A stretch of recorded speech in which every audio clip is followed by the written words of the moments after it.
Wanjiku Waringu, also known as Mama Kamenge.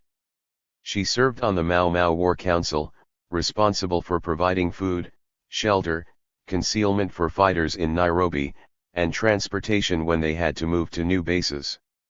The Kenya Committee for Democratic Rights for Kenya Africans gave some more examples of women Mau Mau activists, some reproduced in the section on Mau Mau infrastructure.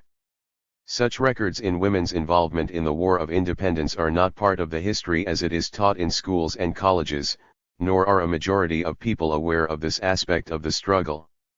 Yet this is an essential ingredient of social and political liberation. As Umoja says, the involvement of women in the Mau Mau War of Liberation clearly shows that it is only when women are active participants in struggle against imperialism that the women question can begin to be tackled. At another level, many nationalities were active in the War of Independence, a fact that has been obscured by colonial propaganda that the War of Independence did not take place and that Mau Mau was a tribal affair. The following section therefore provides brief glimpses from available literature about activism from different nationalists. The Kamba nationality. The involvement of the Kamba nationality in Mau Mau secures their place in the War of Independence. Their involvement was not only in terms of their nationality issues, but in their part of the Mau Mau movement.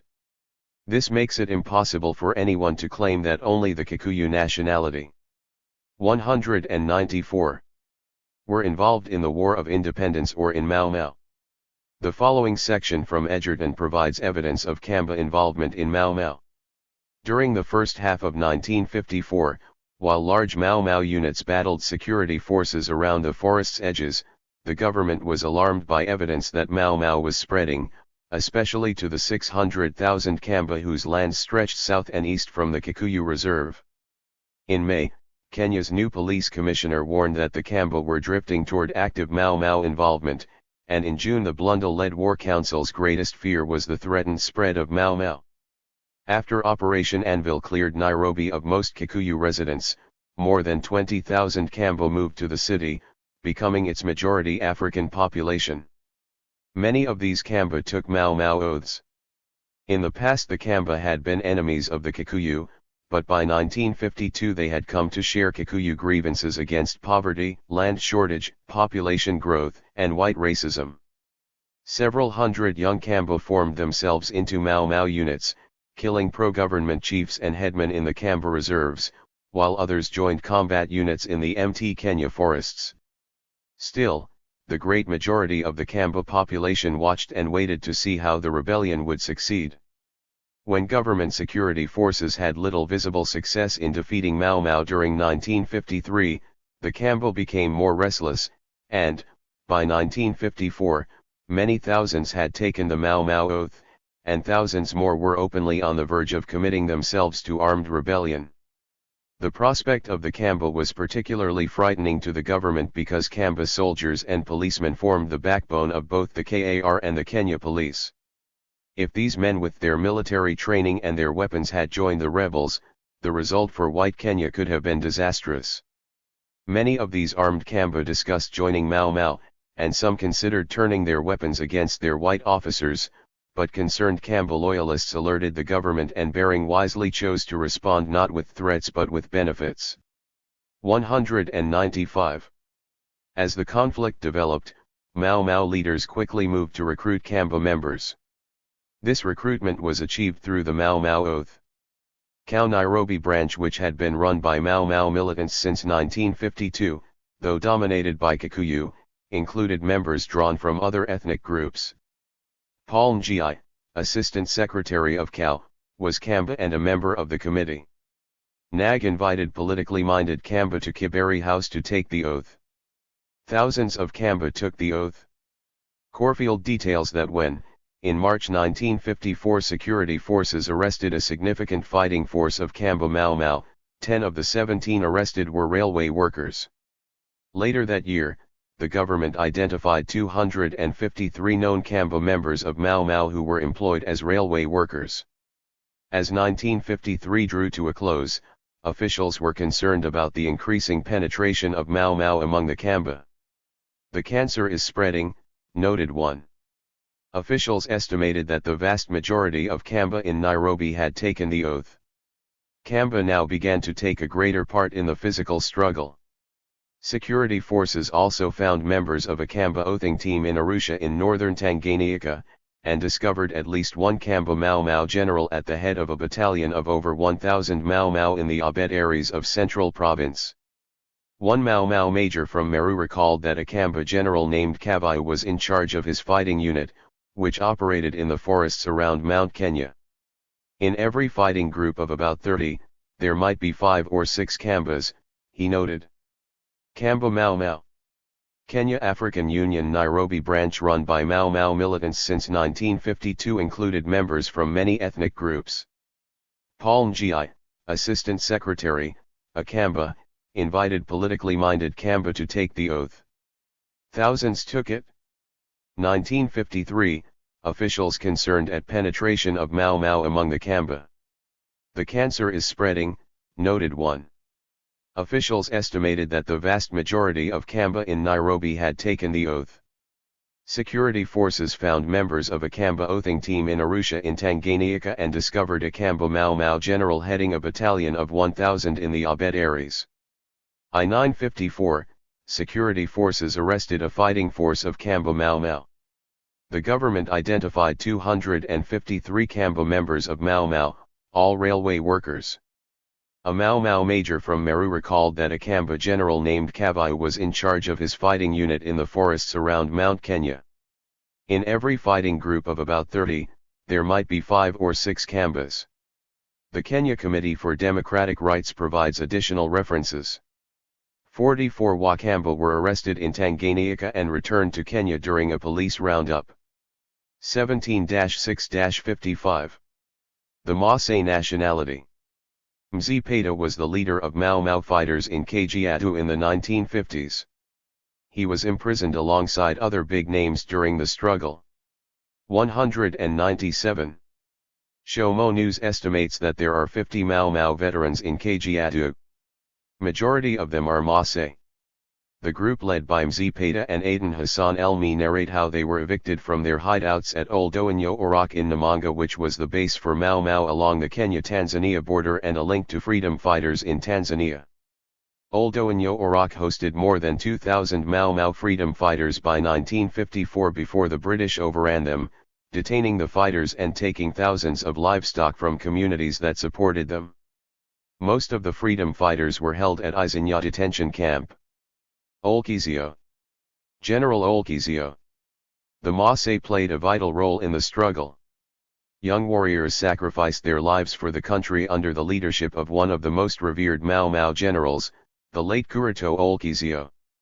A defiant Kizio marshaled the Narok war front that heavily destabilized the colonialists, prompting them to put a heavy bounty on his head.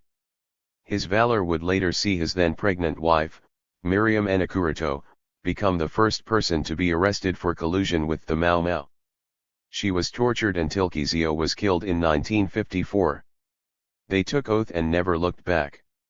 They started raiding settler homes and detention camps across Narok in search of firearms, says Saranka Olkedekai, who played the role of Piki Piki for the Mau Mau in the 1950s. Then aged 19, he would ferry stolen guns, drugs, and military uniform and supply those in Nyandarua with livestock for food.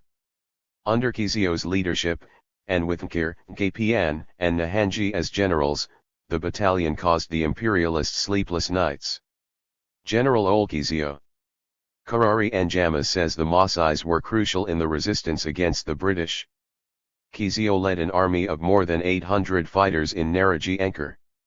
They would move all the way to Susway and destabilize the Britons, he states. The warrior is said to have employed guerrilla tactics in raiding British facilities where they would release prisoners. It was during one such raid in Olololunga that Kedekai's uncle was captured by the Lilankana. Mau Mau influence spreads. In Nairobi, the situation is grave and acute. Mau Mau orders are carried out in the heart of the city. Mau Mau courts sit in judgment and their sentences are carried out. The revenues collected by Mau Mau are used for bribery and Mau Mau supplies.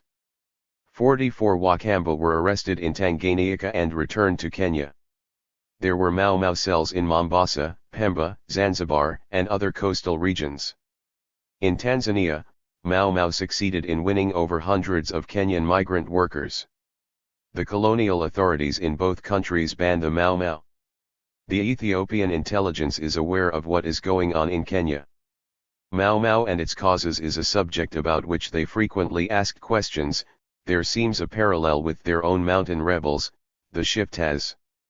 In Africa it is considered there is an underground movement by the natives to overthrow established government throughout Africa, and this is certainly the idea of Mau Mau. Women Mau Mau.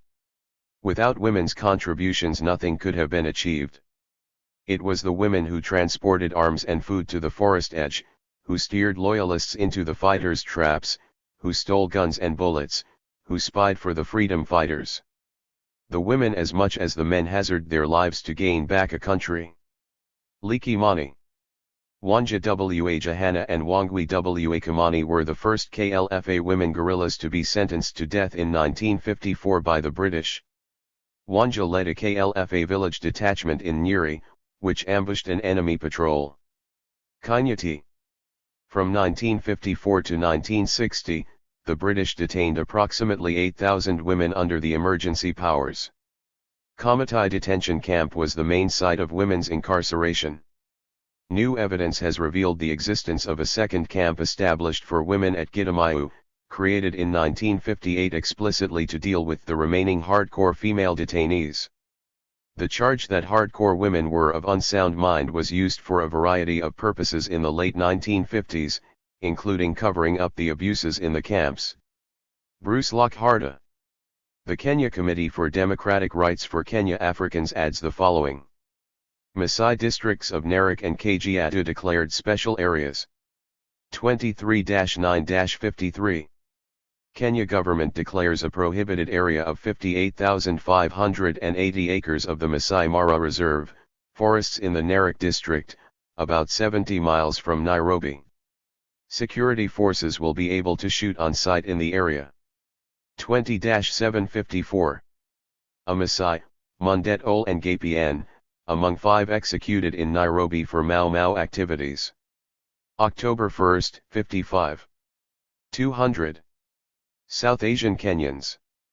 One of the methods used by colonialism and imperialism to control people and countries include falsifying their history and creating divisions among people on the basis of class, race, religion, gender, or any other social manifestations that could be used so that they get busy fighting these imperialist lit small fires while forgetting the big blaze of imperialist looting and devastation which are in the very nature of capitalism.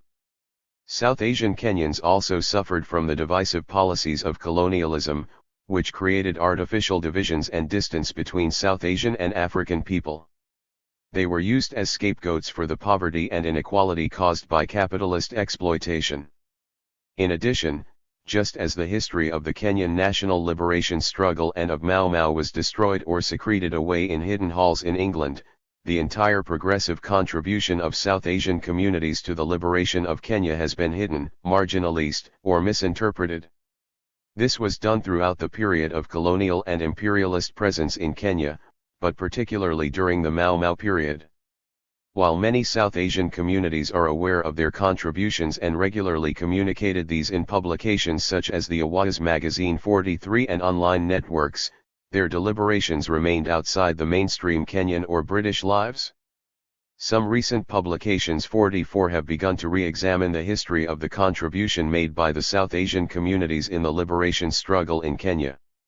There are a number of strands to the struggles of the South Asian communities as a minority nationality in Kenya as well as part of the wider Kenyan anti-colonial, anti-imperialist struggles. One strand dates to the early part of the 19th century, indicating that their involvement in Mau Mau was not an isolated event but followed a long period of anti-colonial, anti-imperialist activism. Such action included the activism in the trade union movements, recorded by Mackenzie. Their contribution included involvement in the Gatter movement for which some activists were sentenced to death and deported by the British colonials. Some aspects of their contribution in the publishing field, which was closely linked with their political activism, is covered in a number of publications, including Durrani, Shiraz. Yet another strand was the activism and involvement of many South Asian Kenyans in India's struggle for independence, which then influenced their activities in Kenya. Thus Makhan Singh was active in India, where he was jailed by the British administration. Piogama Pinto was active in the Goan people's struggle against Portuguese colonialism, and many others were influenced by the subcontinent's liberation struggle. Some cases are mentioned in Durrani, Najmi. Pereira links the struggle for independence in India with that in Kenya. In the mid-1940s, the struggle for independence in India fanned the flames of nationalism in Africa. In Kenya, patriotic fervour brought an end to the colonial governance, duplicating the historic events on the Indian subcontinent, thus taking a lead in Africa's struggle for independence.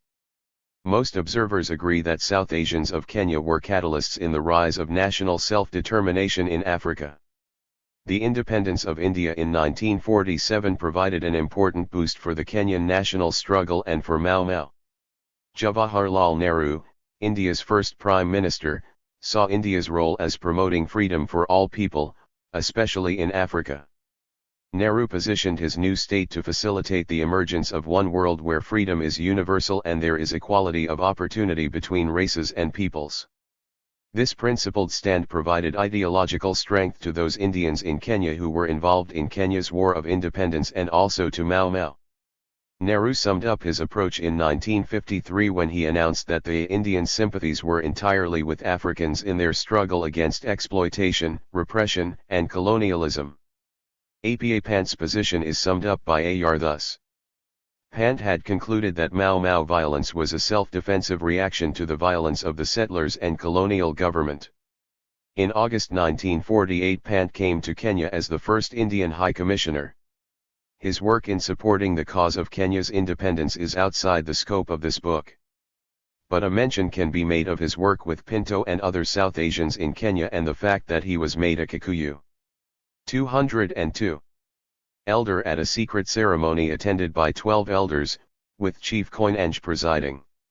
This support extended to education, publishing, and training.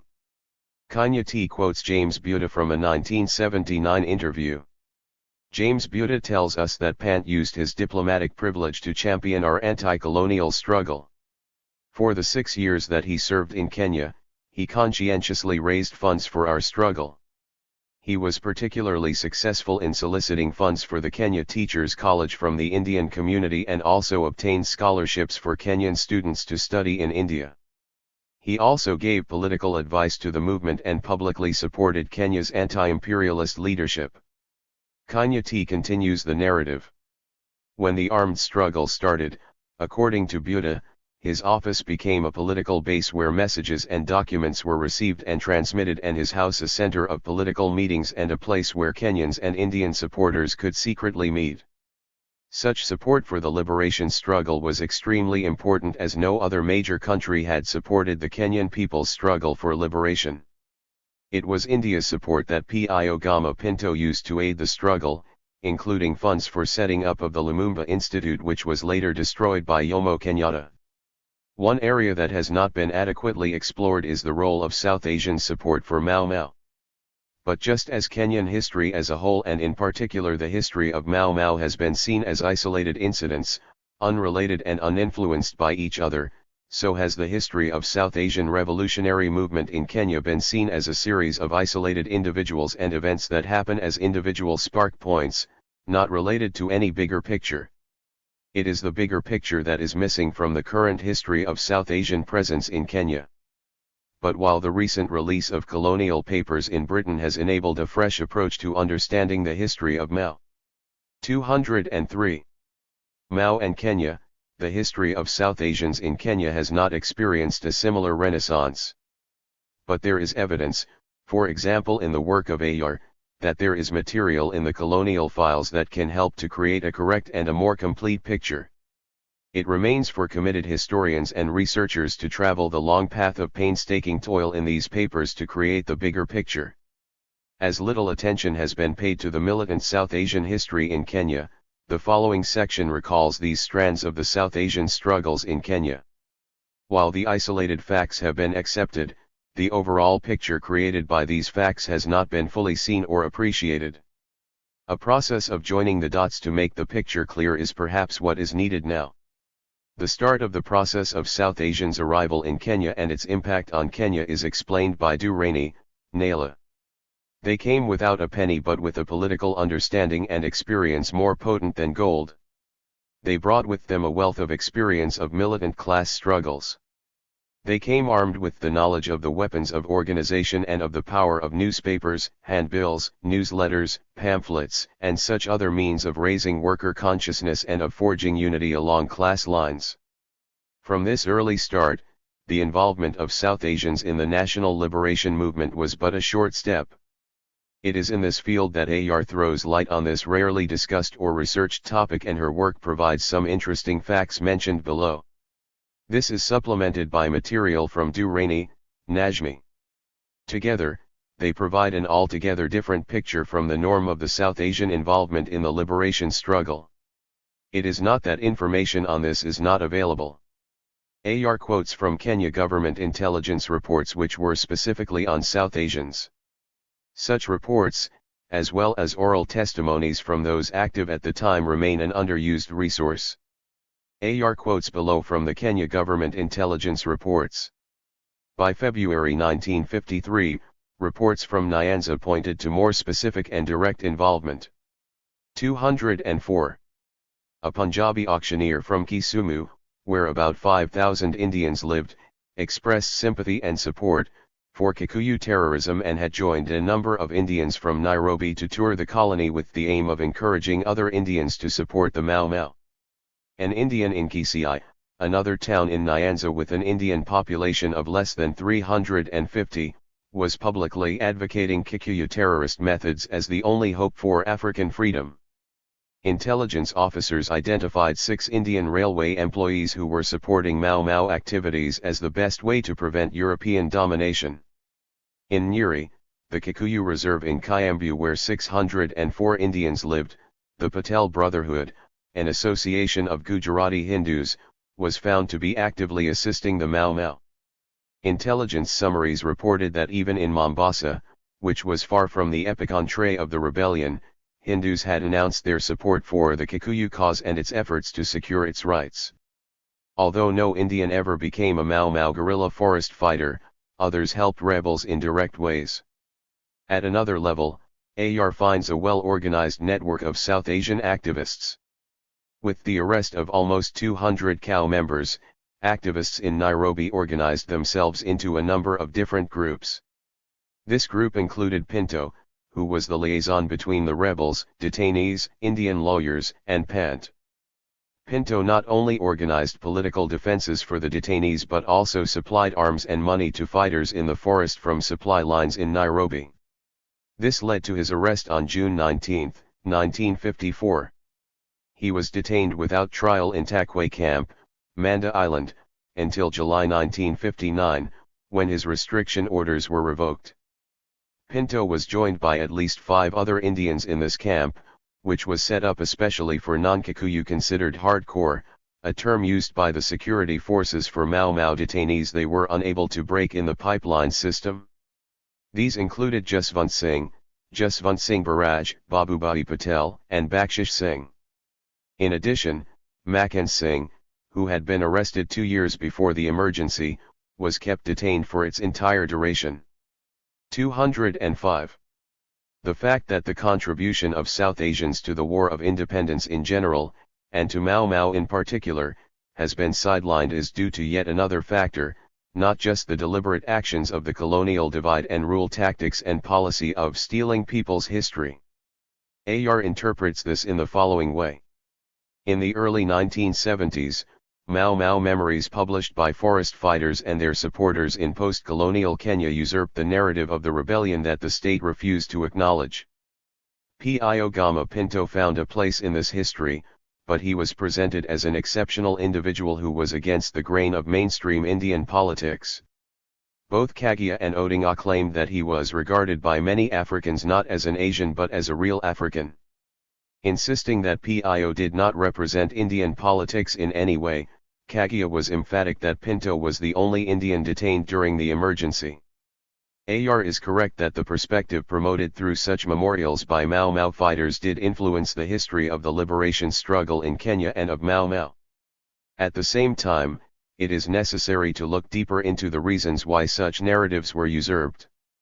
It would not be surprising if the colonial policy of creating and nurturing strife along racial and tribal lines found fertile ground among some activists themselves.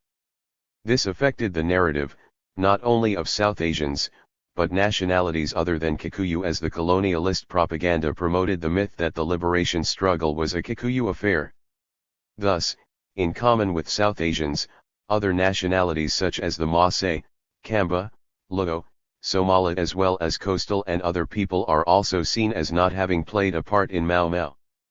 But there are likely to be other reasons why the history of Mau Mau ignores and marginalizes the participation of South Asians. One such reason may relate to the need for secrecy which Mau Mau as an organization established in order to struggle against a superior enemy. Thus Mau Mau organization was along the lines of Kundi, cell structures, so as to ensure that only a small group of people knew other members and few knew who the leaders were. This is a common practice in other guerrilla movements. While such a structure no doubt protected the organization against the enemy, it resulted in many combatants and activists not knowing who other combatants and activists were. This was particularly true where activists had taken oaths to 206. Preserve organizational secrecy. Perhaps this may explain the perspective of Odinga and Kagia as expressed by AR. Another point to note is that those who took the Mau Mau oaths were sworn to secrecy till death, and many combatants to this day are reluctant to talk about their experiences fully, particularly when it comes to naming others who fought with them.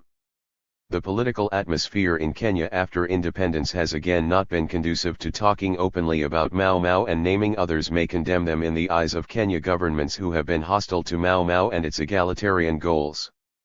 At the same time, many South Asian activists belong to political organizations, in India or other parts of the world, which had strong codes of discipline and secrecy. These included the Gadhar movement, the Indian Communist Party as well as the movements for liberation in India and Goa. Such activists then maintained their silence about their political work as part of their organizational commitment and discipline. In addition, people like Makan Singh belonged to the Sikh community, which again emphasized service to others without seeking self-glory. It may be for these reasons that Makan Singh's 2 books on history of trade union movement in Kenya hardly mention his own role in trade union and political struggles. All the above may explain the lack of South Asian presence in the history of Mau Mau.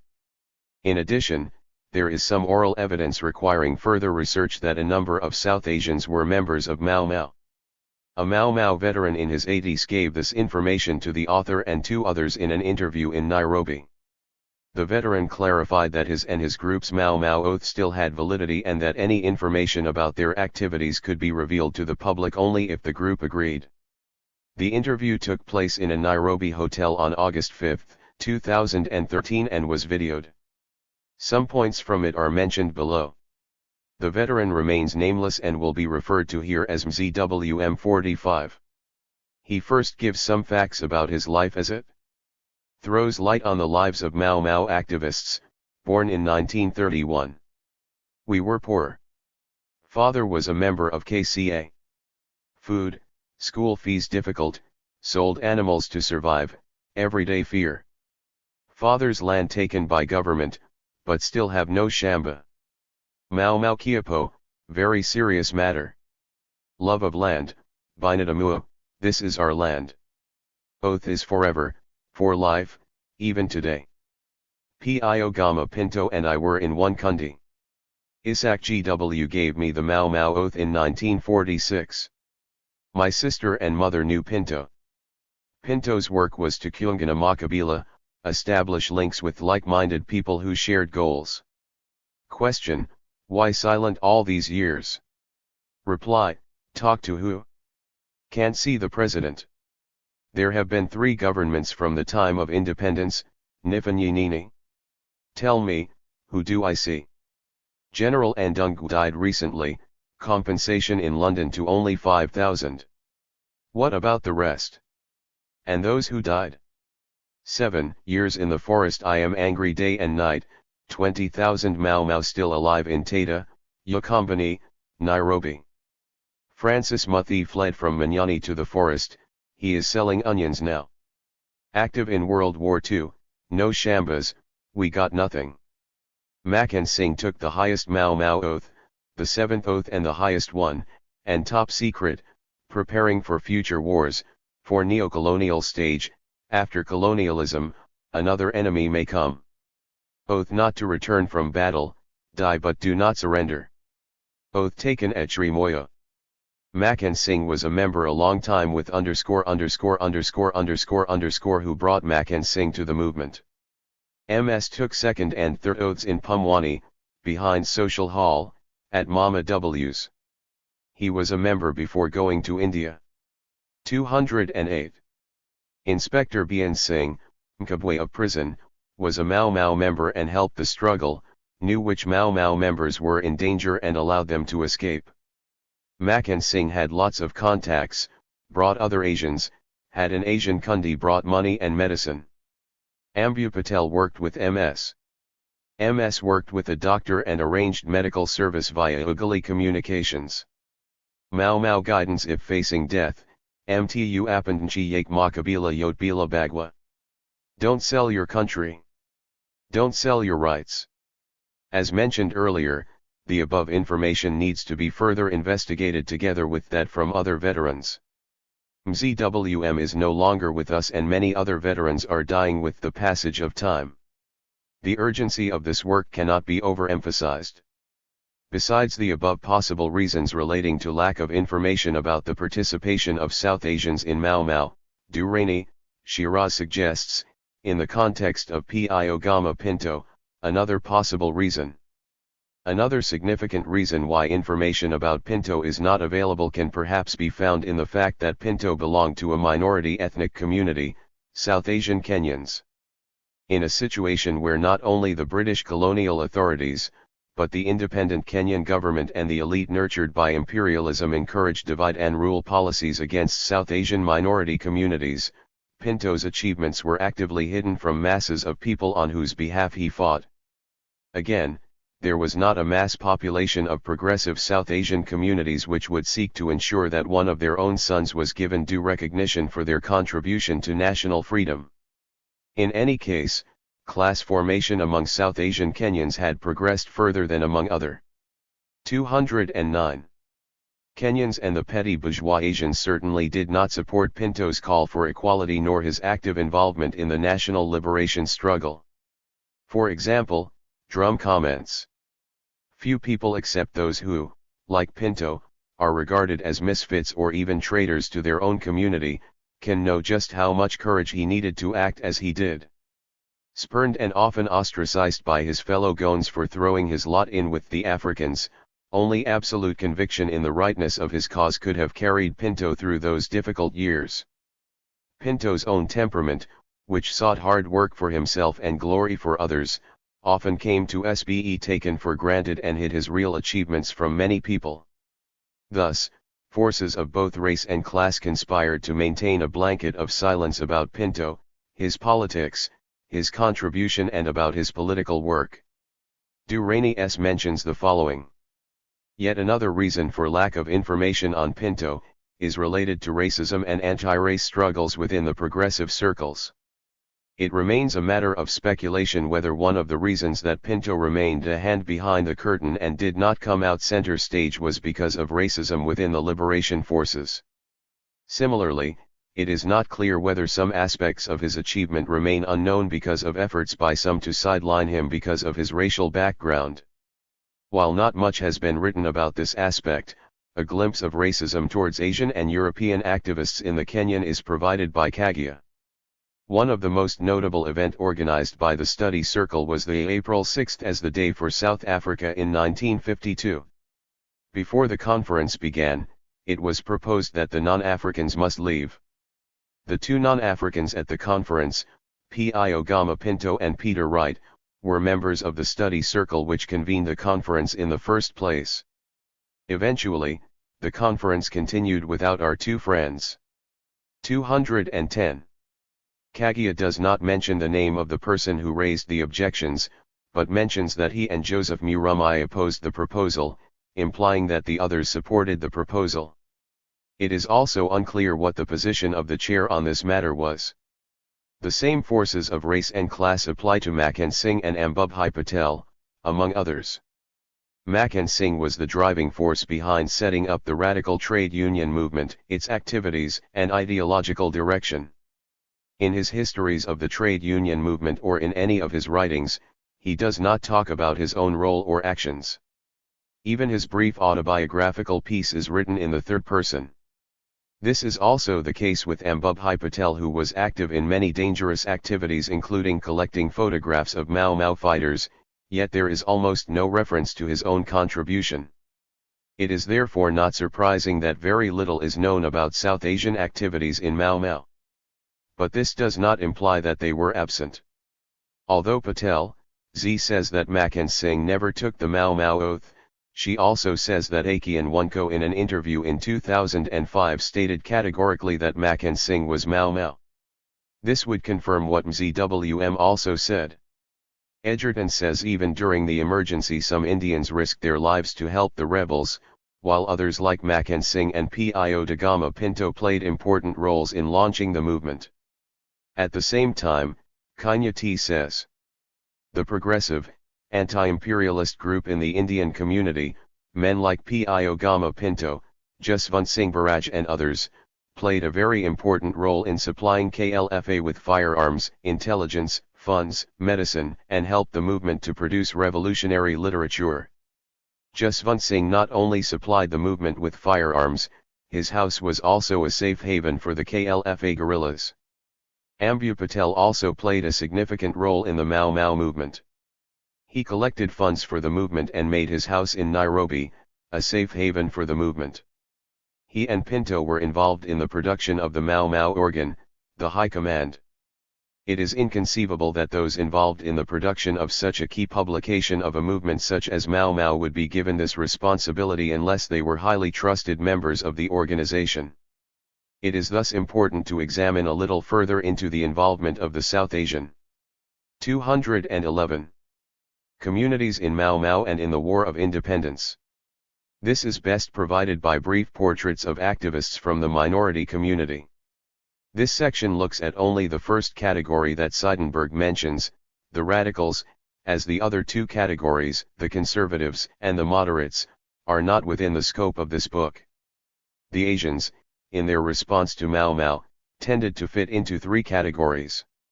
There were no Asians who fought in the forest, but one group which might be called the radicals was strongly sympathetic and gave covert aid to the movement. Although some of these radicals had been active before 1952, many of the new activists were second-generation Asians who had left their fathers' businesses and been educated abroad. Whether in India or Britain or even in North America, they were influenced by the libertarian ideals of John Stuart Mill and the socialist precepts of Karl Marx. Edgerton mentions three non-Africans as playing an important part in advisory capacity for policy development for Mau Mau. Interestingly, it is not only the presence of South Asians that is missing from the history of Kenya's War of Independence.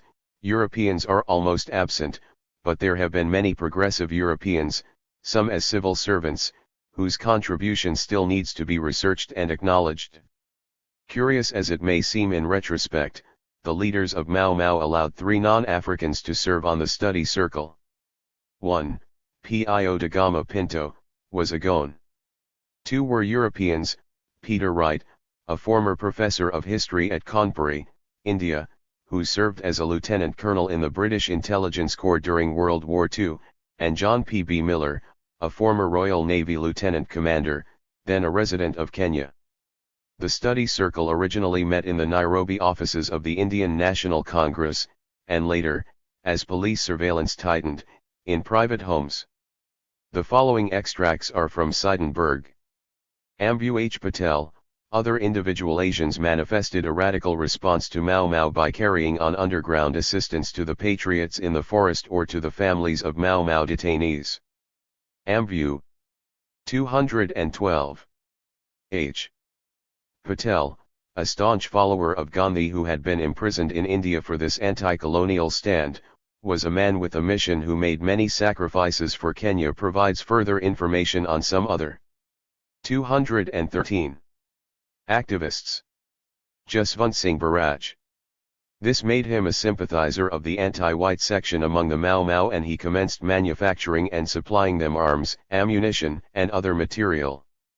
He supplied piping to the Mau Mau bushfighters for making guns and taught to a few of them the art of gun making.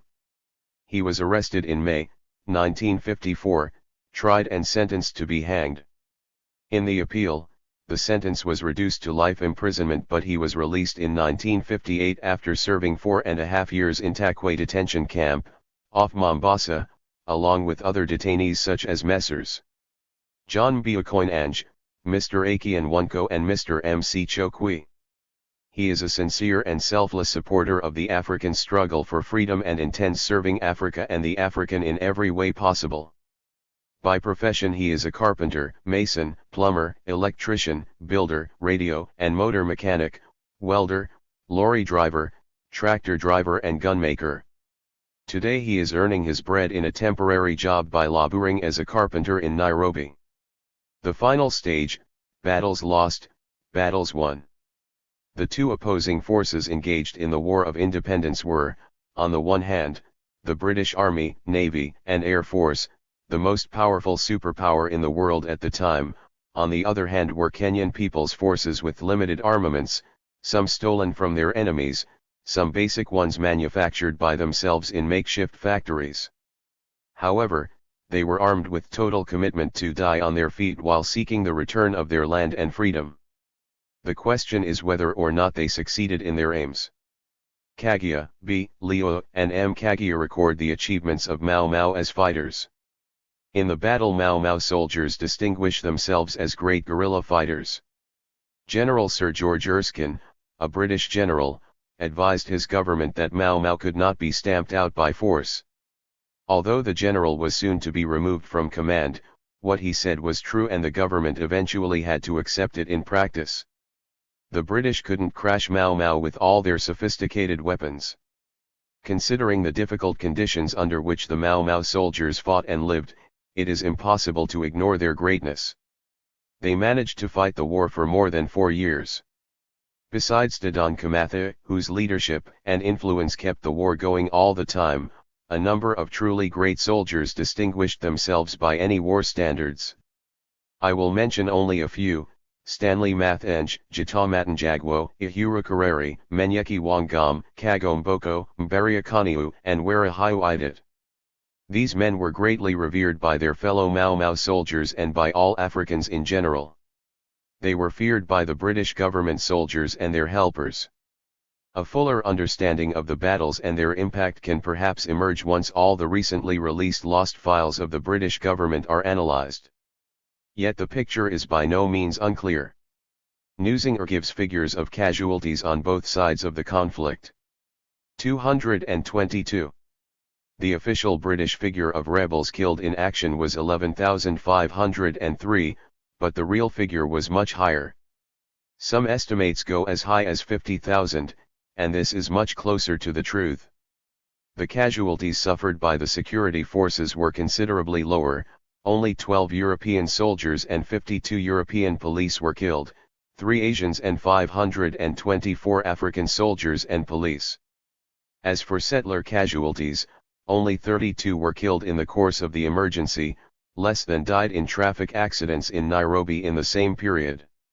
What was successfully portrayed by the British government as a pogrom against the white settlers was in fact a pogrom against the Kikuyu. This excludes civilian suffering in Kenya. Again, Newsinger provides further insight. Unofficial repression was accompanied by the most ferocious repression. As well as tens of thousands interned without trial, even more were imprisoned for emergency offenses. Between 1952 and 1958 over 34,000 women were to be imprisoned for Mau Mau offenses, and the number of men imprisoned was probably 10 times that figure. According to one historian, at least 1 in 4 Kikuyu adult males was imprisoned or detained by the British colonial administration. But this was not the end of the story. as Dowden records. But the British also deployed an even more fatal if effective method, the one they had used against Afrikaner civilians in the Boer War, the concentration camp. Both Anderson and Elkins draw convincing parallels with Nazi concentration camps and Stalin's gulags. More than 1 million people were crammed into heavily guarded camps where starvation and disease killed thousands. On the outside, the army used the same tactics that the Sudanese government has been using against the rebels in Darfur. They armed the local enemies of the rebellion and encouraged them to kill, rape and loot at will. When accounts of British atrocities leaked out, officials in Nairobi and London lied to deny them. When a few brave 223 souls spoke out or even resigned, they were persuaded to keep quiet. When at last some of the truth came out, the game was up. These examples of colonial brutality were not an unintended outcome of a dirty war, nor collateral damage of a larger war. It was an integral part of a well-planned strategy, as Hunting the Mau Mau confirms. Other measures included the setting up of controlled villagers as a punitive measure against areas suspected of being solidly behind the Mau Mau. By early 1955 over 1 million Kikuyu had been settled in these villages. Such brutality was the norm from the earliest days of European colonialism in Africa. And the global records of slavery, elimination of native people, the looting and confiscation of people's land and property are all parts of the same picture of how colonialism and imperialism shaped the lives of people around the world. The Ruhr explores the colonial looting and brutality in India. The experience in China and other countries is no different. Kenya's is but a small part of a global picture of colonial and imperialist plunder, looting, massacres and sinning quietly. Mau Mau and their supporters made many sacrifices in their struggle to achieve Kenya's independence.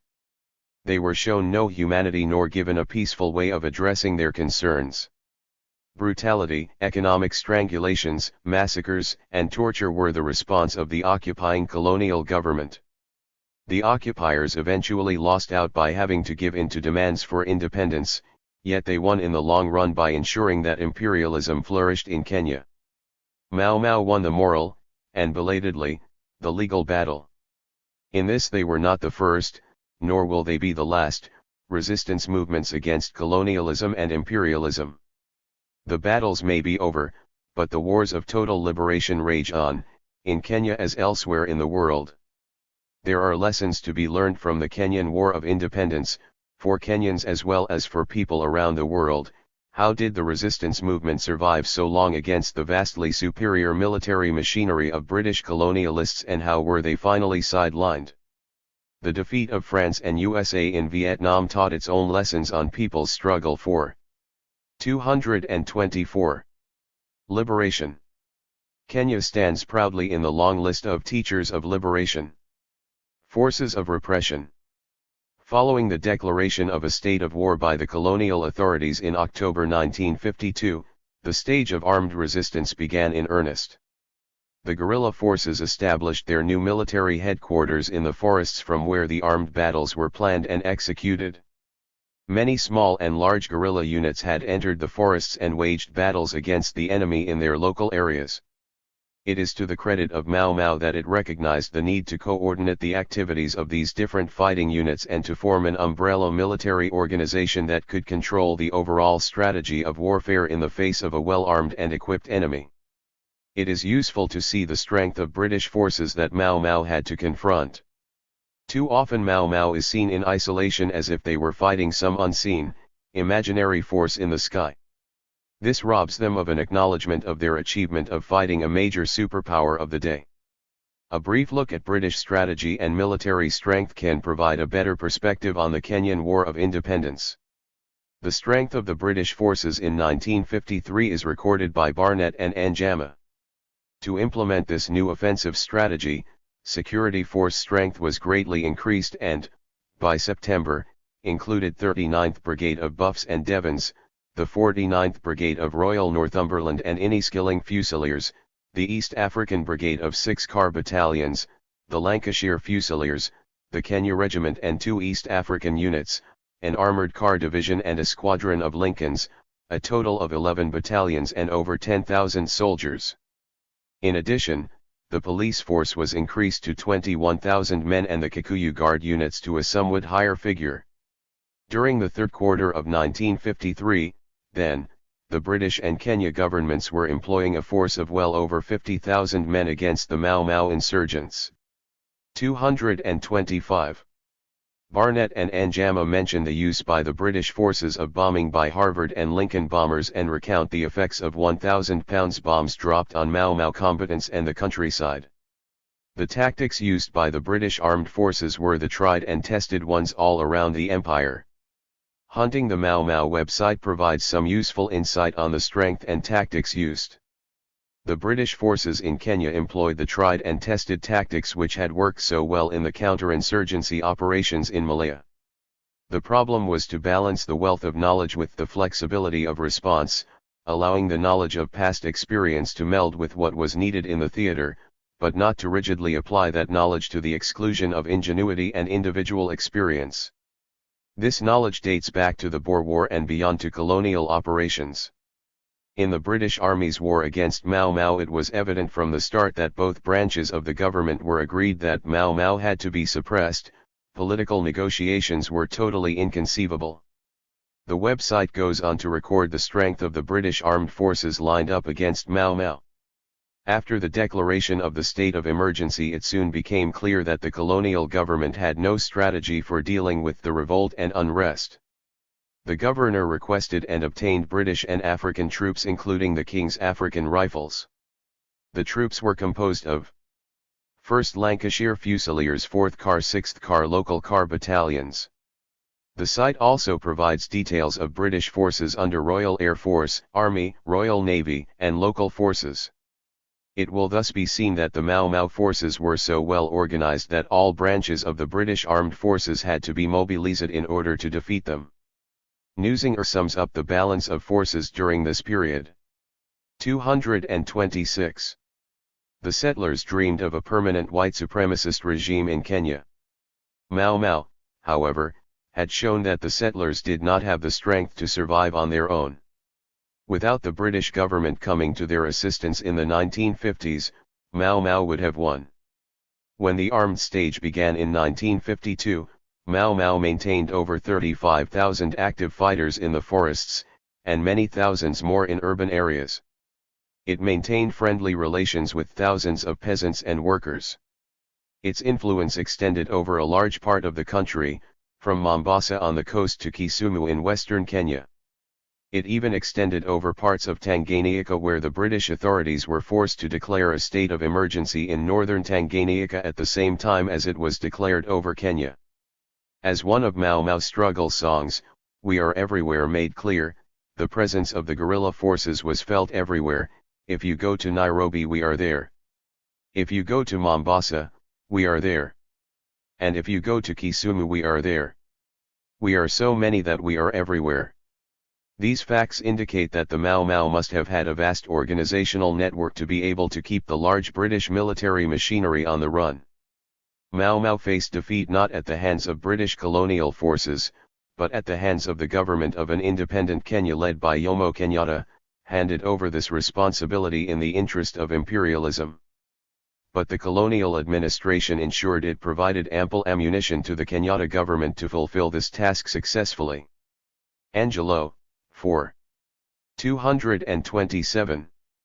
Example, records one aspect of this support. Most of the prominent members of Kenyatta's government were selected and trained within colonial administrative system shaped during the emergency and part and parcel of the Mau Mau counterinsurgency. Those who were appointed provincial commissioners at independence had been trained by T.J.F. Gavayan, the brains behind the brutal rehabilitation politics during the Mau Mau War, and later appointed in 1961 as training officer of the Kenyan provincial administration.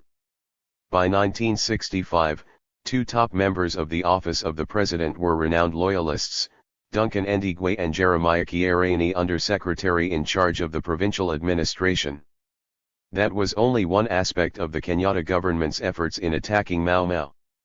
A more brutal approach was the elimination of Mau Mau leadership, reminiscent of the worst excesses of colonialism, as Angelo shows.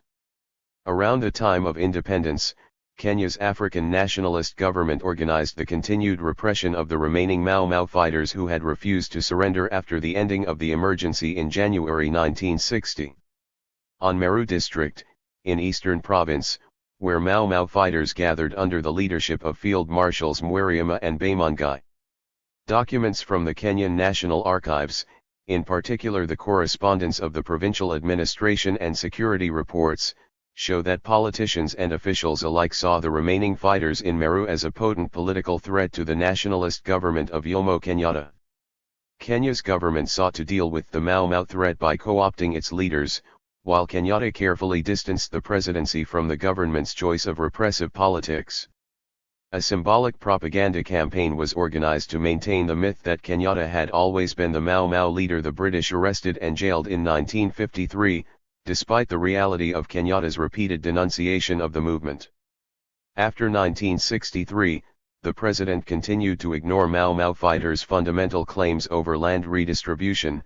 The Kenya government organized a violent repression of Mau Mau in order to deprive freedom fighters of their leaders and to force them to retreat into silence. 228. Among the leaders killed were Field Marshal Baimangai and Chui, believed to be the most dangerous leaders, both killed by police in a dawn swoop on the Forest 46. Primary aim. The primary aim of the War of Independence, as the name suggests, was independence for Kenya. And that aim was achieved. Without an armed struggle, Kenya's independence would have been delayed at best, and the European settlers would have increased their power and perhaps even been granted independence on their own terms. The settlers in southern Rhodesia achieved such a victory after its universal declaration of independence in 1965. That singular achievement of Mau Mau tends to be ignored in colonial interpretation of Kenyan history. The Comprador regime after independence accepted this version of Kenya's history and saw Mau Mau as an enemy just as Britain had done. While Mau Mau would have been an enemy of the elite which took over power to serve their own interests, it was no enemy of the people of Kenya whose demands during the War of Independence was land and freedom as part of independence. As Tandon 2017b says, political independence is a significant stage in the fight against imperialism. The common man is brought into the democratic process directly. There can then be no doubt that independence was the first step in the total liberation from imperialism which Kenyan people have been struggling for generations. There is, however, a legitimate question to be answered as to whether Mau Mau can be referred to as a revolution or whether it was just a revolt or a resistance. It certainly was not a revolution in the sense of the Russian or the Chinese revolutions, which overthrew the old class order and ushered in working class into power. Yet it was revolutionary in the sense that it led to the withdrawal of British colonialism and cleared the way for Kenya's independence. Defeat of colonialism is not seen as revolutions, whether in India or countries in Africa. Academics and historians can debate the appropriate words to describe the defeat of colonialism, but the term, as used in this book, has the limited meaning of overthrowing the colonial regime and its replacement by a government of an independent country. It is recognized that there needs to be a struggle for economic liberation from imperialism when working people come to power in a truly revolutionary change. In that sense, Mau Mau and the War of Independence were not revolutionary wars. Ndigwe sees the battle as being lost, but the war was won. However, although the freedom fighters are said to have lost the battle, it could be said that they won the war. Soon after the end of the state of emergency, Kenya's independence was declared in December 1963. Mau Mau had made the British think again about the people they had colonized. It had made them realize that the local people were a force to reckon with. It was not surprising that the British were ready to see the Kenyan people in a different light. They were no longer the meek, obedient and good natives they had always been, but people who knew what they wanted and had ideas of how to get it. Much was achieved by the struggle, however one describes it. Independence would not have been possible in 1963 without the input from Mau Mau. In addition, Kagia, B. Leo, and Kagia, M. set out other achievements of Mau Mau succinctly. Mau Mau was an organization formed to achieve what Cao had failed to achieve through constitutional means. It was ready to achieve its objective by any means. It was a movement determined to achieve Kenya's real liberation at any cost. As to what Mau Mau achieved, only blind people could fail to appreciate the many concessions which the British government granted Kenya. These concessions were what Kau had been demanding for years. During the early months of the emergency, the colonial secretary said no change would be possible until the revolt was squashed, and before the beginning of the armed struggle, there was no sign of any change being granted. The British government followed one concession by another, and it was clear that while the British tried on the one hand to discredit Mau Mau as a primitive organization whose only aim was to return the tribe to the past, at another level the government accepted the fact that Mau 230 Mau was political and that hostilities would only end with political advancement for Africans. Even before independence, Mau Mau had changed the political climate in Kenya. Kagia, B. Leo and M. Kagia point to some other achievements. As a result of the Mau Mau armed struggle, the following changes were effected by the British government within a short time. These changes paved the way to independence. 1. In 1954, a new constitution started by giving Africans, for the first time in Kenya's history, one minister in the government. 2. In 1955, the Coutts Commission was appointed to work on demarcation of African constituencies and to devise a method of voting for Africans. 3. In the same year, the ban on political parties was lifted and Africans were allowed to form district political parties. 4. In 1956, 2 portfolios were given to Africans. 5. In 1957, limited voting rights were given to Africans and the number of African members of parliament increased to 8. 6. In 1958, the number of African members of parliament increased to 14. 7. In 1959, emergency governor, Sir Evelyn Baring, was removed from office. He had vowed for years to crash Mau Mau. 8. Britain agreed to a round-table conference with the African members to decide on Kenya's future. Veneti sums up the overall achievements of Mau Mau.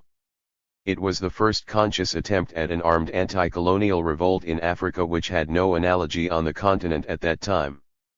The Mau Mau movement has held a unique position in the modern history of Africa as it was the first anti-colonial movement of its kind that produced an armed uprising and persisted for such a long time against the superior force of the colonial power. It was the first manifestation of the strength of subjugated Africans and became a turning point in Kenya's struggle for uhuru. The movement influenced the subsequent political development of Kenya. It helped the African masses involved in the movement get out of political passivity, providing them with a chance to experience the first lesson in the fight against colonialism. It forced the colonial government that the times when the African could be considered nothing but a poor uncivilized thing had passed and that there were enormous potentiality hidden in Kenya Africans. The colonialists came to realize that the time had come when Africans must be allowed to participate in the ruling of the country and eventually to run it by themselves. The insurrection was a serious warning indicating that there was something corrupt in the colony of Kenya and that colonialism in its old shape had ceased to function. It was Uganda's then Prime Minister Milton Obote who summed up the achievement of Mau Mau in a speech when Kenya achieved independence. Today is the day on which Kenya formally joins Algeria at the high rank of being the hero of colonial Africa. The struggle in Kenya was bitter. Many people lost their lives. The past cannot be forgotten. It cannot be forgotten because it is the past not only of Kenya but of world history. 47. And it cannot be forgotten because the aims for which many lives were lost are as valid today as they were then. Nor can the example of the brave warriors be forgotten, warriors who, as one of the Mau Mau struggle song records, declared, "It is better to die on our feet than to live on our knees." Kagia, B. Leo and Kagia, M. provide a fitting tribute to Mau Mau. The Mau Mau struggle, whether one likes it or not, will stand in history as one of the greatest liberation struggles in Africa. It was the first of its kind on the continent. Its heroes will be remembered by generations to come. The greatness of the Mau Mau struggle becomes more striking when one remembers that the fighters had no outside contacts, arms supplies, or money. Mau Mau relied on its own resources. Money was collected from followers and supporters. In addition to capturing arms, the soldiers manufactured their own. It is time to recognize their achievements. Long live Mau Mau! Long live the freedom of Kenya, which the Mau Mau fought for and brought about. Matthew looked back at the movement some years after hostilities ceased and sounds a warning about lack of change. Looking back on Mau Mau today, I still consider it to have been a just and courageous struggle for freedom. Though mistakes were made and some people entered the revolt for narrow or selfish interests, the Kikuyu people as a whole fought and suffered bravely, and I am proud of them. Our fight against British colonialism, by throwing fear into the hearts of the imperialists and settlers, quickened the pace of political development and independence in Kenya. I should like to remind those African leaders who now condemn Mau Mau and tell us to forget our past struggles and suffering, that their present positions of power in the Legislative Council and elsewhere would not have been realized except for our sacrifices. I would also warn them that we did not make these sacrifices just to have Africans step into the shoes of our former European masters. Matthew thus points to the unfinished work of the War of Independence. Are the masses of people simply to become the slaves of a handful of wealthy black men? Pio Gama Pinto's suggestion now needs to be taken up seriously. The sacrifices of the hundreds of thousands of Kenya's freedom fighters must be honored by the effective implementation of the policy, a democratic, African, socialist state in which the people have the right to be free from economic exploitation and the right to social equality. Kenya's uhuru must not be transformed into freedom to exploit, or freedom to be hungry and live in ignorance. Uhuru must be uhuru for the masses, uhuru from exploitation, from ignorance, disease, and poverty. Mukamai Kamatha, Dadan Kamatha's wife and a Mau Mau warrior in her own right, also a detainee at Kamatai prison where her husband was killed, assessed Mau Mau and called for restoration of justice. Dadan Kamatha's wife took the platform and declared emphatically that the bloodshed by Mau Mau in the forest had brought Kenya's independence, and all land confiscated by the colonial government from former Mau Mau fighters should be returned to them. Barnett and Anjama sum up the transition to neocolonialism. The revolt of the Kikuyu peasantry lasted for more than 3 years. Though defeated militarily, few objective observers would deny that there was more than mere coincidence in the fact that the official end of the state of emergency in January 1960 occurred while British colonial officials at the Lancaster House Conference were agreeing to an African majority in the Kenya Legislative Council and eventual independence for Kenya under African rule. The lowering of the Union Jack in Kenya on December 12, 1963 was unquestionably the culmination of political forces set in motion by the 1953-56 peasant revolution called Mau Mau. Furedi provides an overview of the significance of Mau Mau within an African context. The weakness of political coherence should not obscure the important achievements of the Mau Mau leadership. In contrast to general experience in colonial Africa, the mass movement emerged with its own plebeian leadership. This represented a major innovation in the history of Kenyan nationalism.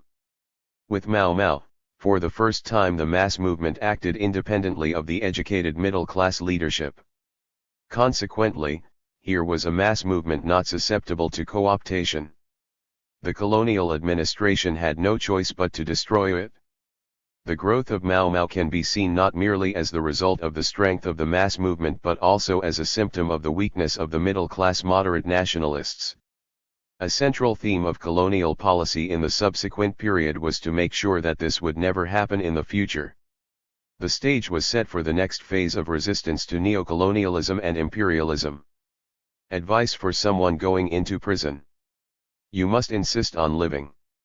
There may not be happiness, but it is your binding duty to resist the enemy, and live one extra day. Inside, 10 years, or 15 years or even more can be got through. They really can, enough that you never let the precious stone under your left breast grow dull. Nazim Hikmat 48. Possible shape of a Mau Mau government. There can be no doubt that without colonial interference in the process of transition to independence, a government led or influenced by Mau Mau would have come to power. Given that peasants were an important part of Mau Mau, the first acts of such a truly independent government would have been to redress the land issue, which was one of the main aims of the War of Independence. This is also the view of Kavubi, a Mau Mau warrior active on the battlefield, when she replied to the question, what kind of Kenya would have come if Mau Mau had succeeded? I think land distribution would have been given priority. The government posts would have been filled by the patriots who fought for independence, not by loyalists who collaborated with the British. If peasants and land were one essential foundation of Mau Mau, freedom was the other one. This included political, social, and economic freedom from colonial and imperialist interference. Given that trade unions and working classes played a key role in the War of Independence as a whole and in Mau Mau in particular, it takes no leap of imagination to conclude that a Mau Mau-led government would have strengthened workers' rights and circumscribed those of transnational corporations and reduced or eliminated the influence of foreign governments in deciding government policies. Social and political rights of nationalities, women, working people generally would have been protected. However, an objective assessment of Mau Mau needs to examine what Mau Mau did not achieve. It did not achieve the two aims of land and freedom. Here the freedom is defined not in terms of independence only but in the broader sense of power and control over policies that would change the life chances of working people. The return of the stolen land to their rightful owners was a key demand of the War of Independence. It has been removed from national agenda by the independence government with the connivance of the colonial government. Added to this is the scuppering of the agenda set out by the trade union movement under the East African Trade Union Congress. The colonial government and the comprador government sidelined the demands of ETUC by restricting trade union 236 rights and curtailing the political aspects of trade union activities while coopting the trade union movement as part of the comprador government. The question then arises whether there was anything that Mau Mau could have done to ensure success in meeting its broader objective. Malabo mentions that Mau Mau lacked a strong political party which could have completed the work that political and military activists had carried out in the country. While there was a political structure that was beginning to emerge with the Kenya Parliament, this process had not reached fruition by the time the British colonial government decided that independence with moderate elements it had nurtured was a better option than delayed independence, which would allow the full force of Mau Mau's revolutionary program to develop. This was one of the reasons for the rush to independence that was instigated by the last governor of Kenya, Sir Malcolm MacDonald, as seen elsewhere. The book. Just as at an earlier stage, British colonialism had prevented the full preparation of the military development of Mau Mau, in the late 1950s and early 1960s, it similarly scuppered the normal political development that could possibly have seen the emergence of a Mau Mau political party with aims as set out by Pinto above. In the absence of such a militant party, the way was clear for conservative politicians nurtured by colonialism to become the rulers to replace colonialism. The marginalization of Mau Mau in these two aspects, the military and political, can be seen as the long-term victory of imperialism over the people of Kenya. And yet it would be unfair to judge Mau Mau on the basis that it did not achieve the results whose time had not come during their period. The contradiction of the time was with European settlers and colonial government, and that was certainly settled in the favor of Mau Mau as the British military and political maneuvering could not delay independence. The battle against neocolonialism could not be waged in the period of colonialism. It is to the credit of Mau Mau that it highlighted and started preparing for the fight against the new face of imperialism even as it was succeeding in its anti-colonial battles. Its military preparedness, ideological struggles and communications strategy were once again gearing up for the new struggles ahead. And the long-term war against imperialism was set to continue after independence, this time by successors of Mau Mau. 237. Reparation. British colonialism has ended. It has left major problems for Kenya in a similar way it did in India, as the Ruhr says. British-ruled industrialist India created landlessness and poverty, drained our country's resources, exploited, enslaved, exiled and oppressed millions, sowed seeds of division and intercommunal hatred that led to the country's partitioning into two hostile states, and was directly responsible for the deaths of 35 million people in unnecessary and mismanaged famines as well as of thousands in massacres and killings. That just skims the surface of the havoc wreaked by British colonialism. The British conquered one of the richest countries in the world and reduced it to one of the poorest. So is it time to think of reparations that Britain needs to make to people of Kenya, and India and other former colonies, for the damage it has done?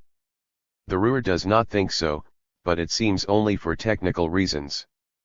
But I don't in fact ask for reparations, as the Oxford debate did. How do you place a monetary value on all that India suffered and lost under British rule? There's really no compensation that would even begin to be adequate, or credible. The symbolic pound a year I'd suggested would be a nightmare to administer. And there are other difficulties in getting reparation. Quantifying damage in a situation that is highlighted by Bufaka can be a daunting task. Any debate about the best way to rectify historical injustice must take into account the violence at the heart of the injustice, its arbitrariness and enduring qualities.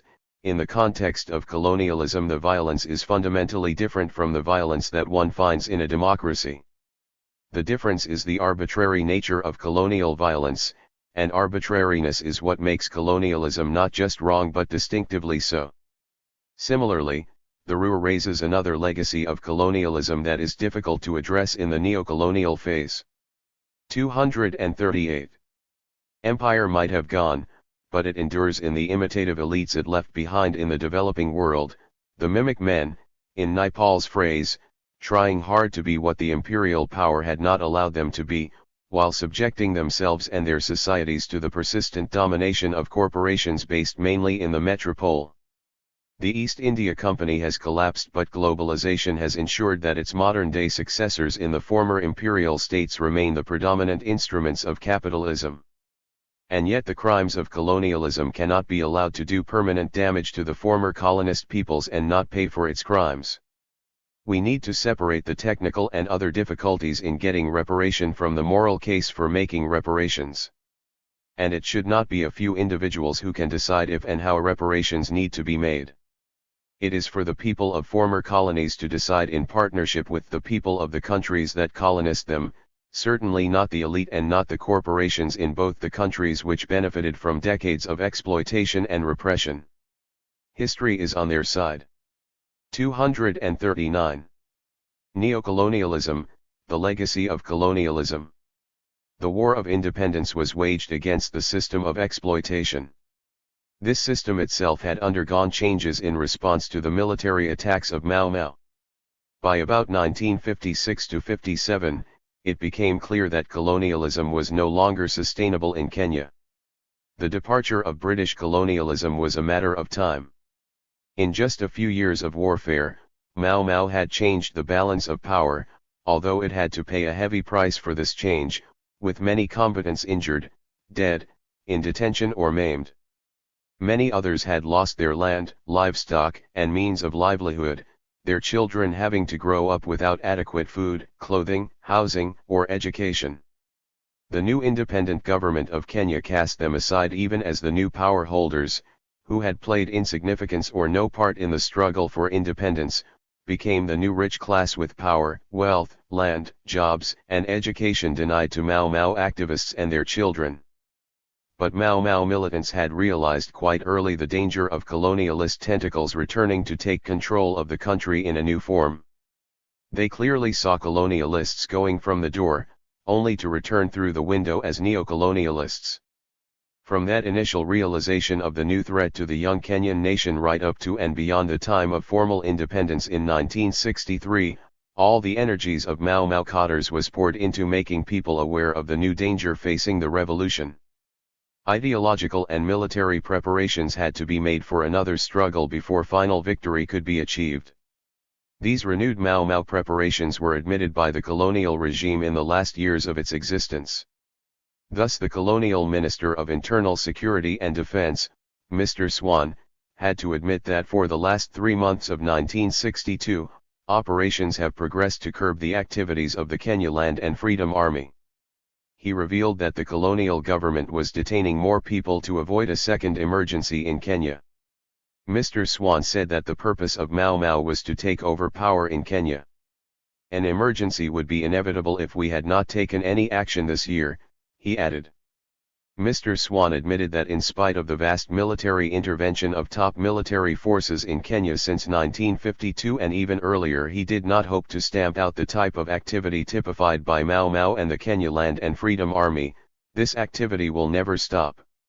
He made a number 240 of observations in this period which shows that Mau Mau continued its organizational and military activities in this new period of neocolonialism.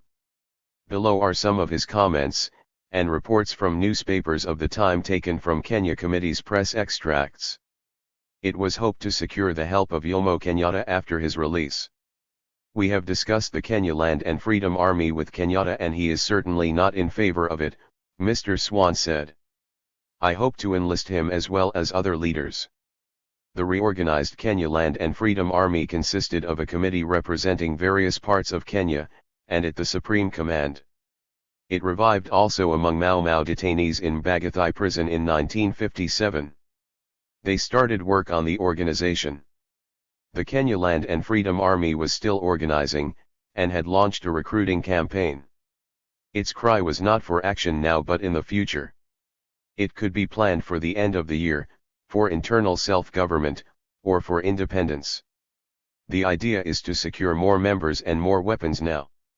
The pattern of oathing was the same, to preserve secrecy, maintain unity, never cooperate with the government, steal arms and ammunition and money, commit murder when ordered and to obtain land.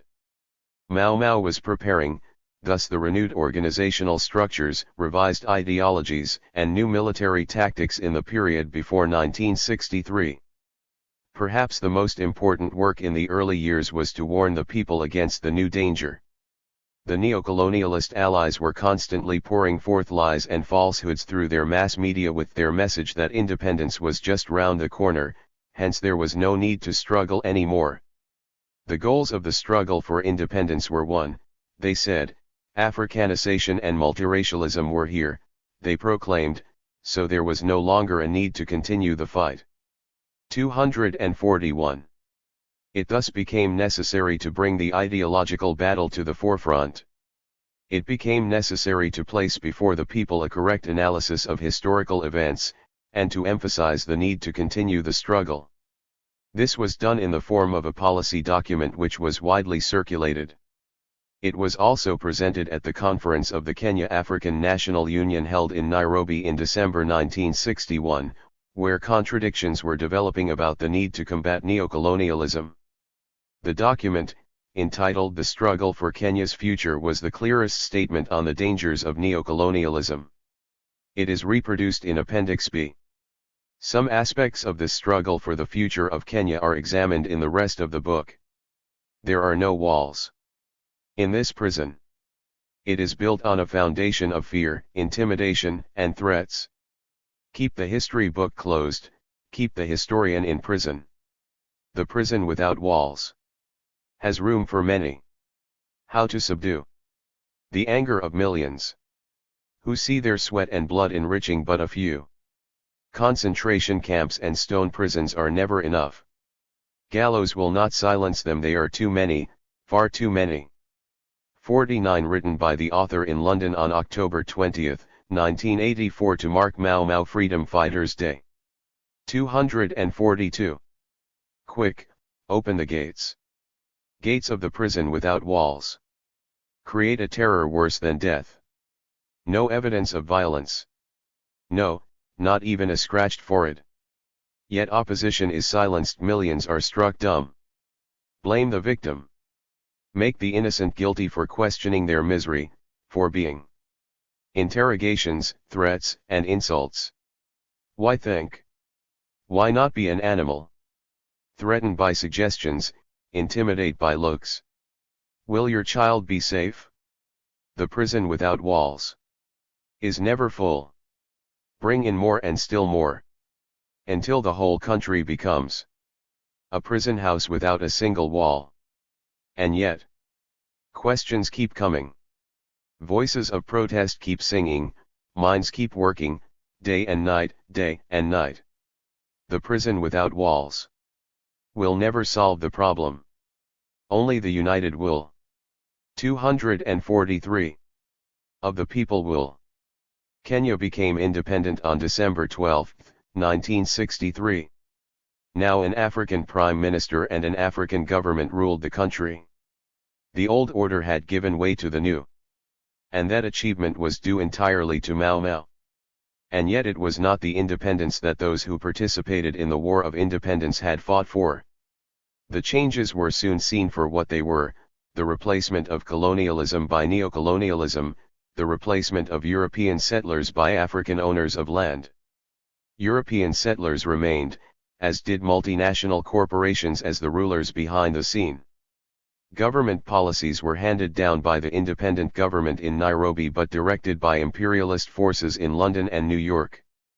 Policy guidance came from IMF and the World Bank. The only aspect that did not change was the condition of working class, the situation of those who fought in the War of Independence. It was, in effect, independence of the ruling classes to rule, kill, massacre, suppress and loot as they pleased. And suppress, kill, and massacre they needed in order to remain in power, as the people who had sacrificed all were not yet ready to hand over control to new masters with the same agenda. But the new masters were fully backed by the same imperialist powers which had engineered their coming to power. Field Marshal Muthoni has no hesitation in identifying this neocolonialist hijacking of Kenya's independence. It's like a competitive match. We were the team. We played valiantly, sacrificially, against the opposing team.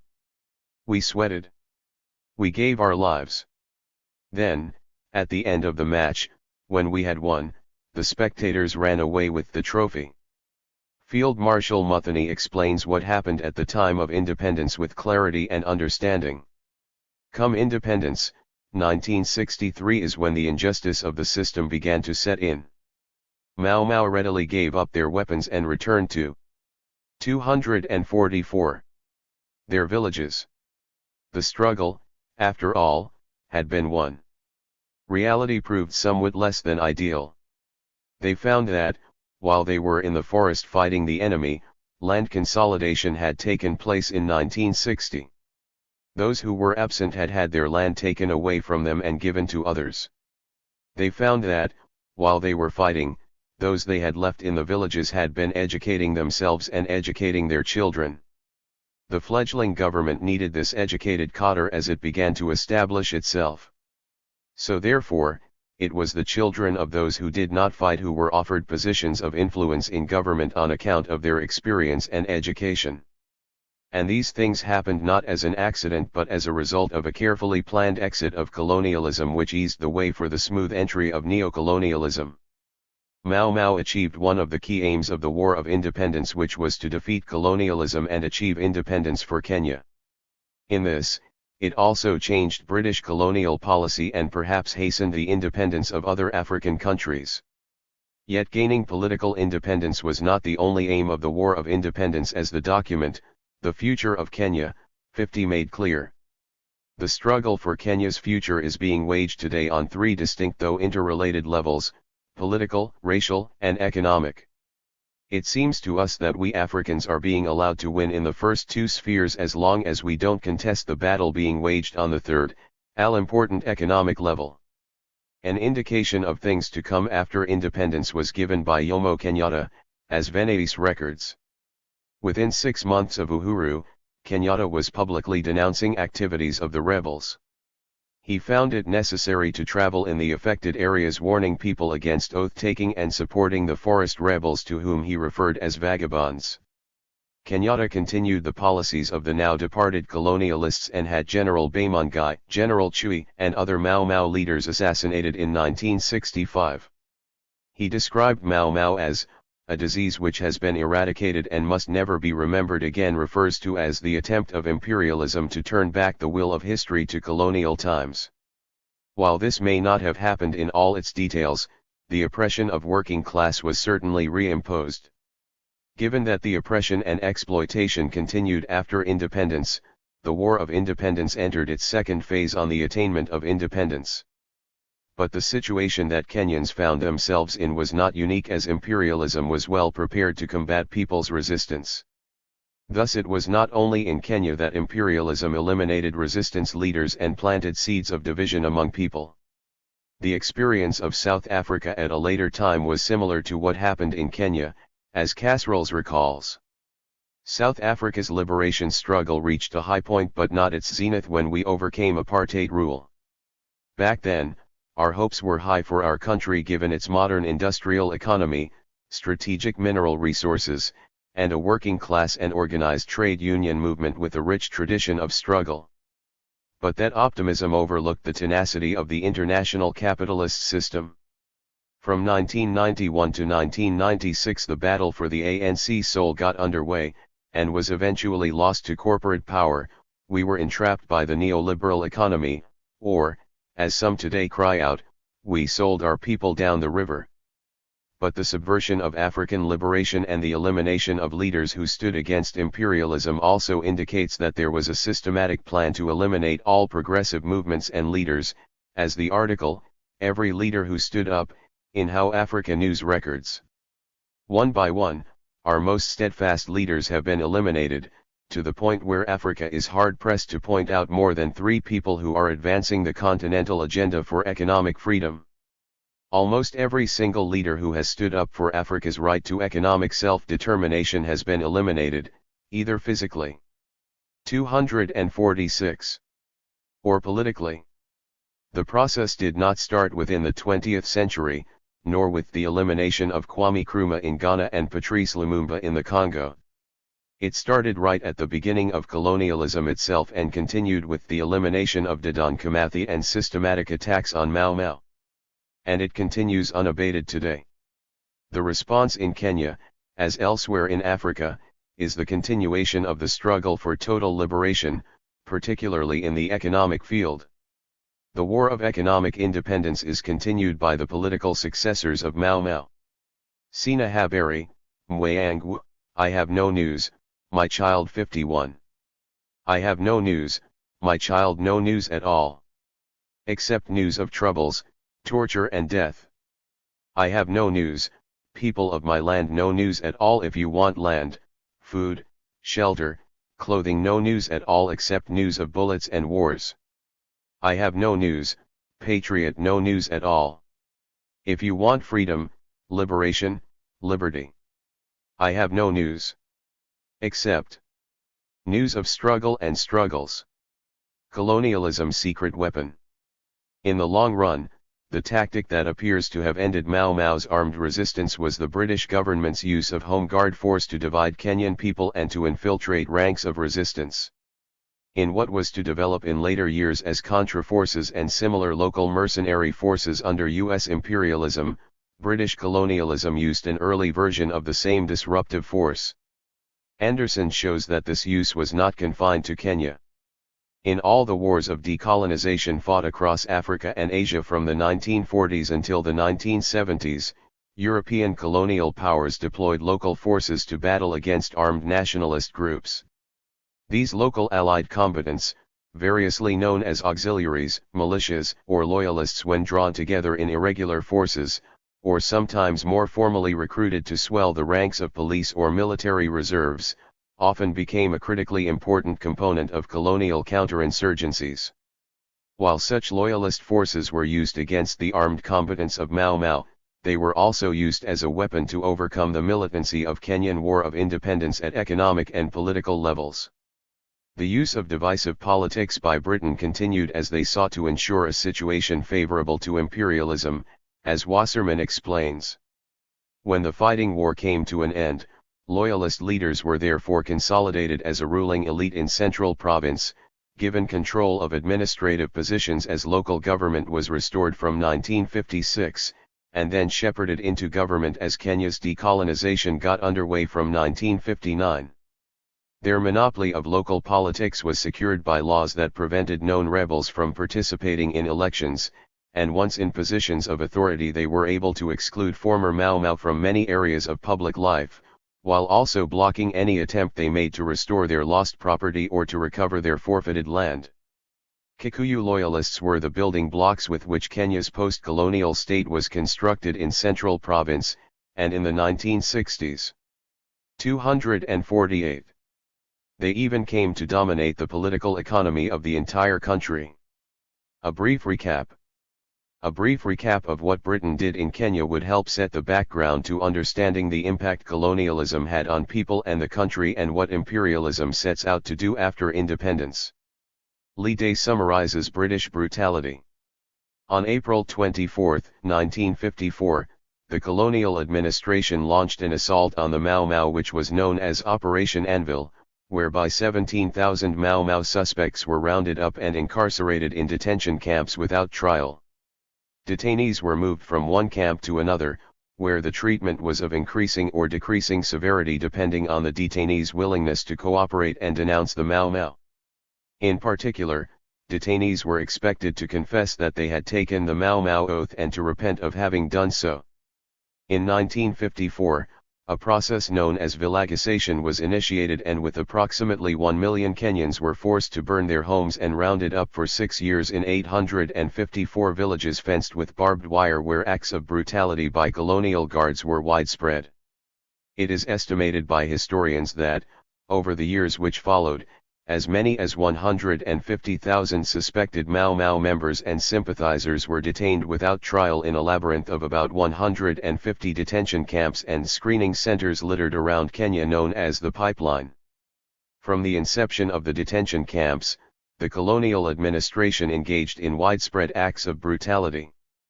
Detainees were subjected to arbitrary killings, severe physical assaults and extreme acts of inhuman and degrading treatment.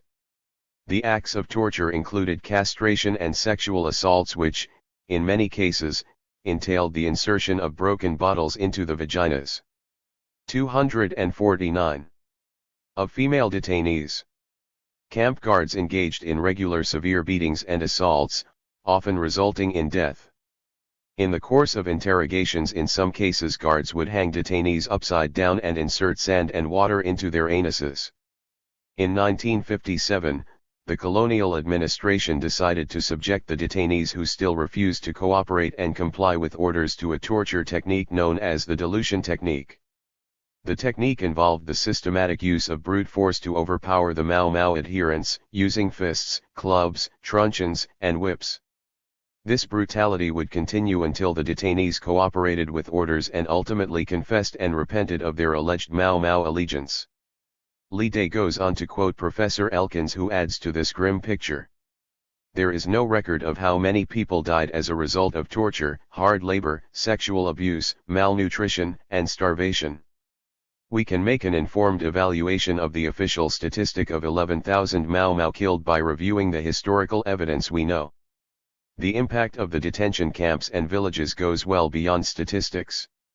Hundreds of thousands of men and women have quietly lived with the damage, physical, psychological, and economic, that was inflicted upon them during the Mau Mau War. And it is even worse than this. The seeds of destruction of a peaceful development of Kenya were planted right at the beginning of British colonialism. It is necessary for those who resist imperialism today to be equipped with appropriate information about how their country was sold out to imperialism by colonialism and its chosen Kenyan elite. The following brief section documents this process, which needs more additional research and analysis. 250. Neocolonialism entrenched. As far as the British establishment is concerned, Mau Mau is a closed chapter. The War of Independence did not take place. Kenya was given independence by Britain. And so imperialism can carry on its work, freed from colonial baggage. But the adverse effects of the colonial manipulation on the working people of the former colonies continue to this day. It actively planned Kenya's future so that the colonial aims were achieved under imperialism, which is now led by USA. African elite now are the local delivery boys and girls of the imperialist enterprise. From the time that it was realized around 1959 that the War of Independence under Mau Mau leadership would force colonialism out of Kenya and that independence was inevitable, colonialists actively organized a friendly coup to enable takeover of power by an elite favorably inclined towards the new imperialist alliance, USA and Britain. The political position was to ensure that moderate leaders groomed by colonialism came to power at independence and to marginalize and eliminate those who supported or represented Mau Mau's radical program for land and freedom. That this was well planned and delivered by the British government is obvious, as the following section from an early draft of Durrani, Shiraz indicates. But the radical wing of KANU in the years before independence and its subsequent development into the Kenya People's Union under Oginga Odinga faced not only internal but external enemies too. The departing colonial power, Britain, now joined by the new imperialist superpower, USA, had already decided to ensure that independent Kenya would be run by the moderates. They fully supported the Kenyatta moderate wing as a way of stopping the radicals who, in effect, were carrying on the revolutionary agenda of Mau Mau. While the elimination of the radical wing was supposedly done by the Kenyatta moderates, the power behind their actions was the colonial government, which cleverly dispatched a so-called progressive to be the governor of Kenya to oversee the transition of the colony to a Western neo-colony under the guise of independence. The last governor of Kenya, Malcolm MacDonald, self-proclaimed moderate socialist, explains the thinking of the colonial. 251. Government regarding the moderate radical contradiction in Kenya. In response to the question, I remember you saying earlier that it was wise for the British government to support Kenyatta because he was a moderate. I thought that if the moderates came into power in independent Kenya, they would not only be moderate in their national policies, in economic and social and political affairs, but on the side of moderation in international affairs, and for example not go communist and not come under the influence of any other communist anti-British anti-Western power. The significance of this support of colonial power goes beyond the control over Kenyan politics after independence. It helped to overturn the entire Mau Mau program of change and their quest for land, freedom, and justice. The radicals were well aware of this neo-colonial danger, as they pointed out in 1961 in their document The Struggle for Kenya's Future, quoted earlier. The British support for the moderates was crucial in ensuring that a regime compliant with Western interests came to power and remains in power to date. This support for the moderates included the suppression of progressive trade unions, political parties, and social movements, as well as marginalization and undermining of radical leaders.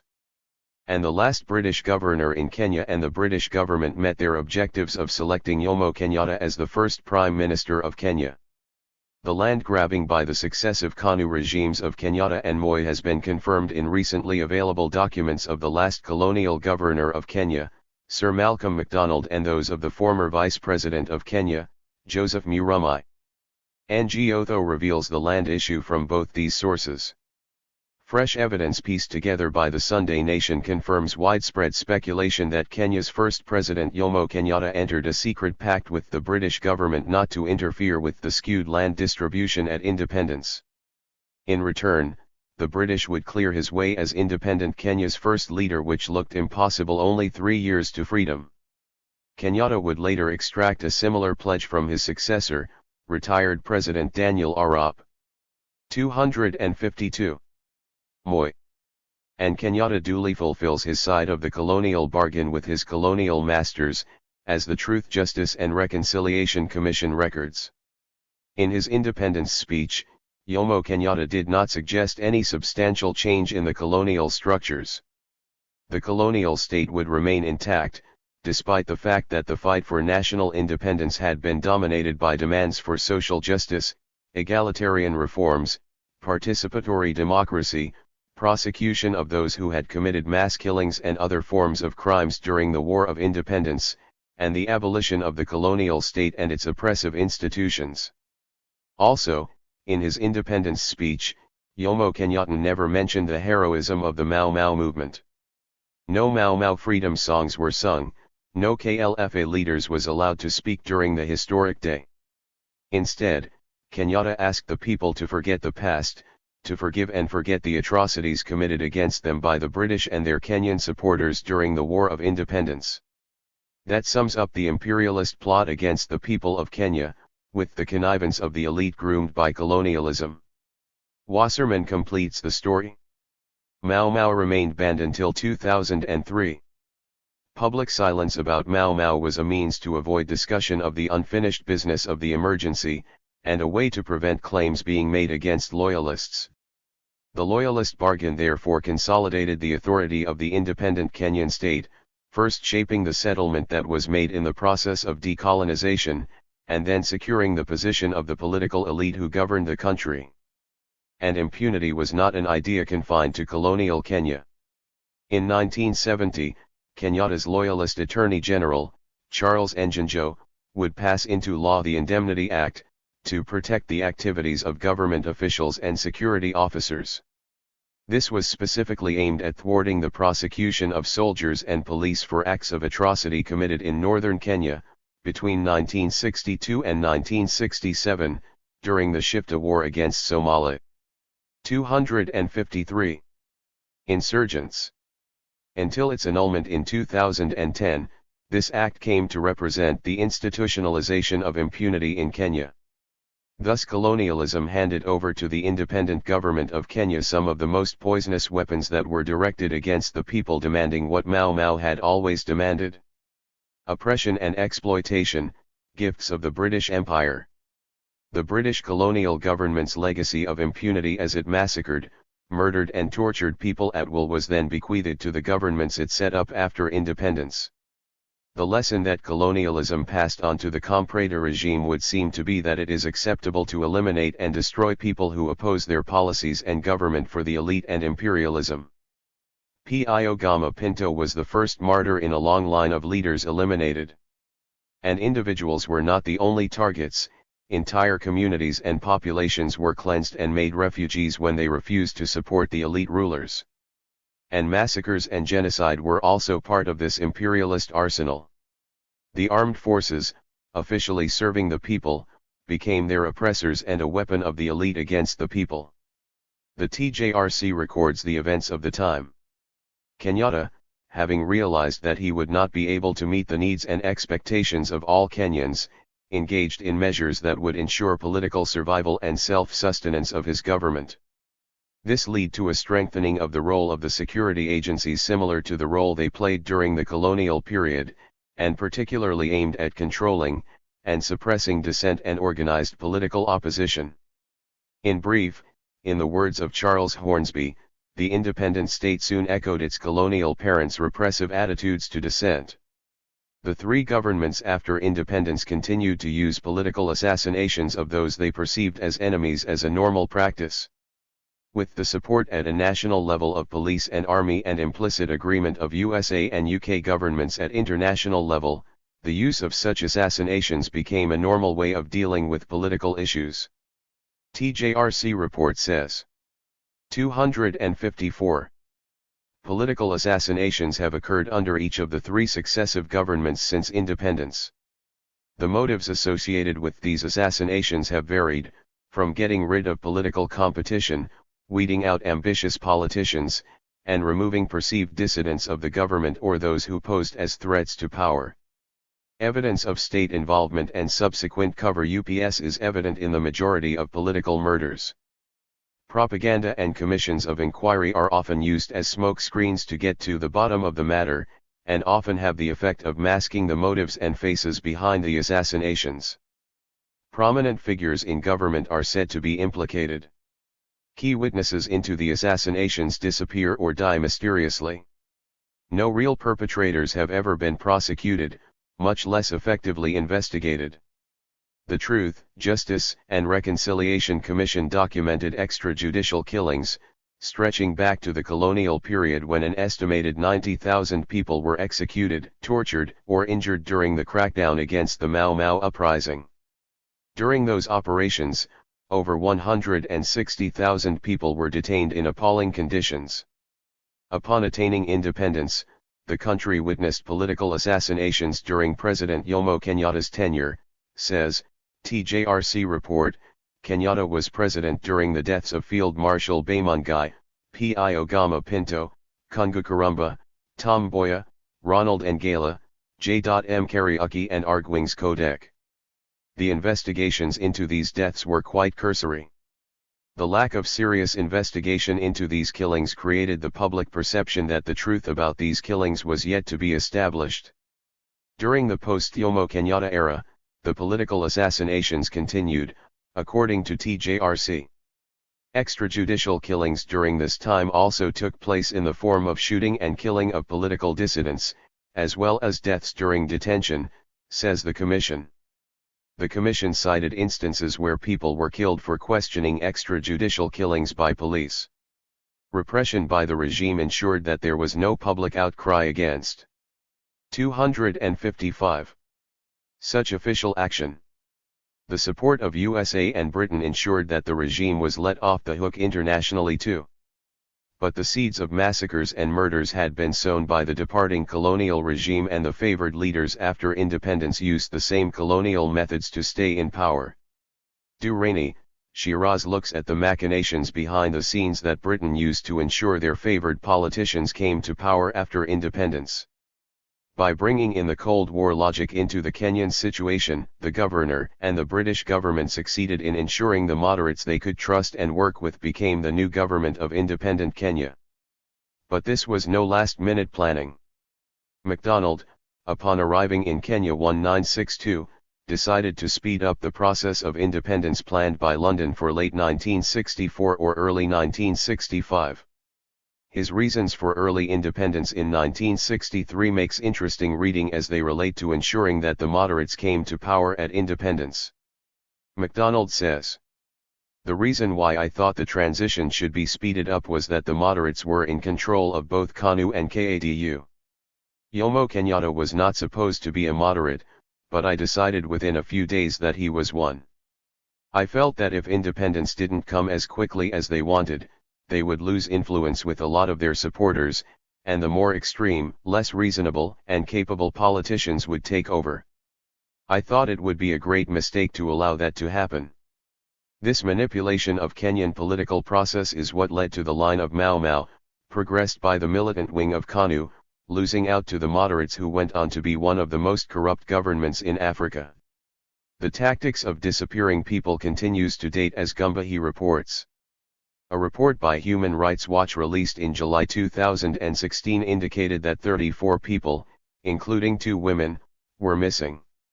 They were arrested in 256 counter-terrorism crackdowns in northern Kenya between 2013 and 2015.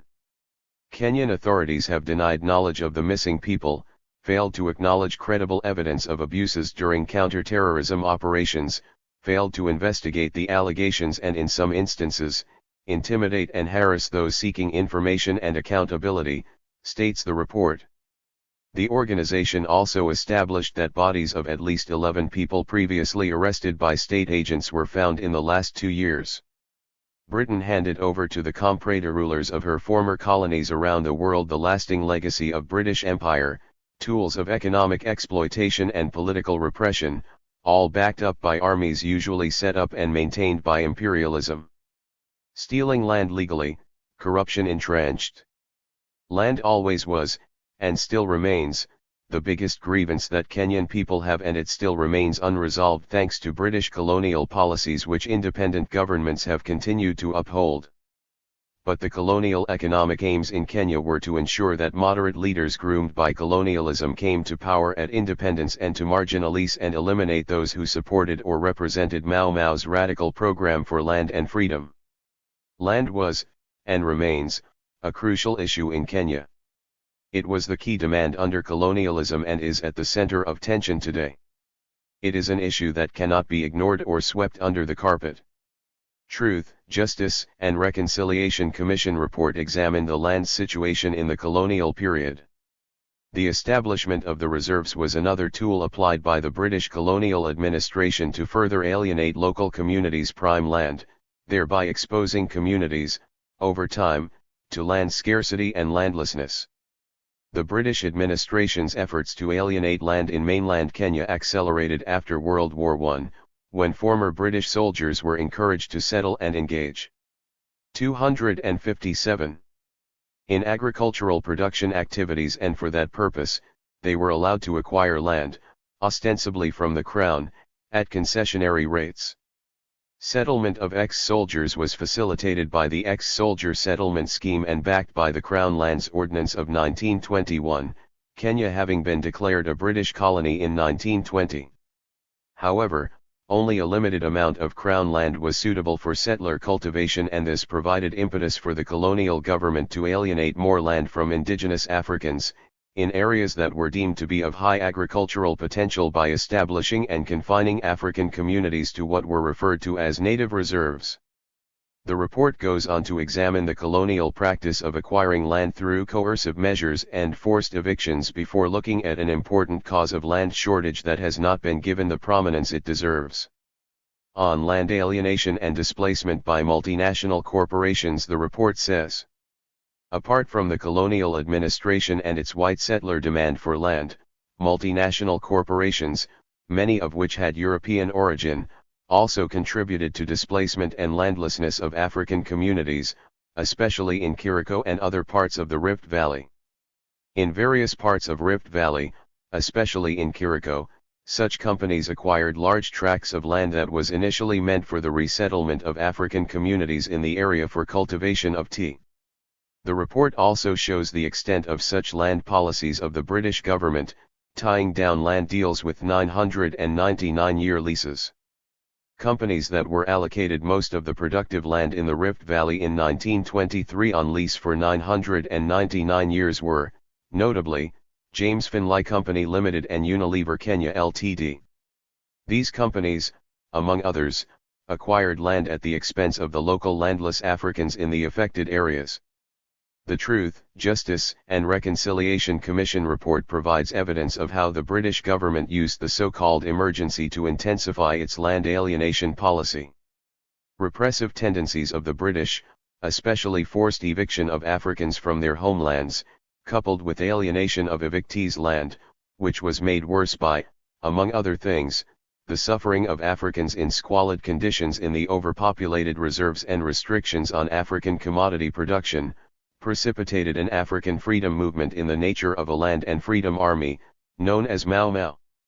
The Mau Mau, which comprised members of a number of African ethnic communities that had, among other things, been dispossessed of their land, under the leadership of members of the Kikuyu community, launched several violent assaults against officers serving the colonial administration in Kenya and their African collaborators, in a bid to recover their land and regain freedom from oppression.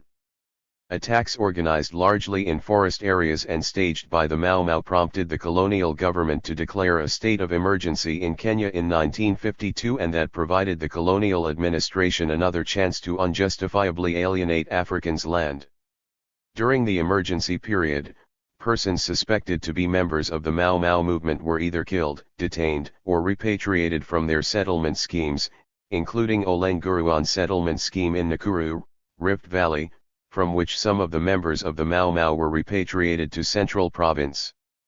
Under the guise of the declared state of emergency, the British colonial administration took draconian measures against Africans, including repatriation from their settlements, arrest and detention of members or sympathizers of the Mau Mau.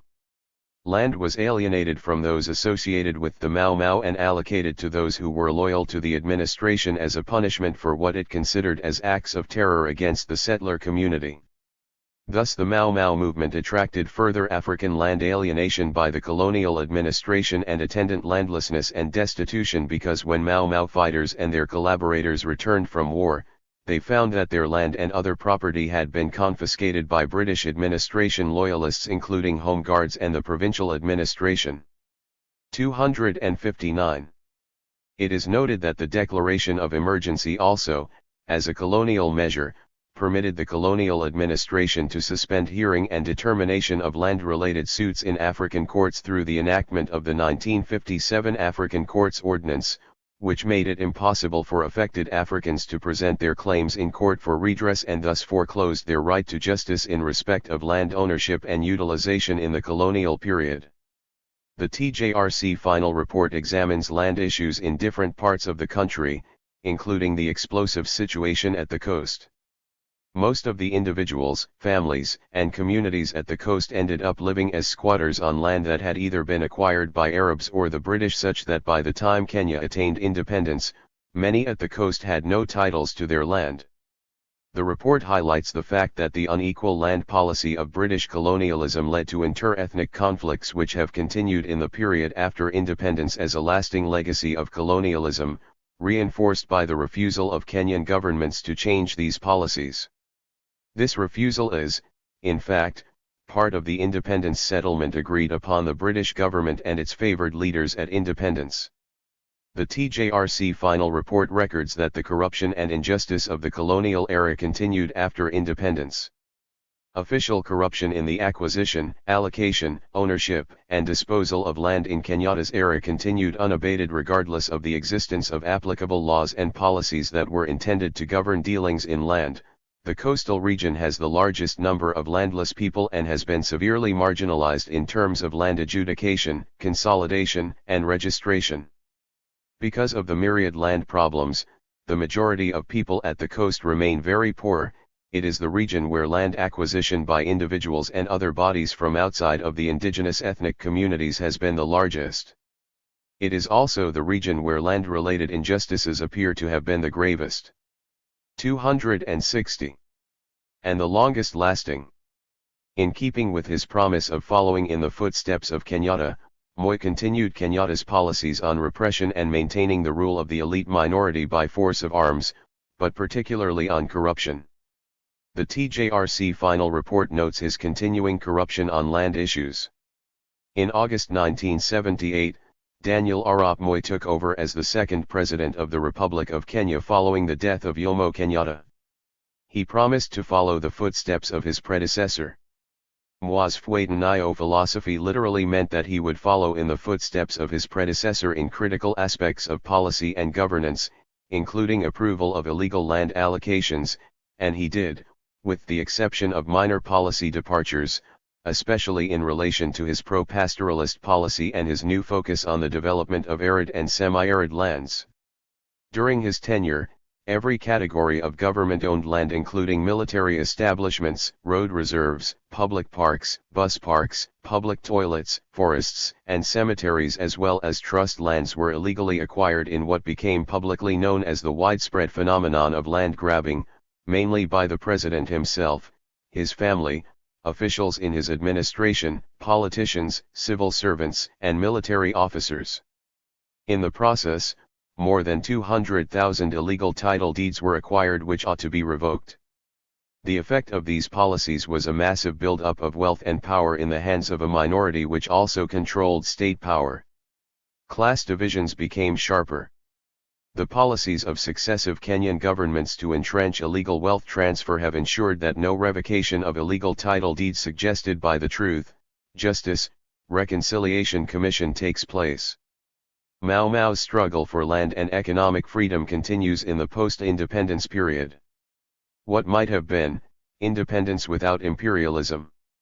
British colonialism used extreme measures such as the declaration of the so-called emergency, the use of military might, the creation of Home Guard comprador class, the use of legal and 261 illegal measures of repression, all to defeat the vision that Mau Mau and Kenya's War of Independence had. It ensured that individuals and political organizations supporting the struggle against imperialism were marginalized, banned, destroyed, or eliminated. This colonial program, aimed at Mau Mau, was also used against militant trade unions, progressive educational institutions, political parties, social movements, newspapers, and mass media. No individuals, no social force that did not support imperialism was spared.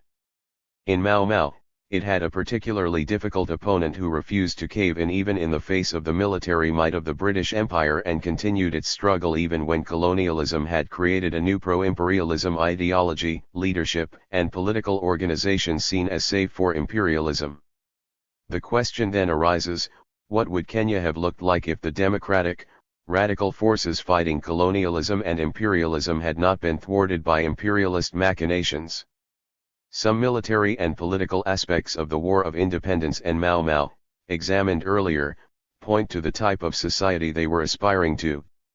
It is important to put such glimpses into a fuller picture of what a society and government, guided by Mau Mau's vision, would have looked like had imperialism not disrupted the natural development of society in Kenya. While, by its very nature, such an endeavor has to be speculative as the process was not allowed to reach fruition, there is enough evidence to indicate what type of society would have emerged under Mau Mau.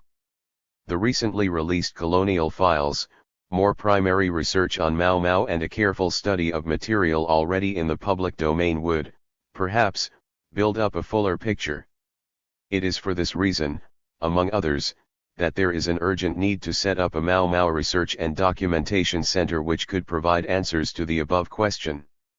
All that is possible within the scope of this book is to provide a brief glimpse into what Mau Mau and the War of Independence's policies, practices, and vision could possibly have evolved into if they had not been scuppered by imperialism and its local allies in Kenya. Among social fabric that colonialism destroyed, using the excuse of the emergency, was civic society painstakingly developed by Kenyans. Milner mentions some early developments at political and social levels. 262. That would have continued into and beyond independence had they not been disrupted by Britain, whose aim, far from civilizing the natives, was to make people dependent on colonialism forever, in material terms as well as mentally. In order to press their modest and reasonable demands, the Africans' land hunger, wages questions, education, health services, color bar, and the constitutional issue, the Africans created their own political party, the Kenya African Union, which by 1952 had a membership of 100,000. To assist them in their struggle for better terms of employment, African workers formed trade unions, the most important of which was the Labor Trade Union of East Africa, and in 1949 they formed the East African Trade Union Congress. To meet their thirst and longing for education, they built their own schools and set up educational associations. By the end of 1952 there were nearly 200 African independent schools which had been organized by two bodies known as Kikuyu Independent Schools Association and the Kikuyu Karinga Educational Association. Africans published their own newspapers and other printed material in order that their wishes and needs could be publicly expressed.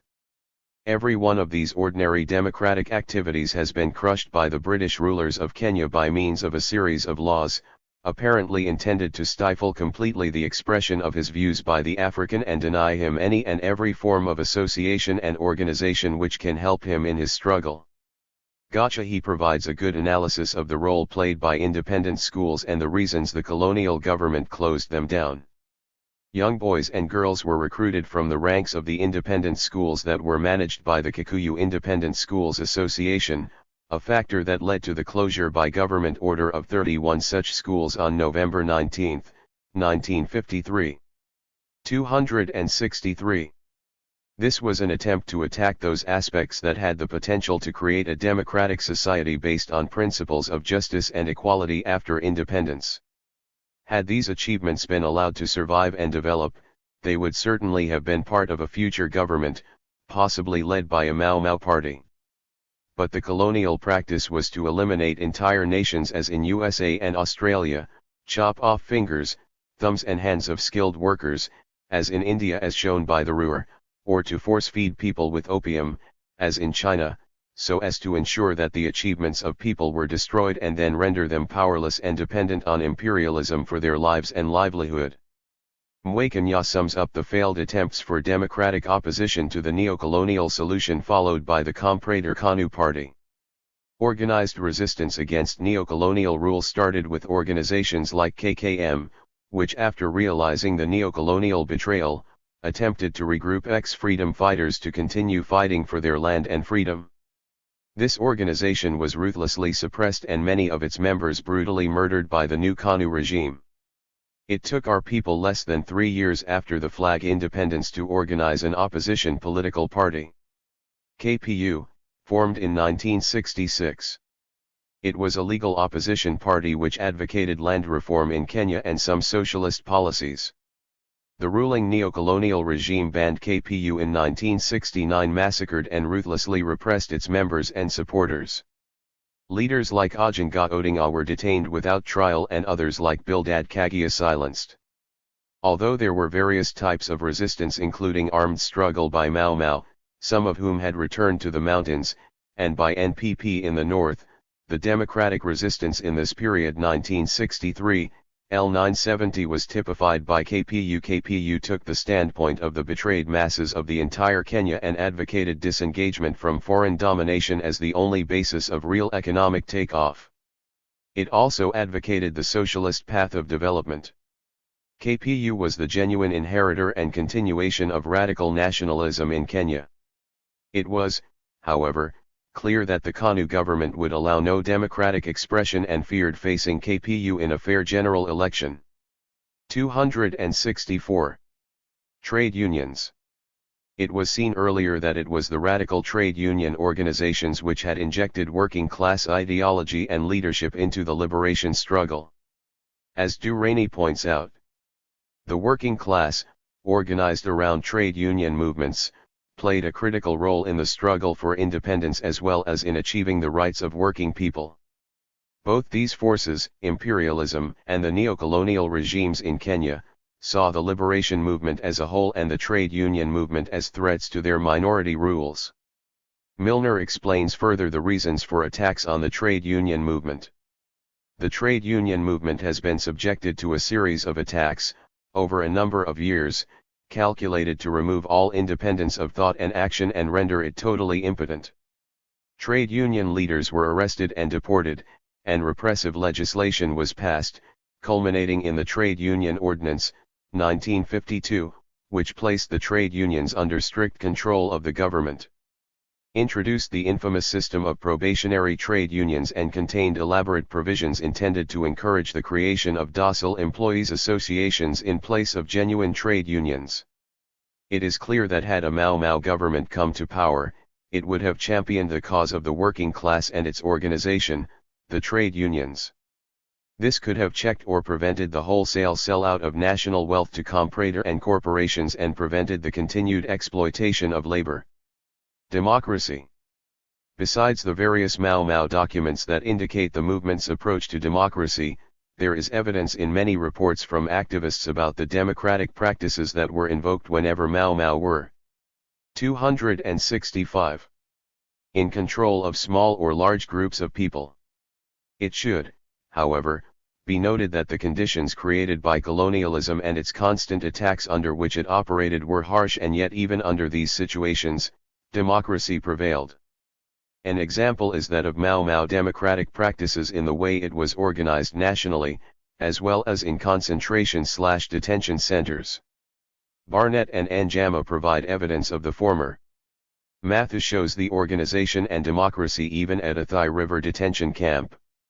Within each compound a leader was elected to represent the detainees in dealing with the camp commander.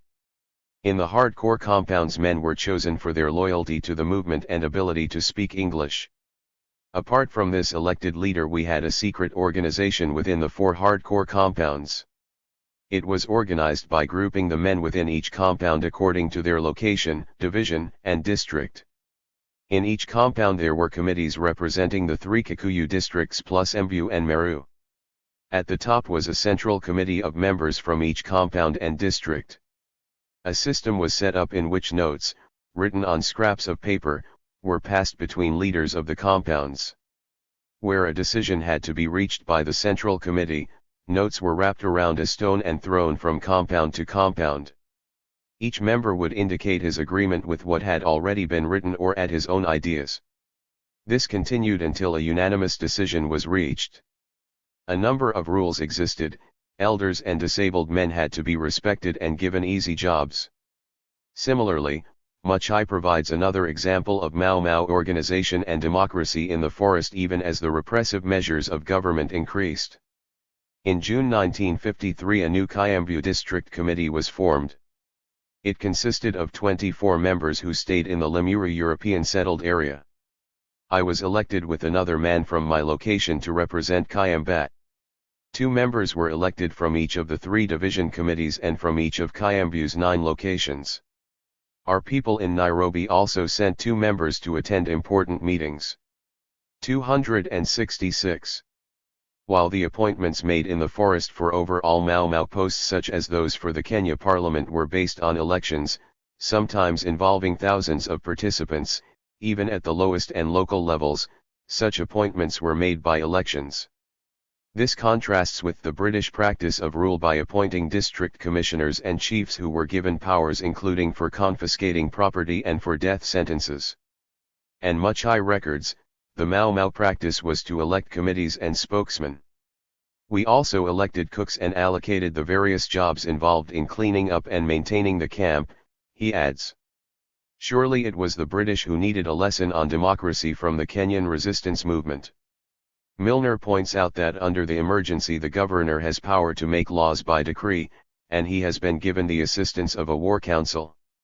It is these illegal and arbitrary powers that colonialism had given itself that were used to suppress the achievements of Mau Mau and earlier resistance movements. The various declarations and statements from Mau Mau, including the document, The Struggle for Kenya's Future and others reproduced in Appendix B, gave a clear picture of the type of society that would have emerged under a progressive agenda supported by Mau Mau. That this aspect has not been explored fully is an indication of the control over information and communication imposed on Kenyan minds by imperialism and their comprador agents in Kenya. And the conspiracy of silence. Perhaps the greatest difficulty faced by Mau Mau veterans and those who even today support its aims is the lack of correct information among the public about the movement, its leadership, its vision and action. This is highlighted by a number of people who have in-depth knowledge about the movement. They say, our plea to break the conspiracy of silence about the Kenya land. 267. And Freedom Army struggle includes also a plea for a more serious study of the history of Kenya since the Second World War and more particularly since 1952. 52. It is only in recent years that this conspiracy is being challenged as new material, interpretations, and analyses of the movement become available. But biographies and other historical records by Kenyan historians and Mau Mau activists have existed over a long period, easily ignored by those seeking to suppress the reality of atrocities. Breaking the silence will reveal truth about British colonialism all over the world as highlighted by the Ruhr. You cannot quantify the wrongs done, he told the PTI news agency. The dehumanization of Africans and the Caribbeans, the of psychological damage, the undermining of social traditions, our property rights, authority structures of these societies, all in the interest of British colonialism. The fact remains that many of today's problems in these countries, including the persistence, in some cases the creation, of racial, ethnic, and religious tensions were the direct result of colonialism. There is a moral debt to be paid. It is only those guilty of stealing and continuing to benefit from the theft of national wealth who would oppose breaking the silence. Unfortunately, they are in positions of power, both nationally and internationally, and so would rather imprison history than let the full light of truth shine on historical facts. It is not only the silence about history that imperialism has imposed in Kenya that needs to be attacked. A society based on wealth and power for a minority elite needs to be attacked and a new social order created that ensures justice and equality for the majority of people. That is the challenge in Kenya today as much as it is in Britain. Colonialism does not end on the day of independence, as if it was a switch to turn a light on or off. The attitudes, power relations, classes, and class struggles from the past are carried on into the future unless there has been a thoroughgoing revolution which alone can replace capitalism with socialism. This certainly did not happen in Kenya. Bolivian President Evo Morales established a vice ministry of decolonization to address this issue. The vice minister Felix Cardenas is quoted by Lessons from Latin America on Fighting Colonialism. It's not sufficient to go somewhere and say, I declare you decolonized, and that's it, they're decolonized. No. It's a question of changing mentality, behavior, of life philosophy, and to do this at an individual level, or at a communitarian level, a national level, we have an obligation to first ask what is Bolivia. If we don't clearly understand what Bolivia is, then we don't know what needs to be done. In the case of Kenya, the question, what is Kenya, needs to be answered by understanding its history of colonialism, by making a class analysis of its people, by examining class struggles and by examining the impact and activities of foreign governments and corporations in exploiting the country and influencing government policies. The question also needs to be answered by knowing on behalf of which class are government policies, the mass media, the education system and other social institutions run. And all this needs to be seen in the context of the way imperialism affects not only Kenya, but the entire continent of Africa.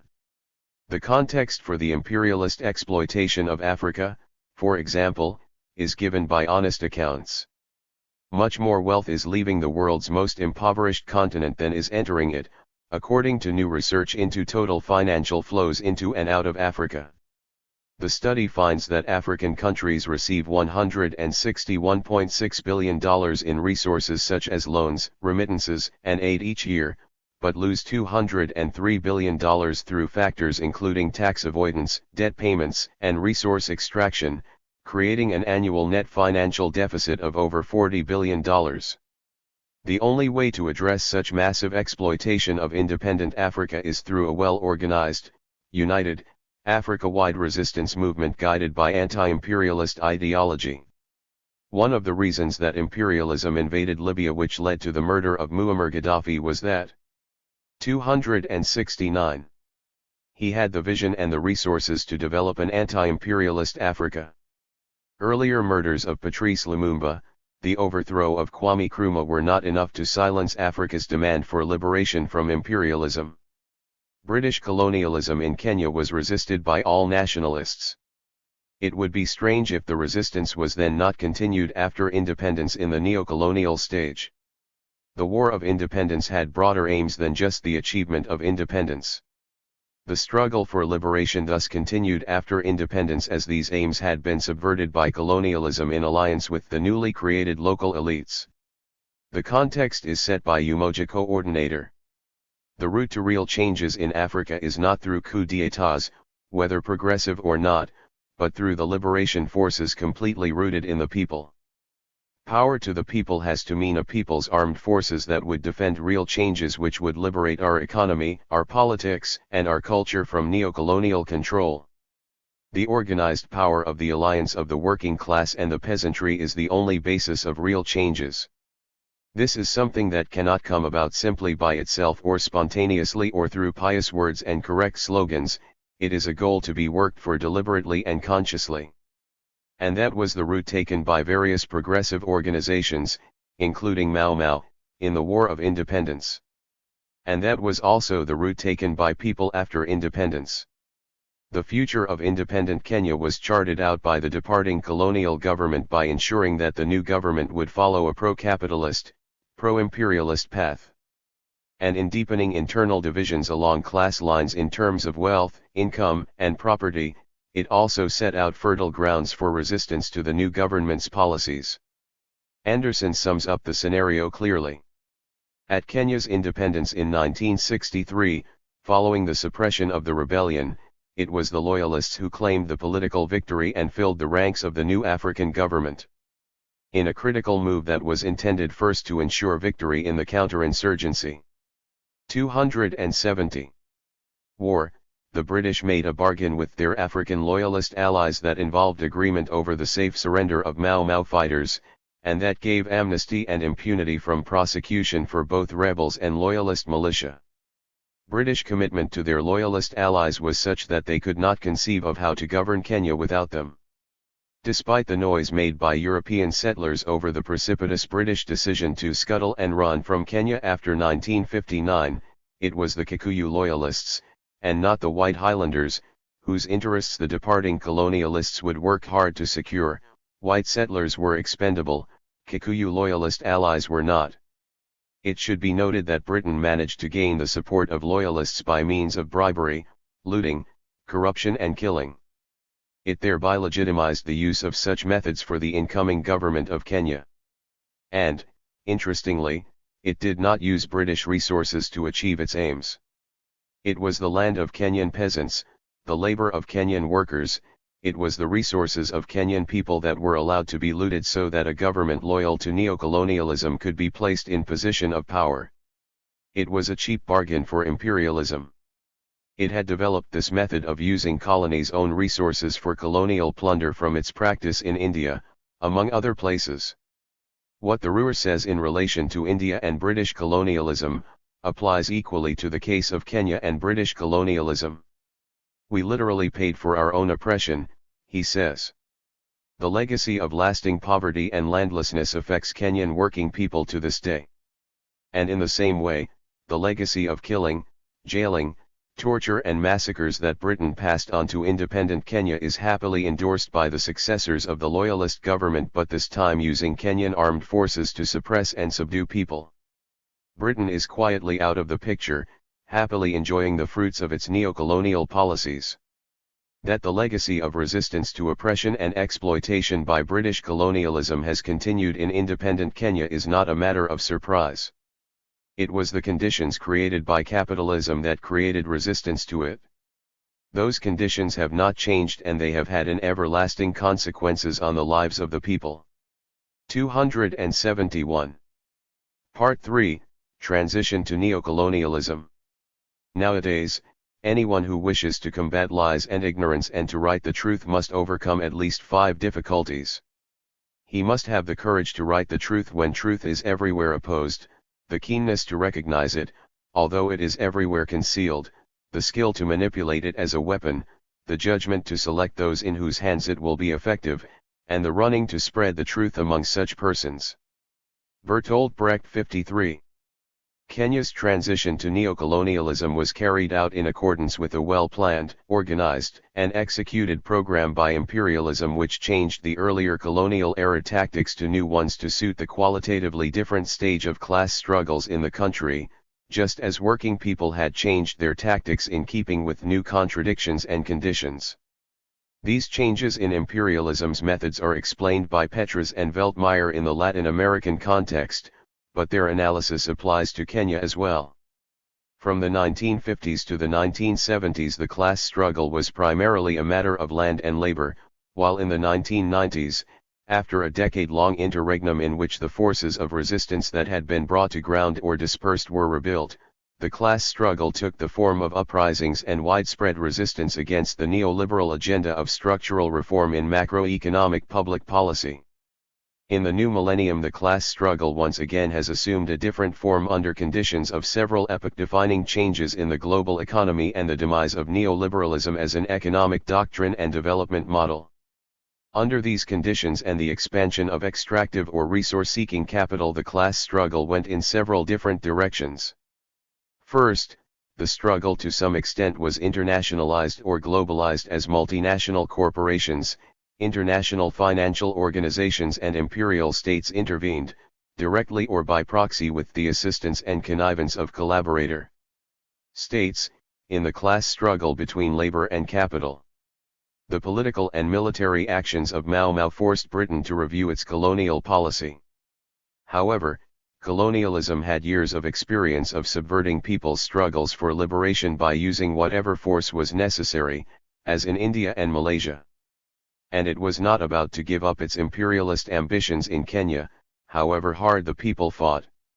It worked out a strategy of making a smooth transition from colonialism to neocolonialism and to continue its economic stranglehold over Kenya. One aspect of this was the military campaign against people, whether armed or not. Another was the political aim of grooming a leadership that would be favorable to imperialist aims. Furedi explains this. The question was no longer whether Kenya would become independent but when, and under what conditions. It was clear that changes had to be made in the forms of political relations through which the colony was governed. It was also evident that British socio-economic interests could not for long be preserved through white minority rule. The declaration of a state of emergency can be seen as a first step in the construction of a system of political institutions through which the existing social relations could be perpetuated in the post-colonial era. The key element in the government's post-emergency strategy was to provide the conditions for the emergence of a moderate nationalist leadership. The crushing of Mau Mau provided an opportunity for the emergence of a moderate nationalist option. But that option had first to be created.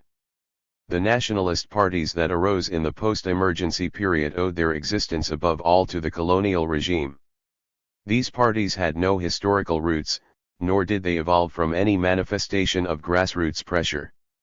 It was on the initiative of the colonial administration that the new political system was born. That new political system has been remarkably successful from the point of view of colonialism.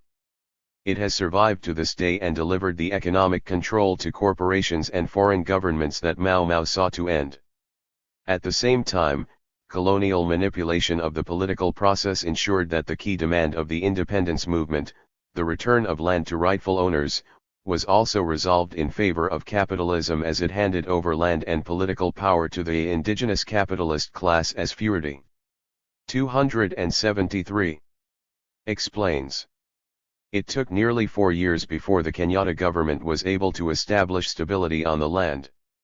During this period, the conflict between the ex-squatters and the state took on a class character, as those without land tried to fight the new group of African capitalist farmers.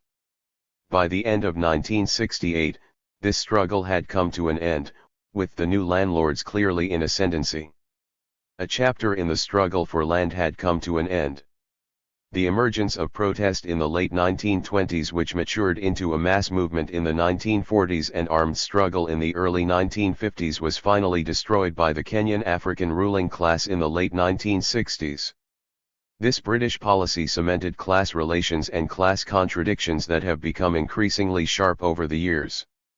In order to achieve its aims, Britain undertook what Furedi calls controlled decolonization, which required the exclusion of the masses from political life. The defeat of Mau and the containment of radical nationalists in the early 1960s were preconditions for the realization of this process. But the stabilization of capitalism in post-colonial Kenya also required the neutralization of grassroots aspirations towards social change. In the sphere of politics, the main priority of the Kenyatta regime was to ensure that the urban and rural proletariat should be deprived of its own organizational and political voice. It is important to understand the two struggles taking place in Kenya. On the one hand, it was an anti-colonialist struggle waged by people of Kenya. That has been well understood and recognized in history books and in people's consciousness. It is the second struggle that has been obscured by imperialism and colonialism. This is the class struggle that started with the introduction of capitalism in Kenya.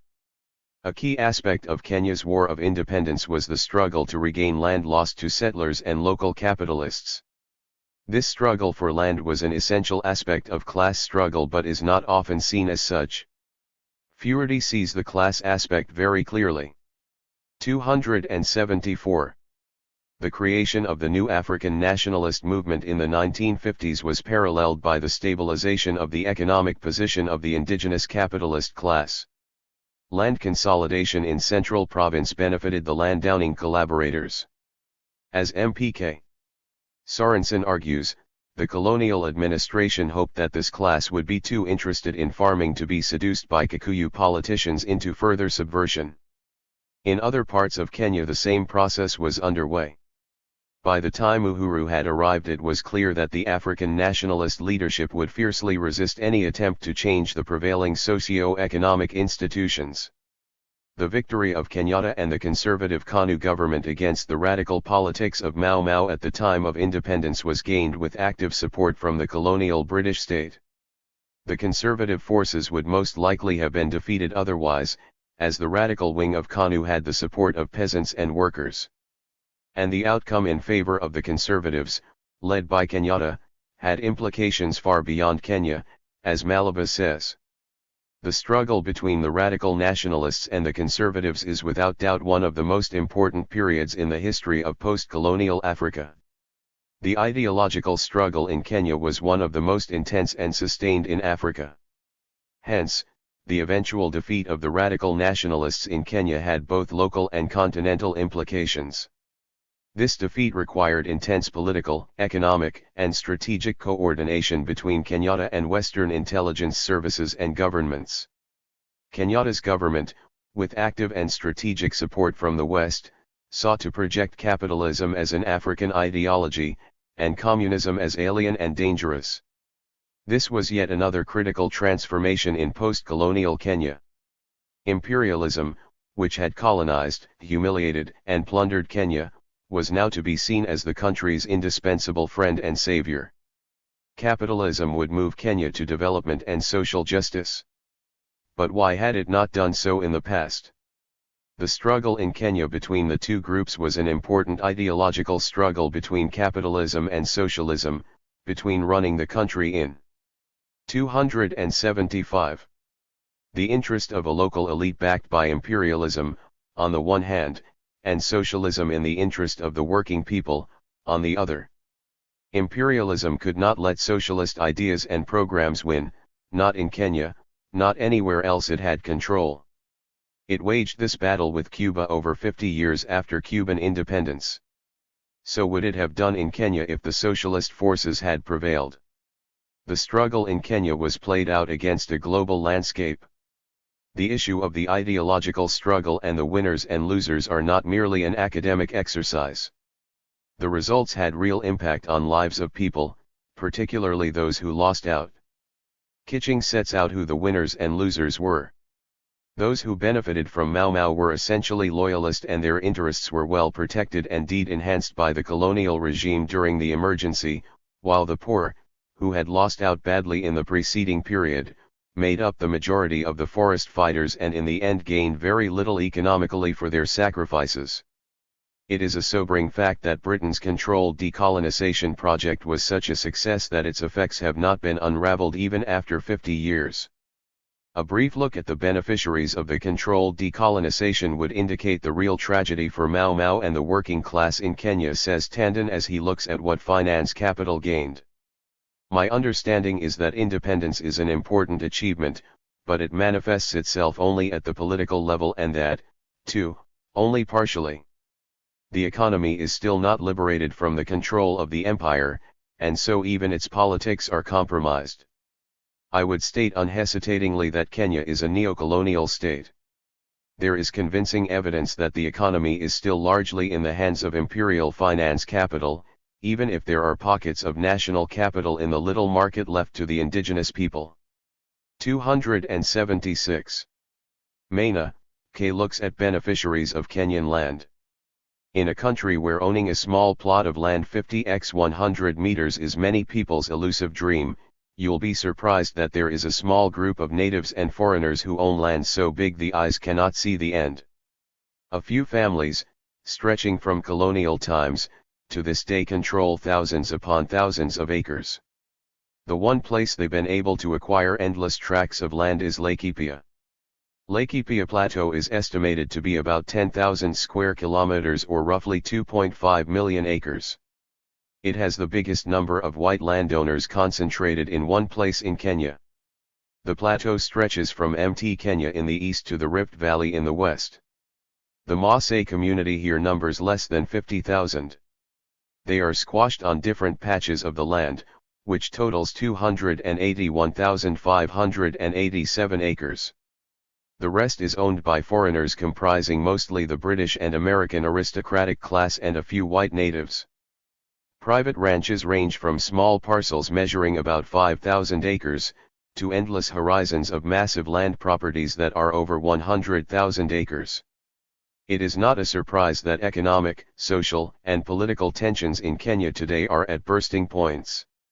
The two key pillars of Kenyan resistance, peasants and urban and rural workers, were the main forces behind continued resistance in the post-independence period as they were in the colonial period. In both forces, what Petras and Veltmeyer say about Latin America in the period 1950 to 70s, applies equally to the situation in Kenya.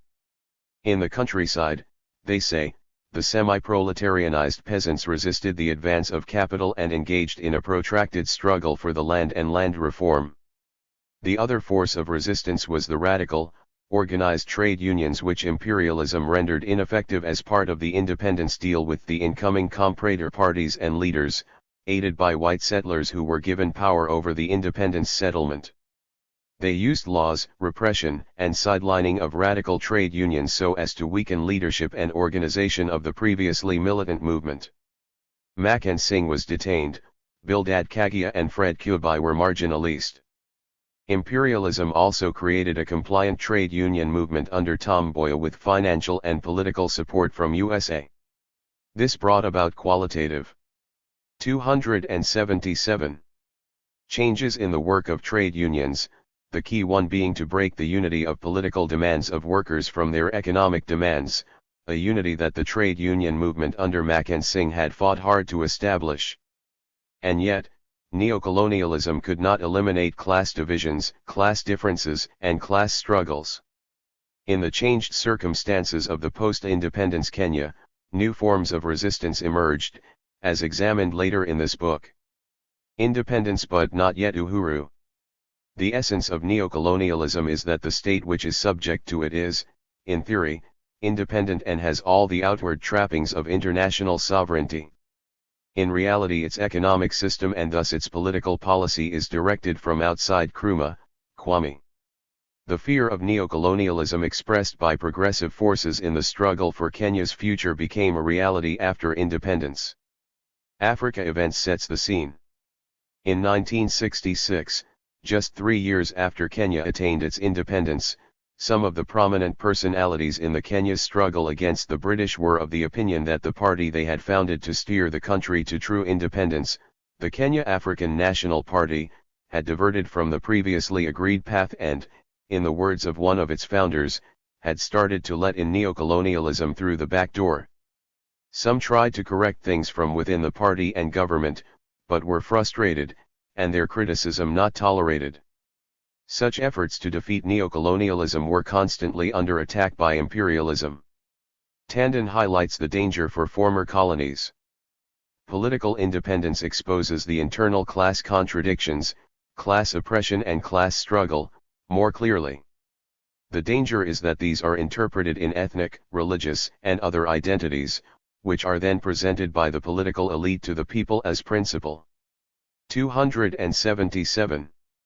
Changes in the work of trade unions, the key one being to break the unity of political demands of workers from their economic demands, a unity that the trade union movement under Mackenzie Singh had fought hard to establish. And yet, neocolonialism could not eliminate class divisions, class differences, and class struggles. In the changed circumstances of the post-independence Kenya, new forms of resistance emerged, as examined later in this book. Independence but not yet uhuru. The essence of neocolonialism is that the state which is subject to it is, in theory, independent and has all the outward trappings of international sovereignty. In reality, its economic system and thus its political policy is directed from outside Nkrumah, Kwame. The fear of neocolonialism expressed by progressive forces in the struggle for Kenya's future became a reality after independence. Africa Events sets the scene. In 1966, just 3 years after Kenya attained its independence, some of the prominent personalities in the Kenya's struggle against the British were of the opinion that the party they had founded to steer the country to true independence, the Kenya African National Party, had diverted from the previously agreed path and, in the words of one of its founders, had started to let in neocolonialism through the back door. Some tried to correct things from within the party and government, but were frustrated, and their criticism not tolerated. Such efforts to defeat neocolonialism were constantly under attack by imperialism. Tandon highlights the danger for former colonies. Political independence exposes the internal class contradictions, class oppression and class struggle, more clearly. The danger is that these are interpreted in ethnic, religious, and other identities, which are then presented by the political elite to the people as principal. 278. Contradictions. They are not. They are secondary contradictions among the people, and exploited by the empire for its own ends. Kenya is not alone in having its ambitions of equality and justice scuppered by imperialism. Other African countries face similar fate. Lehulaire sees a very similar situation in South Africa.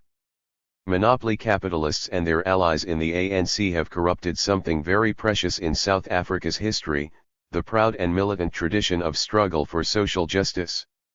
They have corrupted the dream of a free and egalitarian nation.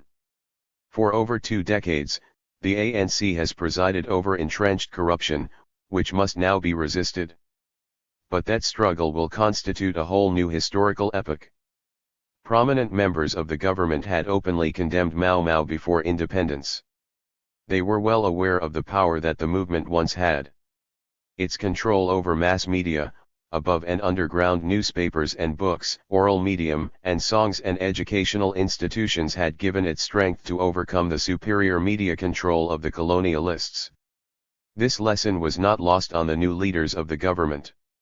Among its first moves was to make it extremely difficult to publish newspapers and books. Various legal difficulties were imposed to ensure that only a few, controlled newspapers and publishing houses could function. Even under the harsh colonial rule, it was possible for Mau Mau to publish 50 newspapers, but under the neo-colonial government after independence, all such avenues were blocked. Large deposits were now needed to publish newspapers, and this meant that few Kenyans could afford to be in media business. Censorship laws and self-censorship ensured by the government meant there was little freedom to express independent, alternative ideas, let alone taking democratic action for change.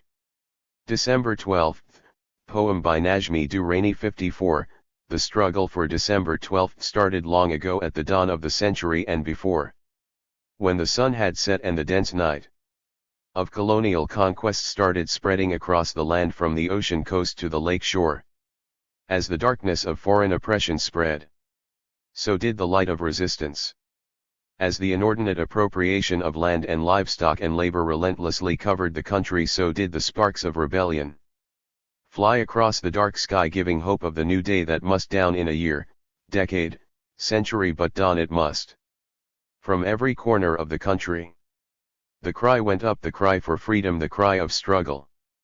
The cry of Mazrui, Fumo Bakery, Mikati Lily, Mwanjika at the coast was taken up by Itumulmuka, Senjau, Mutaro, Anjama, Wiyaki across the plains and mountains, further strengthened by Koitalel, Lowalel, Jem, Bonariri, right to the shores of the Great Lake. The conqueror answered pillage, murder and massacre. The light was dimmed, but the spark was not to be put out so easily. 280. From that one spark new fires were lit.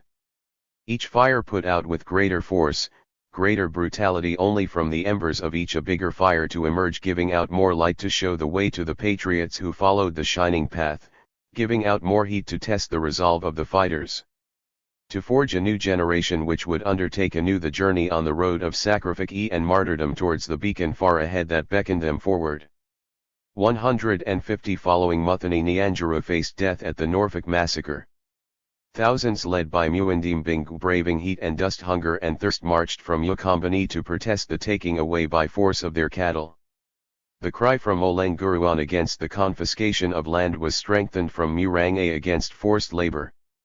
From towns across the country workers added their voice to the song of resistance conducted by Makan Singh, Kagia, Kaibasha, Kubai, Pinto, calling for a just return for their sweat. 281.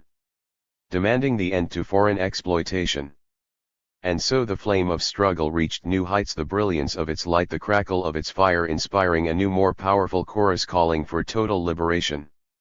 Before the echo died, the cry of earlier warriors was taken up by their sons and daughters, each generation adding its own thunder till it became the mighty roar of the 50s that made the enemy tremble, that shook the foundation of the empire. The roaring fire was kindled from the undying spark by Kamathi, who held aloft the torch that once again lit the way on the road to December 12, that held out hope, promise of a new dawn, a new age when the fire of freedom would burn forever. Najmi Durrani, Nairobi. 282. Three Pillars of Resistance attacked. The three pillars of resistance, Mau Mau, trade union organizations and people's forces, that were responsible for the achievement of independence were systematically attacked by imperialism and rendered powerless in order to ease the establishment of neocolonialism. Mau Mau fighters in the forests were killed in large numbers by colonial military forces, and those who continued the struggle were hunted down and killed. Others who came out in good faith at independence were ruthlessly murdered by independent Kenya's armed forces. The trade union movement was weakened by legal attacks on militant trade union movement and the banning of the ETUC and the detention of its militant leaders. but the colonial government had to use its military to suppress the working class movement, just as it had done against Mau Mau guerrillas. Gupta says. On April 28, the ETUC, in a 200,000-strong meeting, demanded the complete independence for East African territories. Later the government refused permission to hold May Day rally. In the preceding weeks government declared the ETUC not a registered body, and arrested Makan Singh and Fred Kubai on charge of being officials of an unregistered trade union. Following the arrest of Fred Kubai and Makan Singh, within a matter of hours, the workers of Nairobi struck work. This strike and the consequent demonstration was one of the greatest in the history of Kenyan labor movement. Unprecedented armed force was used against the workers. One would have thought a war had broken out. Not content with baton charges and tear gas, the government employed Oster spotter aircraft, RAF planes, Bren gun carriers, armored cars, and armored trucks. By May 28, it was reported in the press that at least 800 workers were behind bars. At the same time, money from USA poured in to create a compliant trade union movement under Tom Mboya. This charted a non-militant role for trade unions and strengthened the earlier colonial policy of diverting trade union movement from political struggle for independence. 283. The third pillar, People's Forces, had been under attack by colonialism with moves such as the construction of concentration camps, detention, and terror by the Home Guard and police reserve forces. Thus all the avenues of militant political action were banned. The banning of opposition political parties followed. In 1969, the Kenya People's Union, the only opposition party ever to be registered in Kenya, was banned, its leadership arrested and detained. Thus ended the one chance of open politics in Kenya. All political activities now went underground, as did the expression of any independent ideas and opinions. The murder of P.I. Ogama Pinto at his house in Nairobi in 1965 had signaled this new period of repression in Kenya. The banning of KPU completed this phase of silencing any opposition by legal or illegal means. Henceforth the battlefield shifted to the underground level. Opposition continues. 284. Throughout the 197 OS underground groups flourished and articulated their vision of a Kenya free from capitalism and imperialism, issuing various underground pamphlets. These included Mwangozi and Kenya Twendapi, which questioned the direction Kenya was taking after independence under the new elite. Many former Mau Mau combatants began to recount their experiences and stated that they had not suffered during the anti-colonial struggles merely to see a minority elite getting all the benefits of independence. Many such views could not be published within Kenya and were published overseas. Among the best known are Karigo Muchai's The Hardcore, and Ngugi Kabairo's The Man in the Middle, and Mohamed Mathu's The Urban Guerrilla, all published in Canada by the Liberation Information Centre with path-breaking introductions by Donald Barnett, the director of LSC, who was part of the collective effort in writing and distributing one of the most important documents in Kenya's history, The Struggle for Kenya's Future. 55. The murder in 1975 of the popular politician, J. M. Kariuki, brought out a national unanimity in anti-government feelings. It also saw the publication and distribution of a large number of underground leaflets in support of basic human and democratic rights. The popularity of songs and plays performed at the Kamariathu Community Center in 1977 once again showed that the Kenyan people had rejected the 55. The document is reproduced in Appendix B. 285. Elite politics and culture promoted by the government but were in support of progressive content in politics, art, and drama. Events were to show that the government would not tolerate such expression of free ideas. Ngugi wa Thiong'o, one of the authors of the play performed at Kamariathu, was detained and the open-air theatre constructed by workers and peasants was razed to ground by government bulldozers. This was the largest open-air theatre in Africa and had the added attraction that it was far from urban centers, in the countryside, with peasants and local plantation and other workers forming the actors, audience, and sponsors of the cultural activities. It now became clear to all that no public expression of any ideas or opinion not in agreement with imperialism was possible in Kenya. Such expression had of necessity to go underground. This lesson bore fruit in the late 1970s and 1980s when a popular underground press flourished, with a large number of leaflets being issued. In general, the underground leaflets of 1970s reflected the contradictions of the times. Many were written by school, college, and university students who played an important role in mobilizing public opinion on important issues. The writers of these leaflets were also conscious, as Africa Events put it, of the class dimensions of the post-colonial Kenya society, and they often tried to show the connections between Kenya's problems, not in tribal or personality lines, but in terms of what they called the neo-colonial path of development opted for by the government. The leaflets bearing Kiswahili names became part of a vigorous underground press that took a very different line on national and international affairs from that of the established press. Gradually, resistance became an everyday feature of life. The extent and strength of this resistance may not immediately be obvious to a casual observer, hidden as they are by the silence of the official and corporate media. Such resistance can be examined at three levels. First, the resistance of workers, peasants, students, and that of the whole nation. This is the general response of the working people of Kenya to their social oppression and economic exploitation under the neo-colonial policies of the government. The second level reflects the organized, underground resistance that has given an ideological and organizational direction to the resistance of the people. The resistance at the third level was based overseas, but which 286 reflected, supported, and was part of the resistance within Kenya. These two aspects of resistance, local and foreign, came together as a joint force to oppose the local ruling class and its imperialist backers. Worker resistance. Worker resistance throughout the country was in the forefront of direct action against oppressive laws and economic exploitation through strikes and related actions, reminiscent of the practice during the colonial period.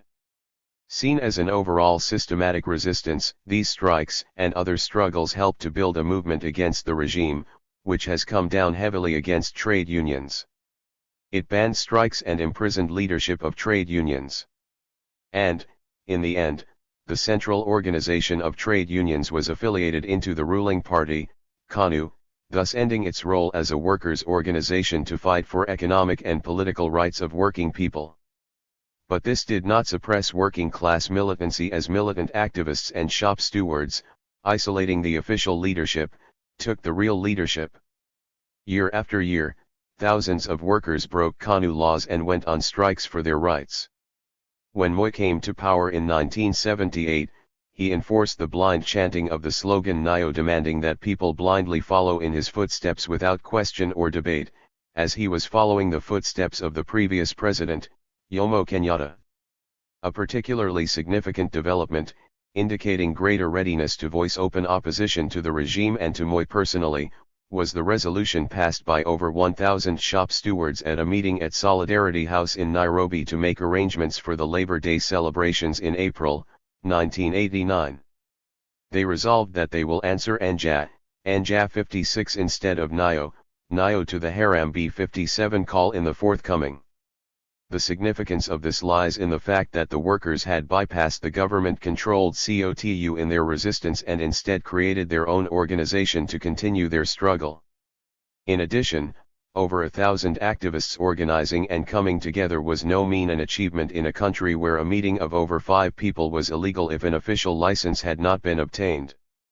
Moreover, the secret police monitored and suppressed any such democratic activity. The workers overcame all these obstacles to bring to the forefront the most important failure of the government, the economic mismanagement that brought vast fortunes to a select few and untold misery to the majority of people. But it is the daily struggles of the workers that gave true significance to the growing worker movement in Kenya in this period. Not willing to accept the situation, which meant daily erosion of their already very low standard of living, the workers intensified their struggles for a decent living wage and their economic, social, and political rights. Moi Kenya's publication, Kenya, Register of Resistance, 1986, breaks down the workers' demands into 3 categories: economic demands, for higher wages, land, and employment; social demands, safety at places of work, improved working conditions, adequate health facilities, adequate and relevant education. Political demands, right to organize, right to assembly, union rights, support other workers, liberation from the entire oppressive system.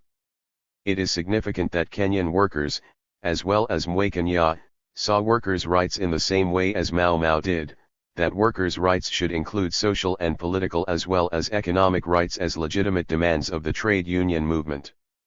This was the key demand of the trade union movement as set up by Makan Singh, Fred Kubai, Bildad Kagia and others during the colonial period under the East African Trade Union Congress. This aspect is further explored in Durrani. The colonial administration, as well as the independent Kenyan government, legislated to remove workers' political rights from trade union remit, an aspect that has gravely weakened the trade union movement in Kenya. The same laws are in operation in Britain today with similar results. Workers' resistance in this period took various forms: strikes, demonstrations, boycotts, work to rule, refusal to accept unfair practices. The media have been forced by the regime not to report fully on such militancy or to underplay their revolutionary significance. An examination of some worker resistance in the first few months of 1989, taken from Upandam Wing Ein, shows the extent of such resistance. 2,000 Mombasa Municipal Council workers went on strike for more wages. 100 workers of the Gachari Farmers Co-op Society, in Embu went on strike and demonstrated for their rightful wages. 150 workers of Nzoia County Council in Trans Nzoia went on strike for wages. 600 workers in the open-air workshops went on strike and demonstrated when the Tika police tried to evict them from their work area. They attacked the police, many of whom were injured. 630 Kittle municipality workers went on strike for increased wages. 300 workers of the Raw Mill Kenya Ltd in Kiambu went on a go-slow strike for increased wages, house allowance, leave entitlement, and traveling allowance. 700 workers of the Pan-African Paper Mills, Webai went on strike and fought police and the paramilitary GSU with stones, pieces of wood and acid. 200 workers of Lennar Road Construction Colorado Bungoma held a demonstration in support for their demands for higher wages and better working conditions. 100 workers of the Athai River Mining Ltd went on strike for higher wages. 180 workers of Atta Ltd, Mombasa went on strike for higher wages in spite of being faced by armed police. 200 workers of Cosmo Plastics Ltd, Nairobi went on strike for better working conditions and right to permanent work after being considered casuals after 8 years of work. 250 workers of Afrolite Ltd, Nairobi went on strike for higher wages. 350 workers of Woodmakers Ltd, Nairobi went on strike for higher wages. These are just a few examples of strikes in the first 6 months of 1989. The actual number of workers taking strike action had been consistently increasing. Whereas 42,527 workers went on strike in 1986, the figure had jumped to 110,870 in 1988, indicating a higher level of militancy among workers. It should also be noted that as strikes were illegal in Kenya, workers going on strike risked losing their jobs and facing other punishment. In addition, the government's response to all strikes was to send in armed police and GSU 59, so striking workers, especially their leaders, ran the risk of being beaten up and held in remand or imprisoned where they got tortured as a matter of routine. Yet strikes continued. Over the 10-year period since Moi came to power, the situation of workers got increasingly harsh.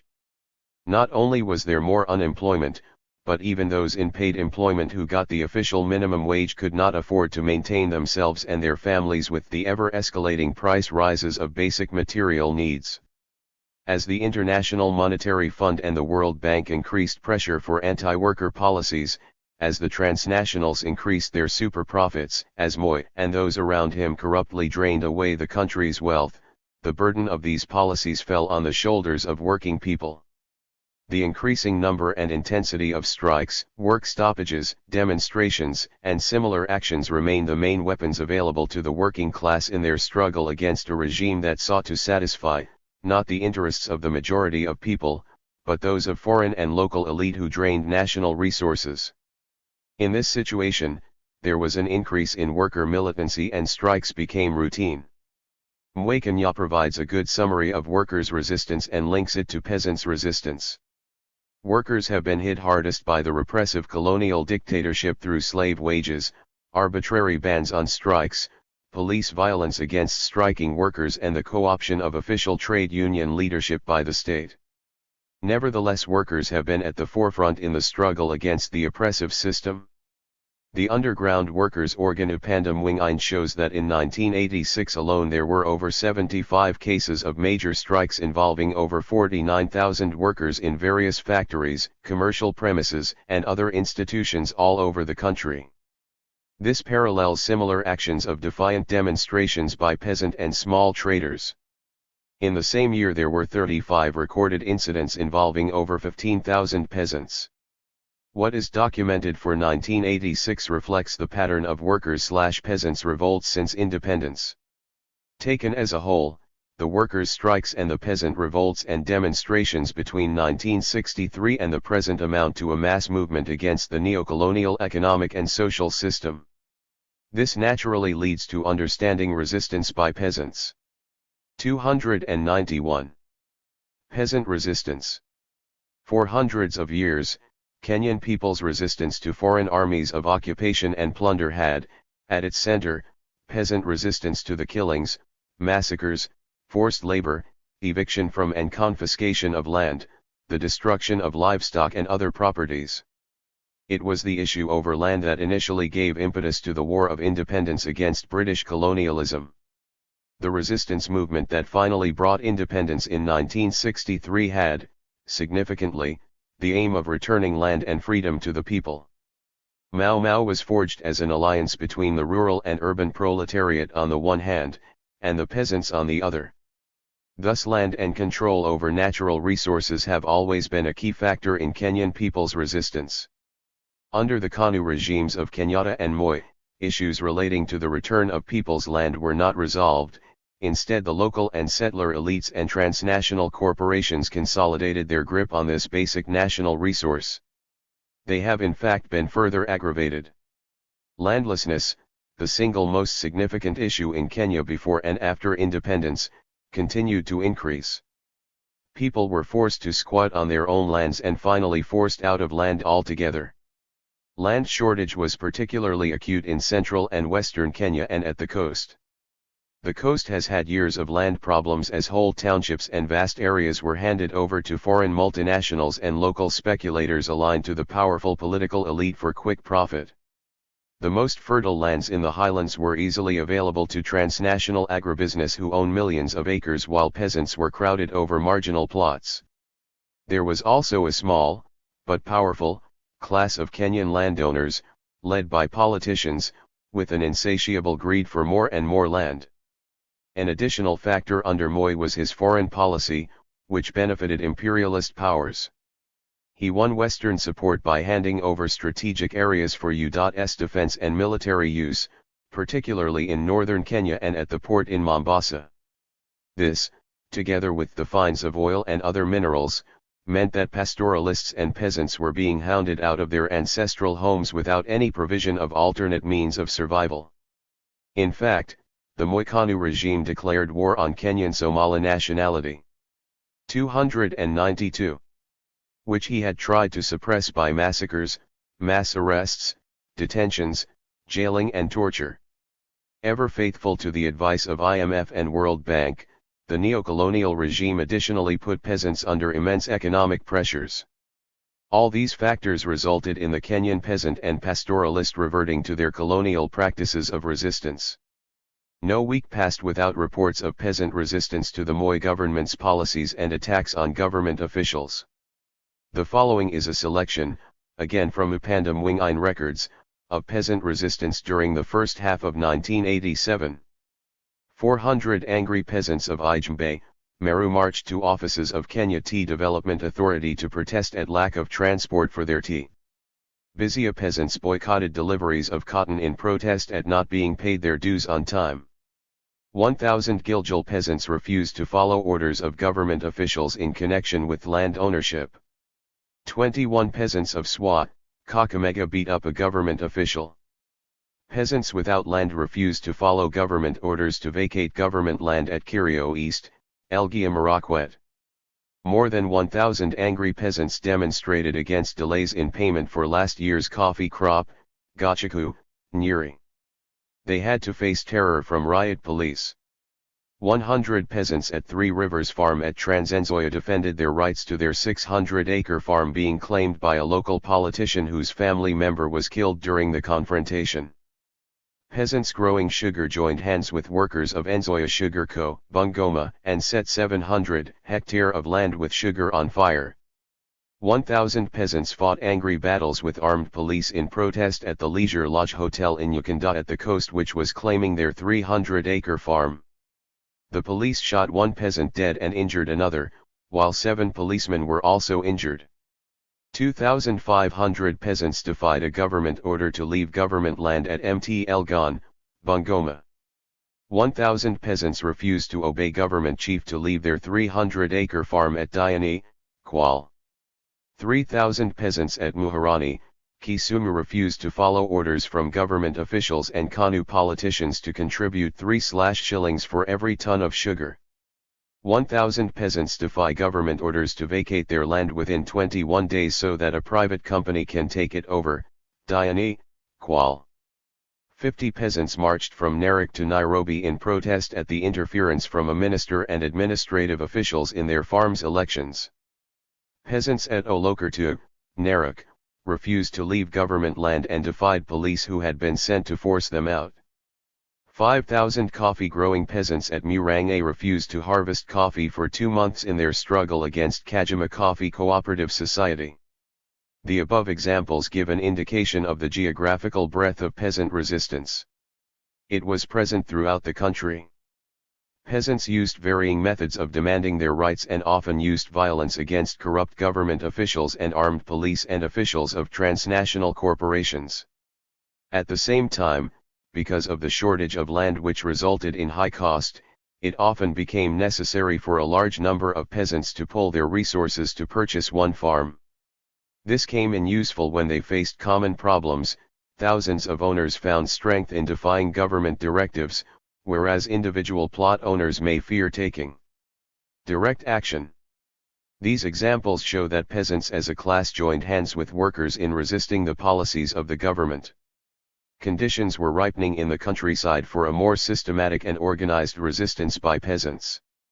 Underground resistance movements got much support from the peasants. Indeed, the government's use of the army against peasants showed its fear of this resistance building up into a formidable force. Student resistance. Together with workers and peasants, students became the third force that actively opposed the neo-colonial government.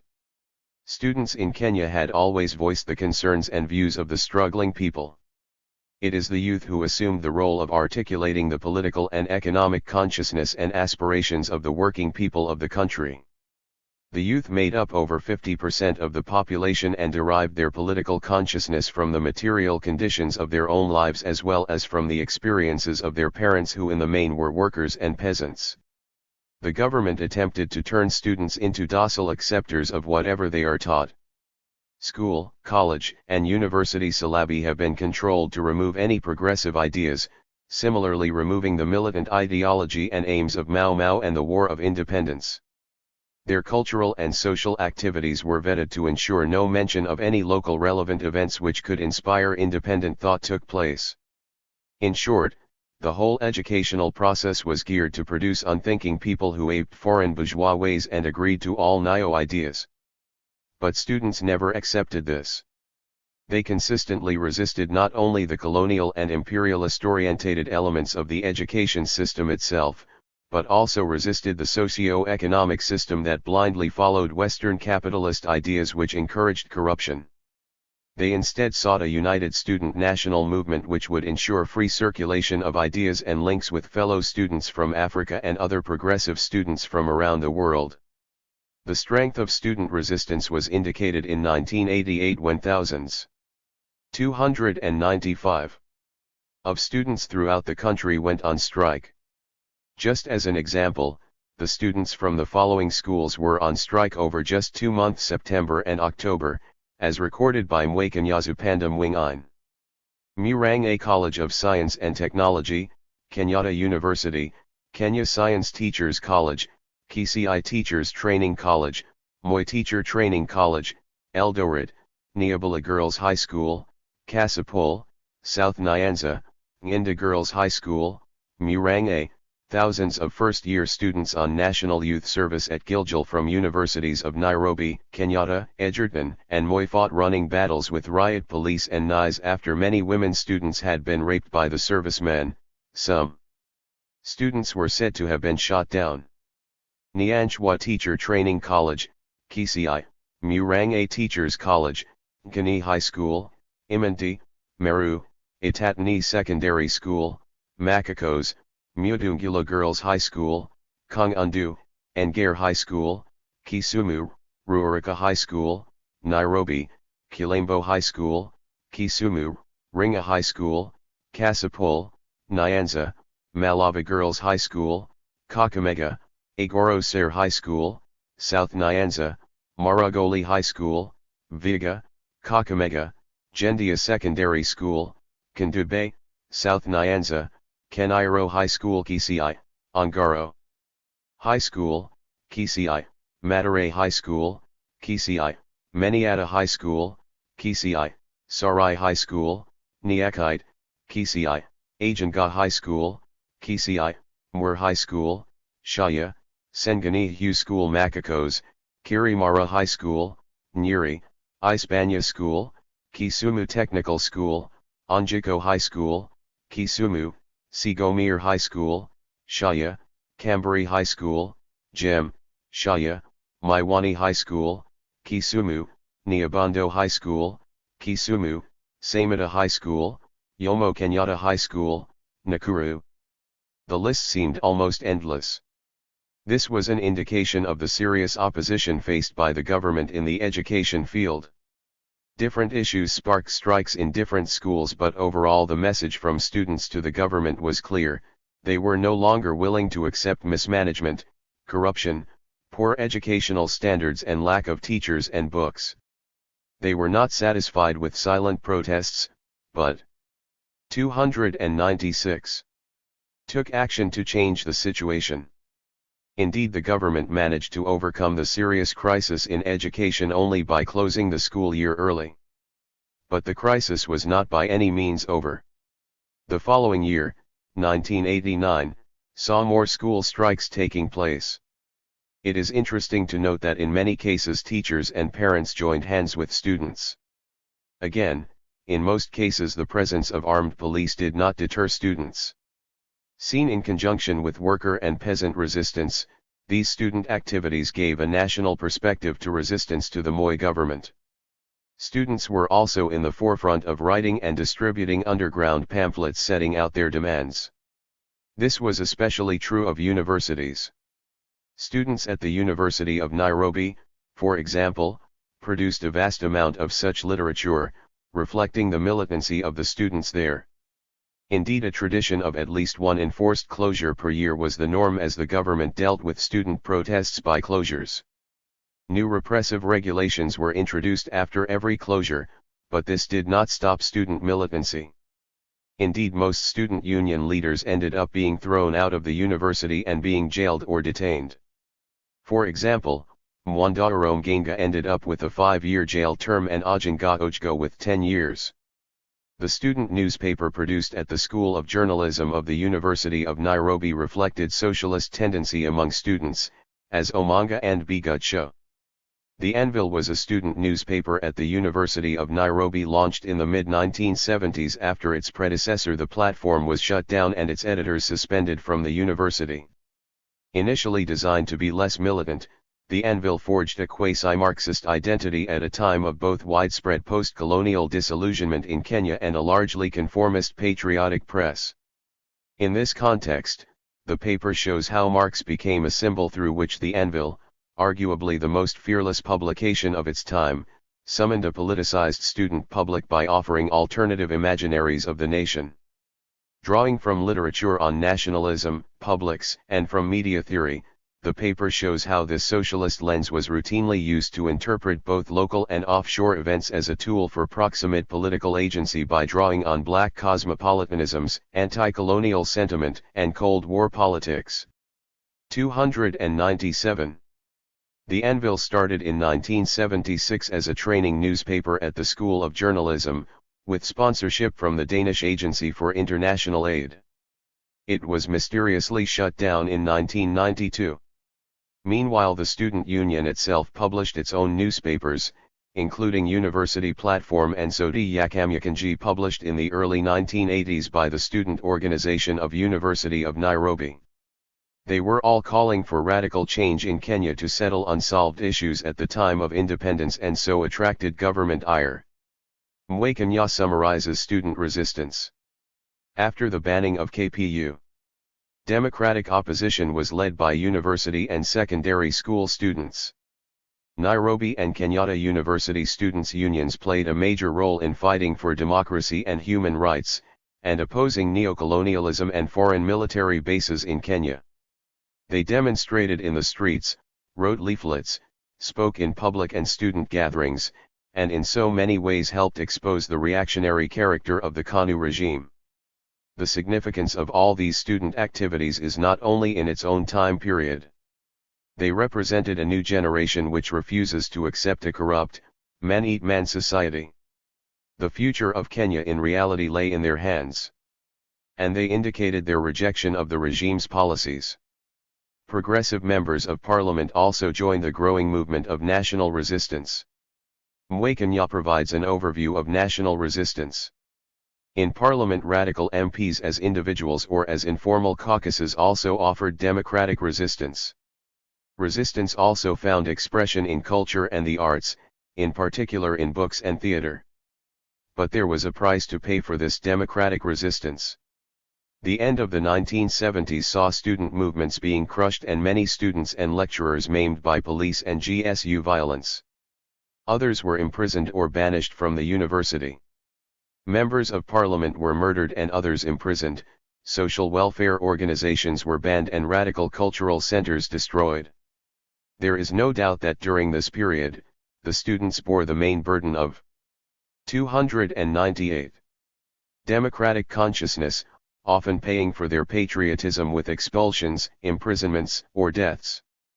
The students' resistance supplemented that of the workers, manifested in the increase in the number of strikes, and that of the peasants who showed their resistance by attacking corrupt cooperative officials and at times even uprooting cash crops imposed on them. The period 1970 to 80 can rightly be called the decade of struggle for democracy. The prevailing thinking among progressive people was summed up by Willy Mudunga. Imperialist capital, locked in the hire purchase business, pervades both aspects of production of our material goods. The roles which modern imperialism has imposed on Kenya find effective expression in our laws. Nobody denies that Kenya is an exploited country where workers and peasants are exploited by imperialist capital of the international bourgeoisie, who are the ruling class in Kenya. The bourgeoisie own the means of production here. They will live and die with imperialism. 60. The whole nation resists. Workers, peasants, students, all had their own forms of struggle against the unpopular elite government. But as Mwekenya points out in the Register of Resistance, 1987, the lower petty bourgeois had also joined the ranks of those resisting and struggling against the government. The significant point about this was the vast numbers involved in this protest. For example, when teachers protested against the government's sudden policy of reducing their housing allowance in September 1988, almost 160,000 members of the Kenya National Union of Teachers planned to go on strike. So serious was this action that the government was forced to withdraw its planned reduction of housing allowance. Similarly, over 80,000 drivers, MANA MBAs, Matatu owners, and other transport workers brought national transport to standstill when they boycotted work in March 1988. It forced the government to withdraw the new policies affecting the industry. The unpopular 1988 queuing elections, in which Moi won a false mandate, gave rise to massive election boycott and mass demonstrations against the fraudulent elections. Moi had hoped to prove his popularity to his international backers USA, Britain, IMF, and World Bank, and to give a democratic veneer to his dictatorial rule. In the event, the resistance of the voters robbed him of his victory.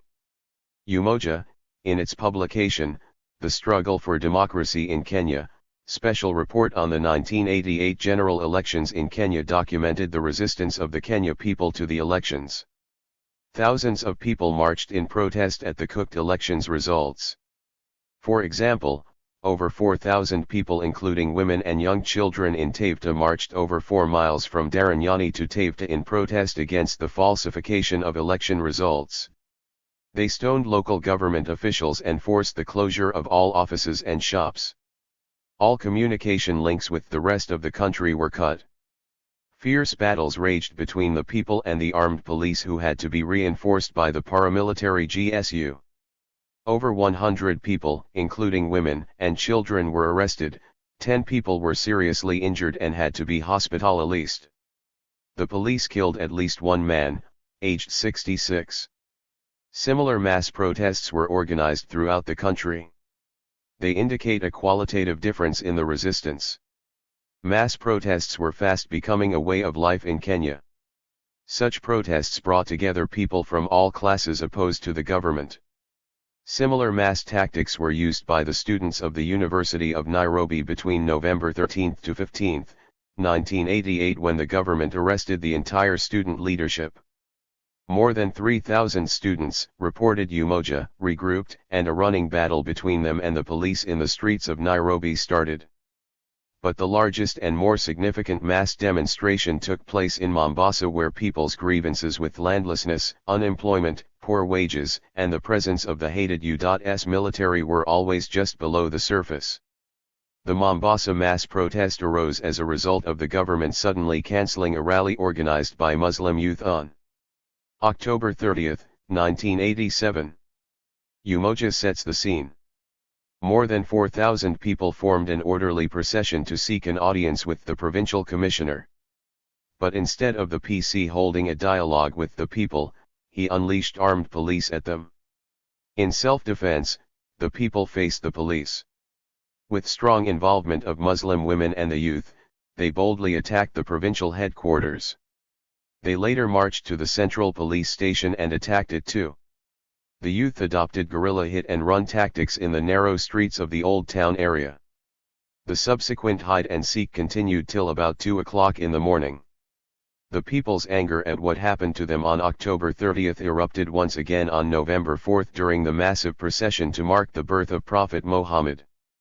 The youth used the religious procession to once again air their defiance and express their demands for the right to organize and assemble. There was obviously a strong organization behind the mass protests.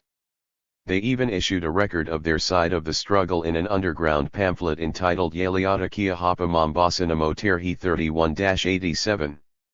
Kenyan people turned to other forms of resistance as well. Many parts of Nairobi, for example, were closed areas to the police, similar to the situation during the Mau Mau period. Any police officer who ventured there ended up being murdered. Increasing cases of death of policemen and government officials at the hands of people occurred. The following are some examples from Upandam Wing-Ein. Police constable killed at Mathur in Nairobi. A policeman was shot in the leg at Nakuru after a policeman shot dead a woman. Senior superintendent of police was hacked to death by people of Lukoi, Mumias. A sublocational KANU vice chairman in Kakamega district, Gilbert Okolo, was slashed to death by people. This is the second incident this year when a KANU official in Kakamega was hacked to death. A KANU youth winger, Samuel Maba, was admitted to hospital with deep cuts on head and neck, same incident as above. Lawrence Mbear, The acting chief for Shamakhokho location in Hamisai was assaulted with a panga by local people. He was admitted to hospital. Constable Salim Limo murdered at Huruma Estate, Nairobi on August 20, 1988. The spirit of resistance was captured by a Kisumu woman who was being evicted by the Kisumu Municipal Council from her home where she had lived for over 15 years. In October 1988, council askaris went to evict her. But the brave woman was ready for them. She first threw boiling water on them and then fought them off with a panga, injuring them. The people have begun to say no to exploitation and oppression. As Upanda Mwingine said, Wakati wo wote mahali popote watu wakagandamizwa sai watalipizwa mapambano yatazuka. Every time, every place when people are oppressed. 302. A price will have to be paid. The struggle will blossom everywhere. That indeed was the situation in Kenya towards the end of 1990s with resistance to government policies. 303. Part 4, Uhuru, 1963, Underground. Organist resistance. Underground organized resistance. December 12 movement. The tradition of organized underground resistance in Kenya goes back to the beginning of the 20th century and continued throughout the colonial period. But the tradition did not end with the achievement of independence. It continued throughout the period of Kenyatta's regime and intensified under Moi, as the US-backed regime consolidated its neo-colonial grip over the country. This survey examines only one of the groups that was active in this period, the December 12 movement, which later emerged as Moi Kenya. This should not be seen as an indication that there were no other underground groups. It is the one whose publications are most readily available and with whose work the author is most familiar. While Moi Kenya was a Kenya-based group, there were others based overseas. Africa Events explains the widespread solidarity and human rights groups around the world. Those who went into exile became part of the international solidarity movement with Kenyan political prisoners, a movement that started with the formation of the London-based Committee for the Release of Political Prisoners in Kenya. This later inspired other campaigns in Scandinavian countries, India, Japan, and North America.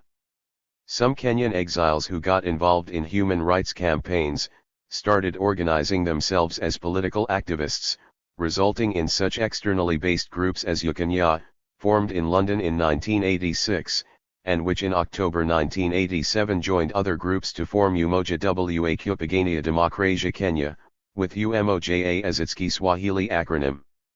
As part of its activities. 304.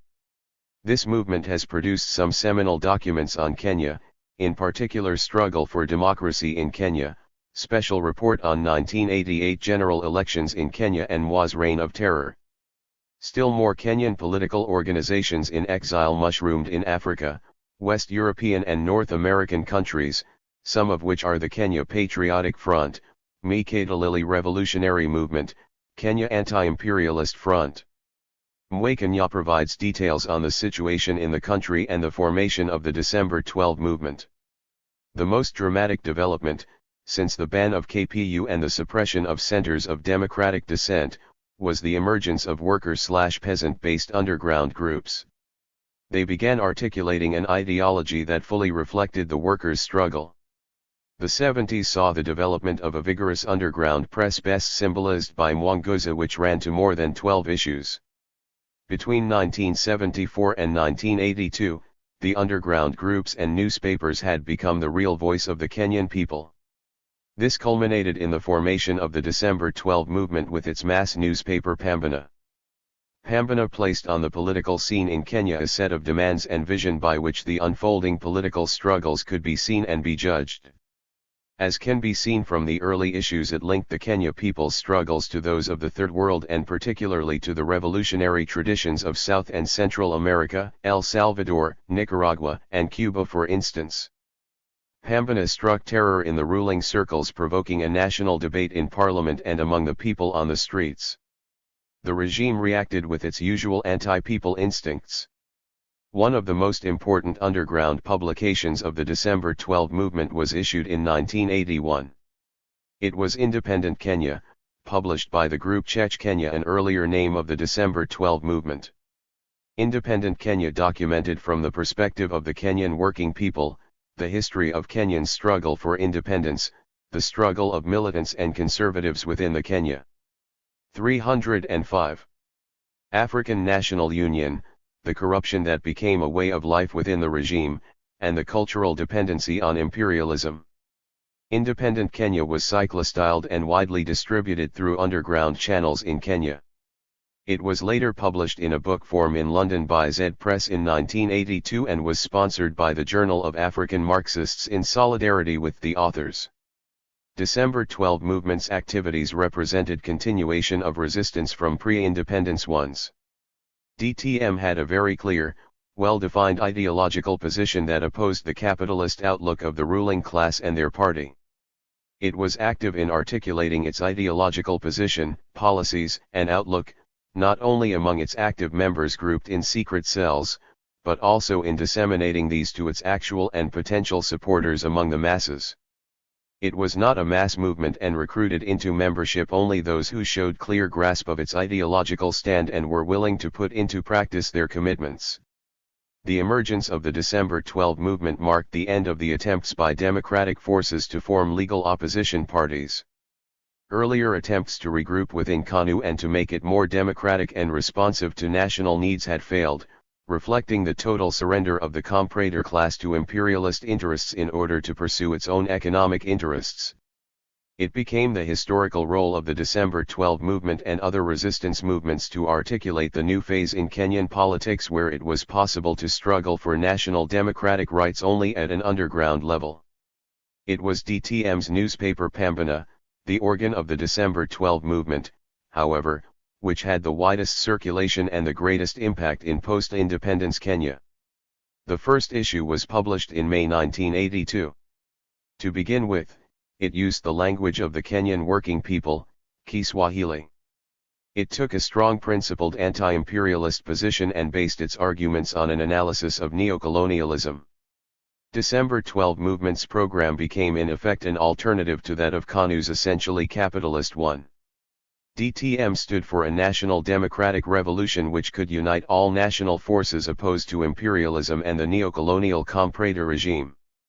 As Pambana made clear, the December 12 movement supported all genuine Kenyan. 306. Organizations and individuals, fighting any aspect of local or imperialist reaction. It set out the tactics of achieving a broad unity of all democratic forces and, in the process, it clearly isolated the comprador class. The short-lived coup of August 1982 was, at one level, a reflection of the developing democratic forces. The coup's message reflected the desire of millions for an alternative political system from the KANU one. It was clearly a vindication of DTM's program, which appears to have influenced the coup leaders. Over the past few years, this country has been heading from an open to a closed, inhuman, and dictatorial society.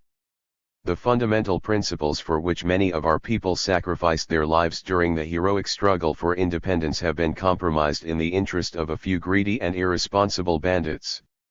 Over the past 6 months, we have witnessed with disgust the imposition of a de jure one-party system without the people's consent, arbitrary arrest and the detention of innocent citizens, censorship of the press, intimidation of individuals and general violation of fundamental human rights. This ruthless oppression and repression is reminiscent of the past colonial days which Kenyans thought were buried at independence. A gang of local tyrants has emerged whose only function is to terrorize and intimidate with senseless warnings. Rampant corruption, tribalism, and nepotism have made life almost intolerable in our society. The economy of this country is in shambles due to corruption and mismanagement. The cost of living in Kenya today is among the highest in the world. Wananchi can no longer afford to meet the basic requirements of life, due to exorbitant prices of basic necessities such as food, housing, rent, transport. Kenyans are among the highest taxed people in the world today. Our armed forces have heeded the people's call to liberate our country once again from the forces of oppression and exploitation in order to restore liberty, dignity, and social justice to the people. 307. The aftermath of the coup altered the political scene in Kenya. Realizing how little public support it had, the KANU government increased repression to new heights. It relied even more on the military. Many patriots and Democrats who had been active before the coup were brutally murdered or illegally detained. All pretenses to democracy were removed. Economically, the Moi regime aligned itself even more firmly to U.S. imperialism, which now acquired military facilities in the country in return for supporting the unpopular regime. At the same time, the coup ended prematurely the developing revolutionary forces from gathering more support and setting up an appropriate organizational and ideological framework to challenge the government on a stronger basis. As it is, the coup gave the Moi government an excuse to undermine every strand of resistance to its rule and arrest, detain and disappear those it saw as opposing its rule. This included the growing trade union and student movements and also DTM leadership. With strong support from Britain and USA, it re-established its rule, but with an even more oppressive rule. It is difficult to speculate how the forces of resistance would have developed had Moi not used it to silence all opposition. It is fair to say, however, the resistance movement suffered a setback with Moi's reign of terror unleashed in the wake of the coup. The December 12 movement just about survived Moi's attacks on all forces opposed to him, but as a much weakened force following the brutal actions to jail, detain, or eliminate its members and leaders. It continued the production of Pambana, and the second issue came out in July 1983. It summed up the experiences following the coup and exposed the attempts of the ruling clique and their army to instill fear amongst the people. It identified the root causes of the problems facing people and resolutely called for unity to defeat the enemy, adding, "We cannot remain silent when our right to good housing, adequate food, decent clothing, and education have been denied us by this oppressive regime. 20 years after independence we have been reduced to the position of beggars. Even the parliament has not been able to change anything. It will not be able to change anything. We are still hungry, and we know that our children will suffer even greater hunger if we do not now make the necessary effort and sacrifice to change the present conditions." 308.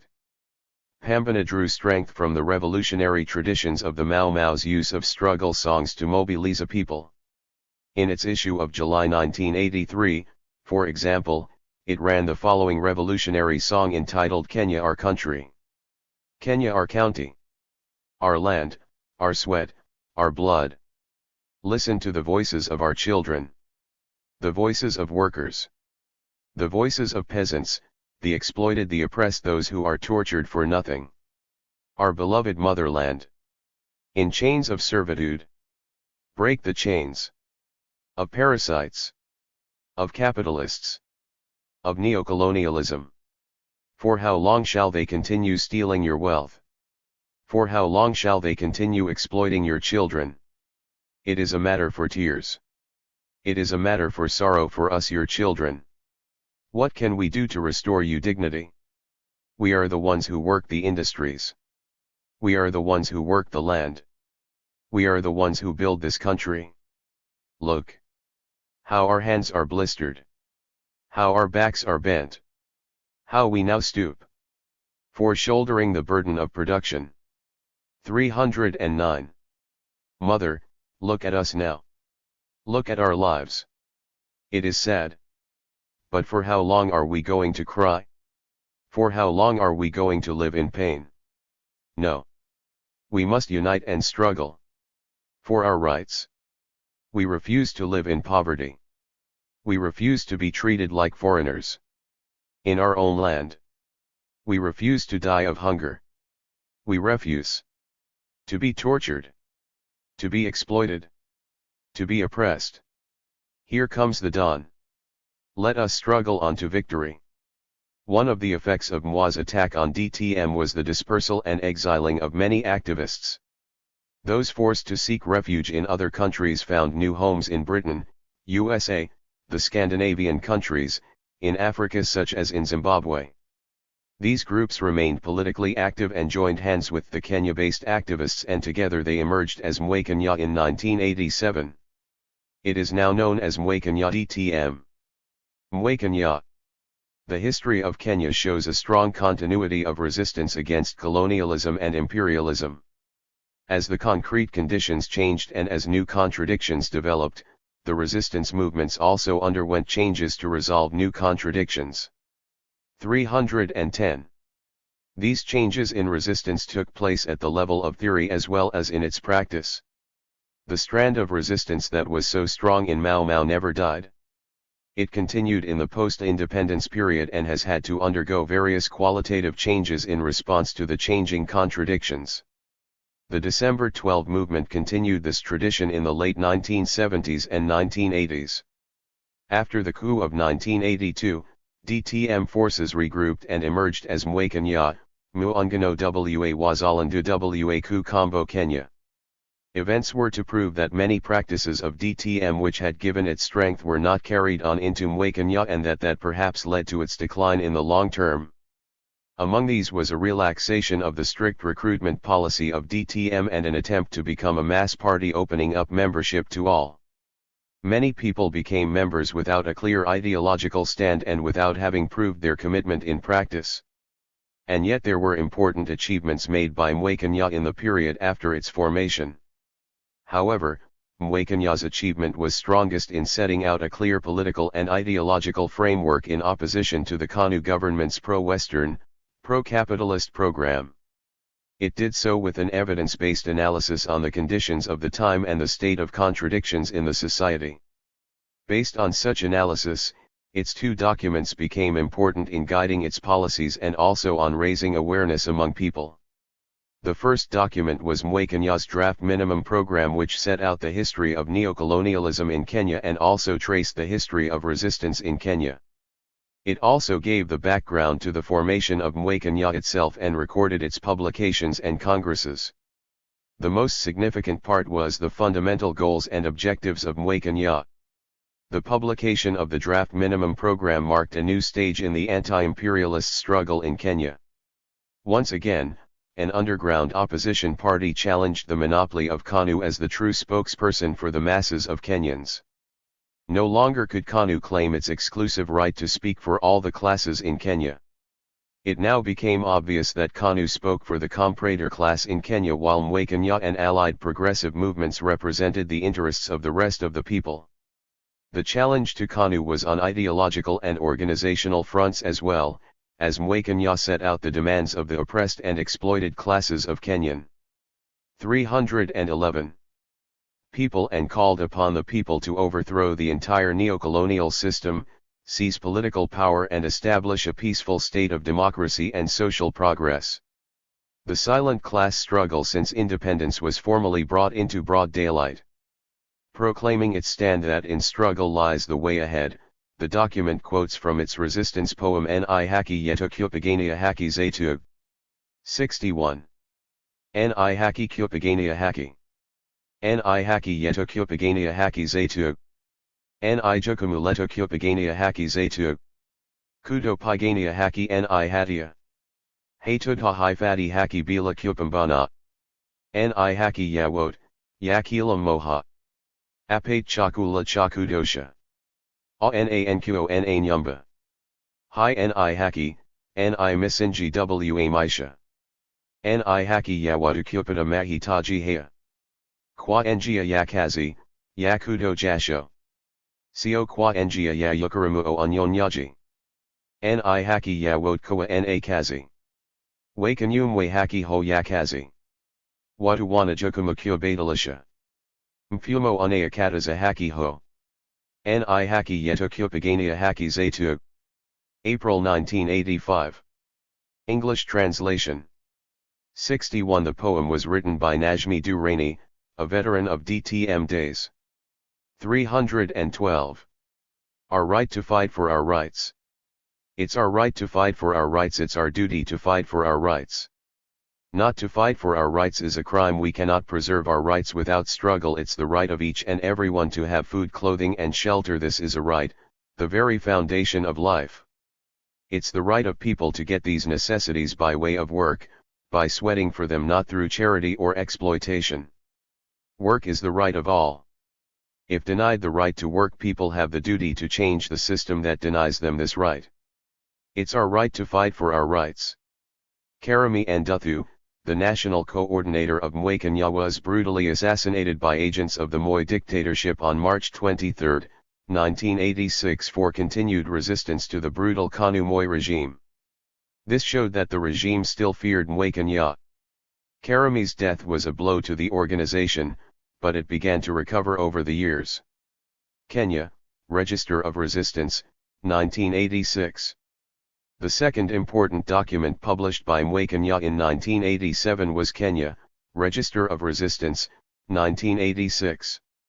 This is a detailed record and analysis of the resistance against the government by the working people of Kenya, subdivided into actions by workers, peasants, lower petty bourgeoisie and progressive intelligentsia.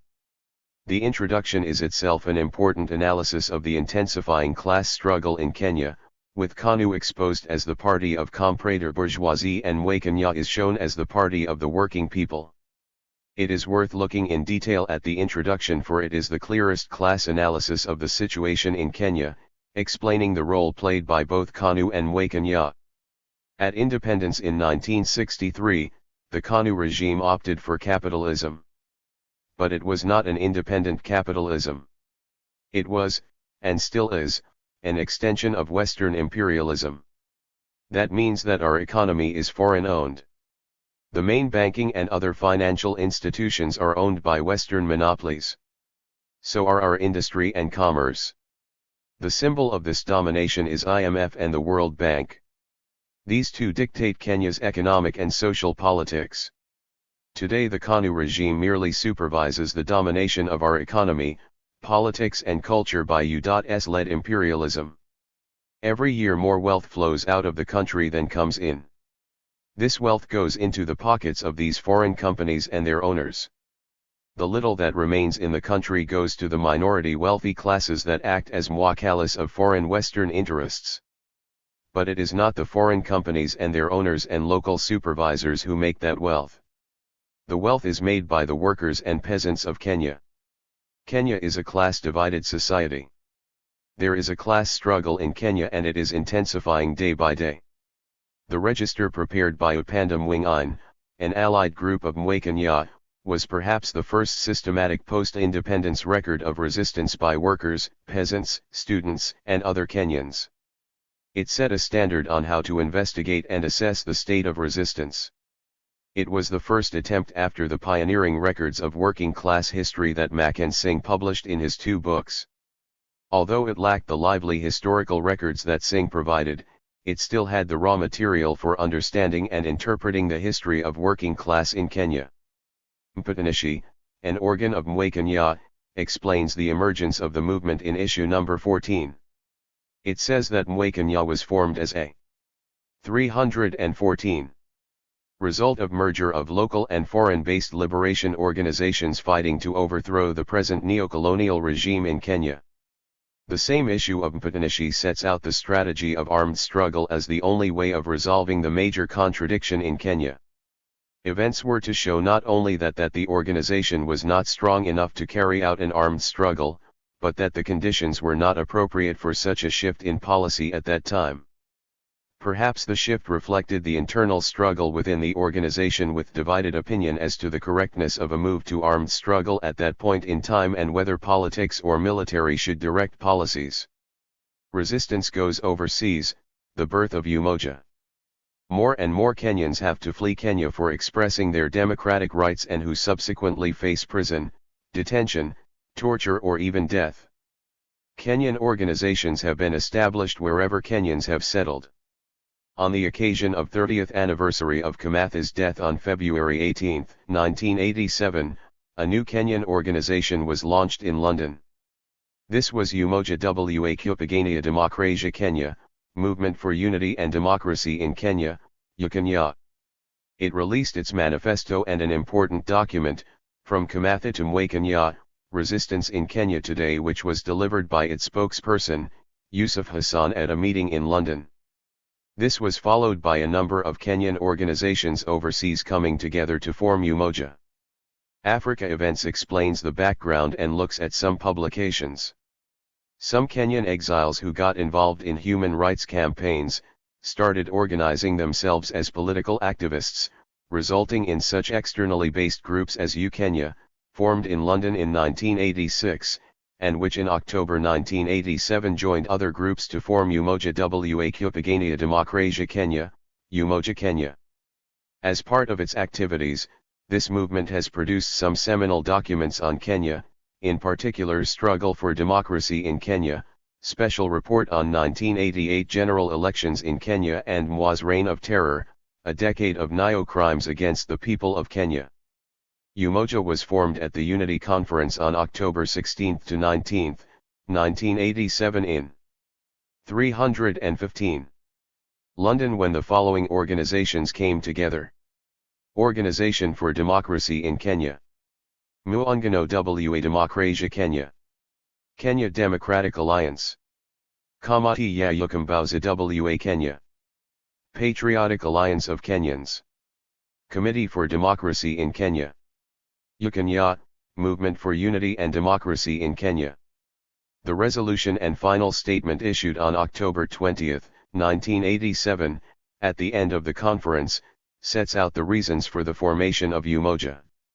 It lists some problems and weaknesses that overseas resistance faced and said that realizing these weaknesses, the delegates of the organizations present decided to dissolve themselves and form a single democratic organization of all patriotic, democratic, and progressive organizations operating outside Kenya, Umoja wa Kupigania Demokrasia Kenya Movement for Democracy in Kenya, popularly known as Umoja. The resolution further stated its support for the resistance being waged inside the country by the Underground People's Party, Mwekenya. Umoja as a support movement hereby declares its total support for Mwekenya and its political demands set out in its draft minimum program. Mwekenya sums up the contribution of resistance from abroad. Since independence, there had always been some Kenyans in exile, reflecting the different moods and upheavals in the country. For instance, during the war between the KANU regime and the north-based forces of Northern People's Progressive Party, many Kenyan refugees were driven into the neighboring countries of Somalia, Ethiopia, Uganda, and Tanzania. The KPU period and the university crisis saw a few more people into exile. But following the post-coup intensified repression, Kenyan exiles were scattered all over the world so that soon there were pockets of Kenyan exiles. 316. All over the world. Thus the 1982 repression also created conscious and organized resistance abroad. Beginning with the London-based Committee for the Release of Political Prisoners in Kenya with its bulletin Kenya News, which was formed in July 1982, Kenyans in exile became part of an international solidarity movement which soon extended to Sweden, Denmark, Norway, USA, Japan, Zimbabwe, Nigeria, Tanzania, Uganda, and several other countries. Secondly, patriotic Kenyans abroad continued trying to organize themselves. This culminated in the formation of progressive organizations such as KIF, the London-based UKENYA, the Sweden-based ODK and others. By 1986-87 the brutal character of the neo-colonial regime had been exposed to the world. The national resistance and the reaction of the regime to it was decisive in this change of perception. 317. Kenya Committee for the Release of Political Prisoners. Besides the work of overseas Kenyans, a number of support committees were formed overseas in support of the democratic struggle in Kenya. Among them was the Kenya Committee for the Release of Political Prisoners in Kenya in London. The work of such committees should not be underestimated as they helped to raise consciousness in these countries and also gave strength to activists in Kenya that their struggle was seen and heard overseas. A brief look at the London Committee illustrates this point. The Kenyan people's struggle against neocolonialism within the country had the support of Kenyans based overseas and progressive people around the world. Among other roles, these external forces played a crucial role in alerting international public opinion, foreign governments, and international bodies about the real situation in Kenya. Such external forces have consisted of solidarity movements as well as organizations of politically active Kenyans who had to flee Kenya for their political activities. Such Kenyans formed political and social organizations that supported the struggle for liberation at home. An example of a solidarity movement in colonial times was the Kenya Committee, which was active in 1950s. Kenyatta, Ochieng Wanko, and Bukoinange were active in London during the colonial period, with Kenyatta being well known in the Pan-African movement. Such activities continued in the independence period after 1963 as well. There are solidarity organizations in Britain, Sweden, and Japan, among other places.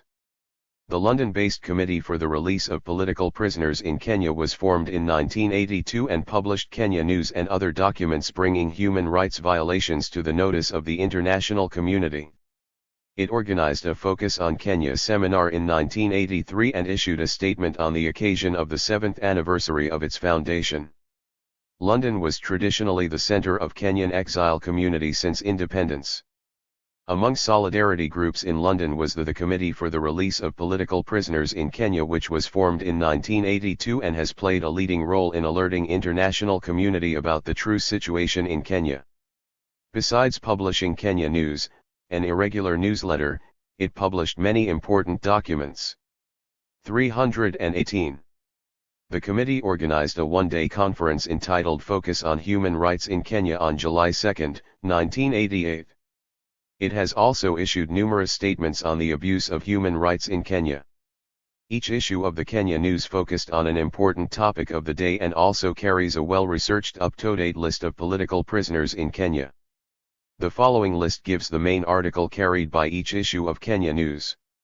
Number 1, 1 year later, political prisoners still jailed in Kenya.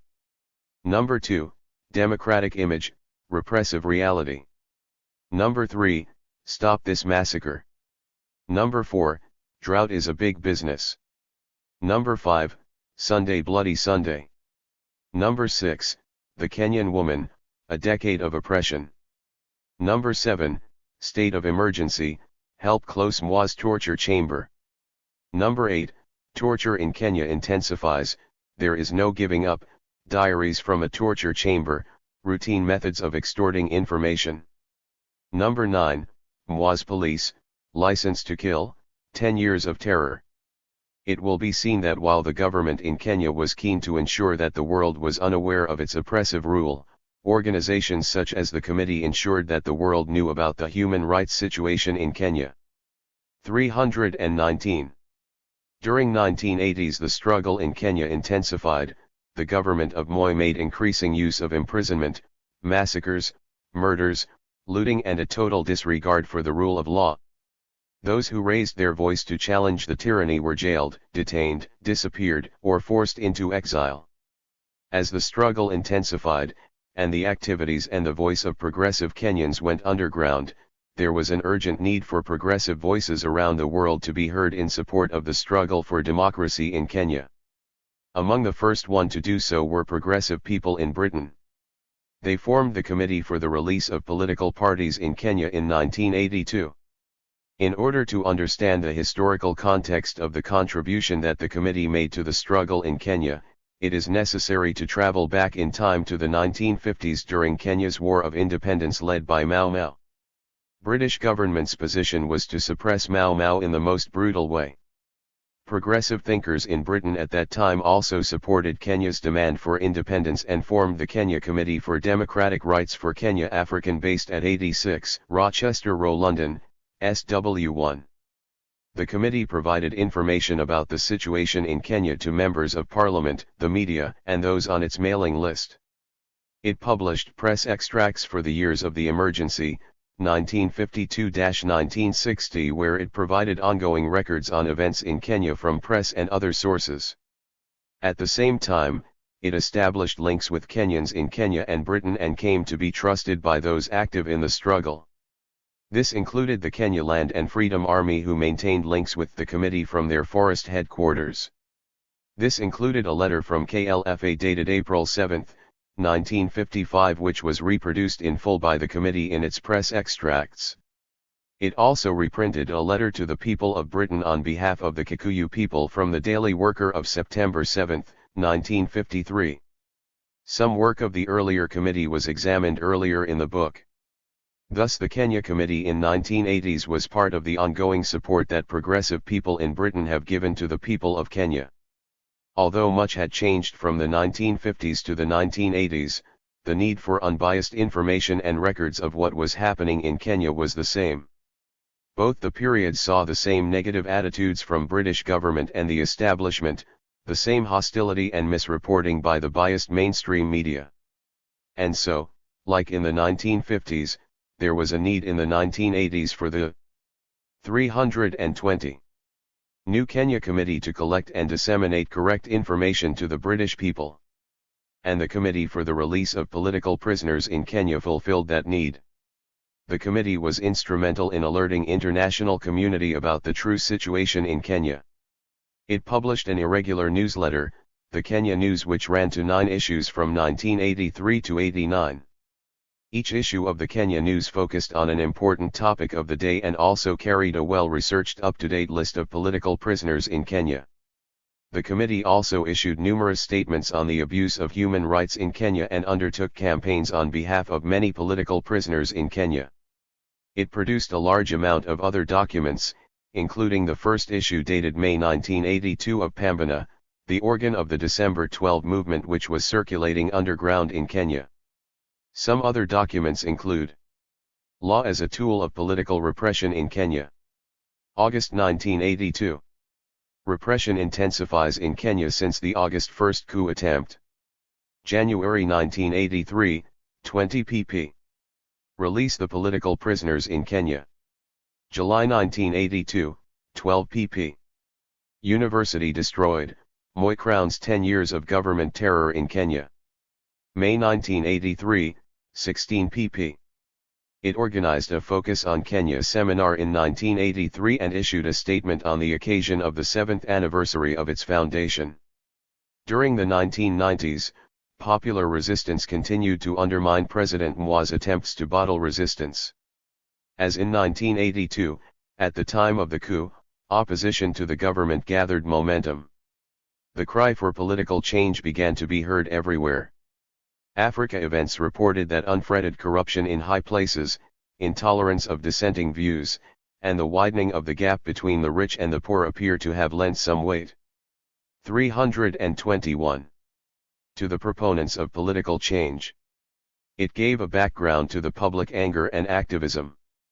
Since January, the calls for pluralism have been expressed in every corner of the country. The impetus of the campaign for democracy gained momentum following the politically motivated murder of the foreign minister, Dr. Robert Iko, in February this year. Protesters took to the streets shouting "Down with Moi" and urging the government to resign. Scores of the demonstrators were shot dead by the police. Such local and international pressure eventually forced Moi to remove Clause 2A, which made Kenya a one-party state. Mwai had already warned Kenyans of the dangers of Moism without Moi, and this was further explained by its spokesperson, Ngugi wa Thiong'o, in answer to the question, since the Kenya government has now allowed opposition parties to be registered, and some changes have taken place, what is Mwai's position? Mwai welcomes any democratic gains by the Kenyan people. But the mere removal of Clause 2A from the Kenya Constitution does not mean that anything has changed in Kenya fundamentally. Political repression did not begin in 1982 with the legalization of the one-party state. Even before 1982, political parties were still not allowed to function, although Kenya was legally a multi-party state. Students' organizations, the Academic Staff Union, the Civil Servants Union, the Kamariathu Community Education and Cultural Center and social welfare organizations, had been outlawed. Workers' organizations were not allowed to function freely. More than 5 people could not meet without police license, even if they were meeting for a family tea party or for a funeral. And above all, the Chiefs Act and the Preservation of the Public Security Act had stood threateningly over the head of every Kenyan. These two notorious acts had taken away all the human rights of Kenyans, even the ones mentioned in the same flawed constitution. The spokesperson goes on to give the reasons for the formation of the underground movement. 322. It is these conditions that made us go underground in mid-70s under the umbrella of the December 12 movement. These conditions have not changed at all. We in Kenya have been fighting for the thorough democratization of the Kenya society and not just for the removal of Clause 2A, and we shall continue to do so until democracy becomes a way of life in our country. The right to organize, and organization does not just mean political parties, is a human right and not a privilege. So is the right to choose. Thus at the end of the period covered in this book there has been some progress in that political parties can now be registered and take part in elections. But as Mwakenya's statement above says, the conditions have not changed fundamentally. As events were to show, corruption and violence at the time of elections have become entrenched and inequality has increased even more. And as the conditions for working people get worse, resistance also continues. And the struggle for liberation continues. The struggle continues, police dispersing Kenyans who were protesting through hunger strike in Uhuru Park in March 1992, calling for the release of political prisoners. Conclusion, Uhuru Bado. 62. General, your tank is a powerful vehicle. It smashes down forests and crushes 100 men. But it has one defect, it needs a driver. General, your bomber is powerful. It flies faster than a storm and carries more than an elephant. But it has one defect, it needs a mechanic. General, man is very useful. He can fly and he can kill. But he has one defect. He can think. Bertolt Brecht. The history of Kenya parallels trends in many other countries, in Africa and elsewhere. The colonial government passes on power to a class it has created and nurtured and which ultimately rejects the interests of people who had borne the brunt of fighting colonialism. They have been relegated to the margins of the society by the new comprador class. There is a show democracy underpinned by a number of political parties, but all serving the interest of the ruling classes on whose behalf they manage economic and political power. People are expected to believe that a change of parties at the so-called democratic elections will help their cause. This is a major mistake if followed. The crucial dividing line between the contending forces in Kenya is between those seeking merely political change and those who are seeking social transformation, as Ferdy points out. The danger of obscuring the conflict of interest between those whose objective is merely political change and those who aspire to social transformation is a theme stressed in the writings of Marx, Engels, and Lenin. The experience of Uhuru in Kenya and more broadly in Africa and the calls for a second independence from radical quarters confirm the continued relevance of Marx's observations. The key issues of which class is in power and on whose behalf it rules is obscured by propaganda from the ruling classes. The contradiction between Home Guards and Mau Mau can be seen as the former looking for political change while the latter demanded social transformation. That contradiction has not yet been resolved. If the workers' forces are to continue the legacy of Mau Mau and fight for social transformation today, they will need to free themselves from the ideological and historical blinkers that imperialism has created for them. Liberating their minds from colonial and imperialist thinking entails recognizing class struggles as the key reality in Kenya, before and after independence. Quoting Marx and Engels, Ferdy warns of the danger that faces the working classes and people. Marxist literature, with its emphasis on the primacy of class interests, anticipates the problem of alliances between different social forces fighting for national liberation. Marx and Engels warned about the fragile links that drew together conflicting interests around the struggle for freedom. In their writings they continually emphasized that it is often the propertyless masses that do all the fighting while the rich stand on the sidelines waiting to snatch the fruits of their victory. It is self-evident that in the impending bloody conflicts, as in all earlier ones, it is the workers who, in the main, will have to win the victory by their courage, determination, and self-sacrifice. As previously so also in this struggle, the mass of the petty bourgeois will as long as possible remain hesitant, undecided, and inactive, and then, as soon as the issue has been decided, will seize the victory for themselves, will call upon the workers to maintain tranquility and return to their work, will guard against so-called excesses and bar the proletariat from the fruits of victory. 63. The danger of obscuring the conflict of interest between those whose objective is merely political change and those who aspire to social transformation is a theme stressed in the writings of Marx, Engels, and Lenin. The experience of Uhuru in Kenya and more broadly in Africa and the calls for a second independence from radical quarters confirm the continued relevance of Marx's observations. The elections of 2017 have raised once again the question of what is the main contradiction in Kenya. The power struggles between political parties broadly representing the interest of ruling classes are creating an illusion that they are fighting for all the people of Kenya. In the process, they are creating more divisions along nationality lines, while obscuring class struggle. This strengthens the hold of capitalism and its corporations over Kenya and marginalizes once again working people. Mudunga sums up the current situation in Kenya. The Kenyan elite, like many in Africa, has not identified or supported our national interests. They do not represent us patriotically in national relations with either the West or the East, preferring to build their own personal power bases among foreign interests. National and international cartels' assessment of the legacy of Mau Mau provides a path for the future. Mau Mau hastened Uhuru. If not for Mau Mau fighters, the colonialists would have stayed longer. There should be full official recognition of Mau Mau fighters after independence. There should be a Mau Mau museum and monuments. How can the younger generation be taught when Mau Mau's legacy is not preserved? The history of Mau Mau should be collected and records should be properly kept and relevant materials should be published. Only then will people appreciate what Mau Mau did for Kenya. The comprador government and leaders of Kenya are not likely to follow this path, just as they are not prepared to follow Algeria's example in condemning colonialism.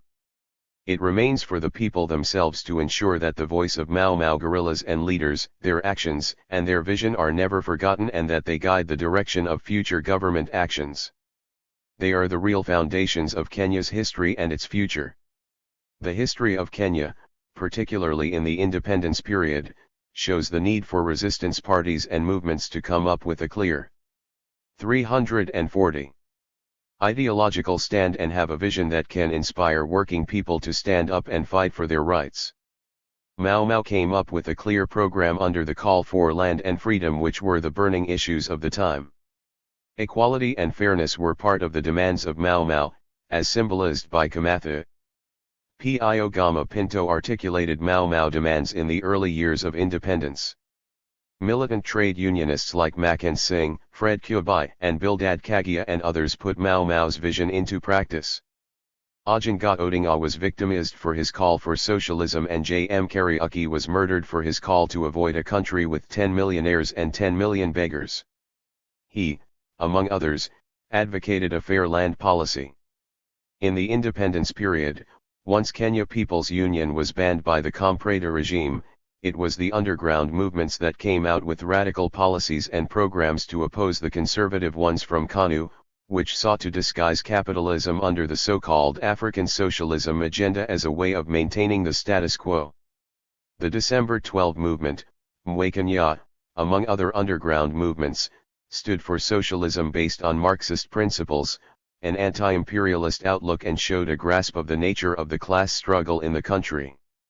In contrast, the unstated policies of the main political parties in Kenya today are to protect the interest of capitalism and imperialism through an alliance of local elites and their international partners, the multinational corporations, under the watchful guidance of the International Monetary Fund, World Bank, and World Trade Organization. State power in Kenya, as in other capitalist countries, is used to support this exploitative alliance at the expense of working people. Liberation movements in Kenya and in Africa would do well to base their policies on the three principles that are essential for real liberation from capitalism and imperialism: socialism, anti-imperialism and an alliance with working people in the all-important class struggle. There can be no better way to understand Kenya's past and to prepare for future battles of liberation than to study Pio Gama Pinto's analysis at the time of independence, but which is even more relevant today. Kenya's Uhuru must not be transformed into freedom to exploit, or freedom to be hungry and live in ignorance. Uhuru must be Uhuru for the masses. 341. Uhuru from exploitation, from ignorance, disease, and poverty.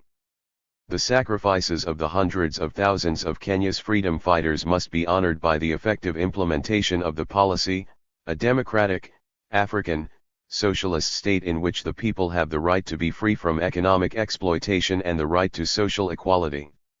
Kenya's Uhuru must not be transformed into freedom to exploit, or freedom to be hungry and live in ignorance. Uhuru must be Uhuru for the masses, Uhuru from exploitation, from ignorance, disease, and poverty. Events have shown, however, that the aims of the Uhuru that Pinto and others died for have not been met even after 50 years of independence. Barnett's assessment is even more urgent today. The story of Mau Mau, Kenya's peasant revolt of L952-56, as well as its aftermath in the years leading up to and following the granting of independence to this British colony, should be studied carefully for the lessons that can be learned from such bitter failures. Political independence without genuine decolonization and socialism yields continued misery and oppression for the peasant worker masses. Karago's prayer, as with those of other peasants and workers caught up in the web of neocolonial accommodation after long years of struggle, will not be answered. His and their children will be forced to fight again. It is hoped that this book can play a small part in enabling peasant worker masses, young and old, to learn and understand the lessons from the bitter failures that capitalism and imperialism inflicted on working people with the active assistance of their local allies. For them and for Kenya, the future is struggle. Appendices. A. Jeremy Corbyn, The Fight for Justice Continues. Corbyn, Jeremy, Preface to Riri, Danthea W.A., Justice for Freedom Fighters. London, Mau Mau Justice Network. Only a century ago at the height of empire, Europe controlled 2/3 of the world's land. The empires were for mercantile demands, rivalry with others and for enormous wealth for a few. Currently there is a rave of modern historical interpretation of the supposed advantages of empire, the cultural domination associated with it and our debt to it. The interpretation is essentially naive at best, dishonest in reality and dangerous as a story in its dishonesty. The European empires came because of greed and the preparedness of European countries to inflict brutality and cruelty on peoples who they subjugated. The slave trade brought wealth and cruelty and death by the tens of thousands, yet in a massive self-delusion Britain's role in abolishing the trade and then the practice is somehow seen as heroic. History and empire are presented as being fundamentally good to the world, the imperial trappings and colonial lifestyle always presented in film images of liberal thinking white Europeans are presented as ensuring order and production amidst restless natives who were ultimately grateful for the intervention.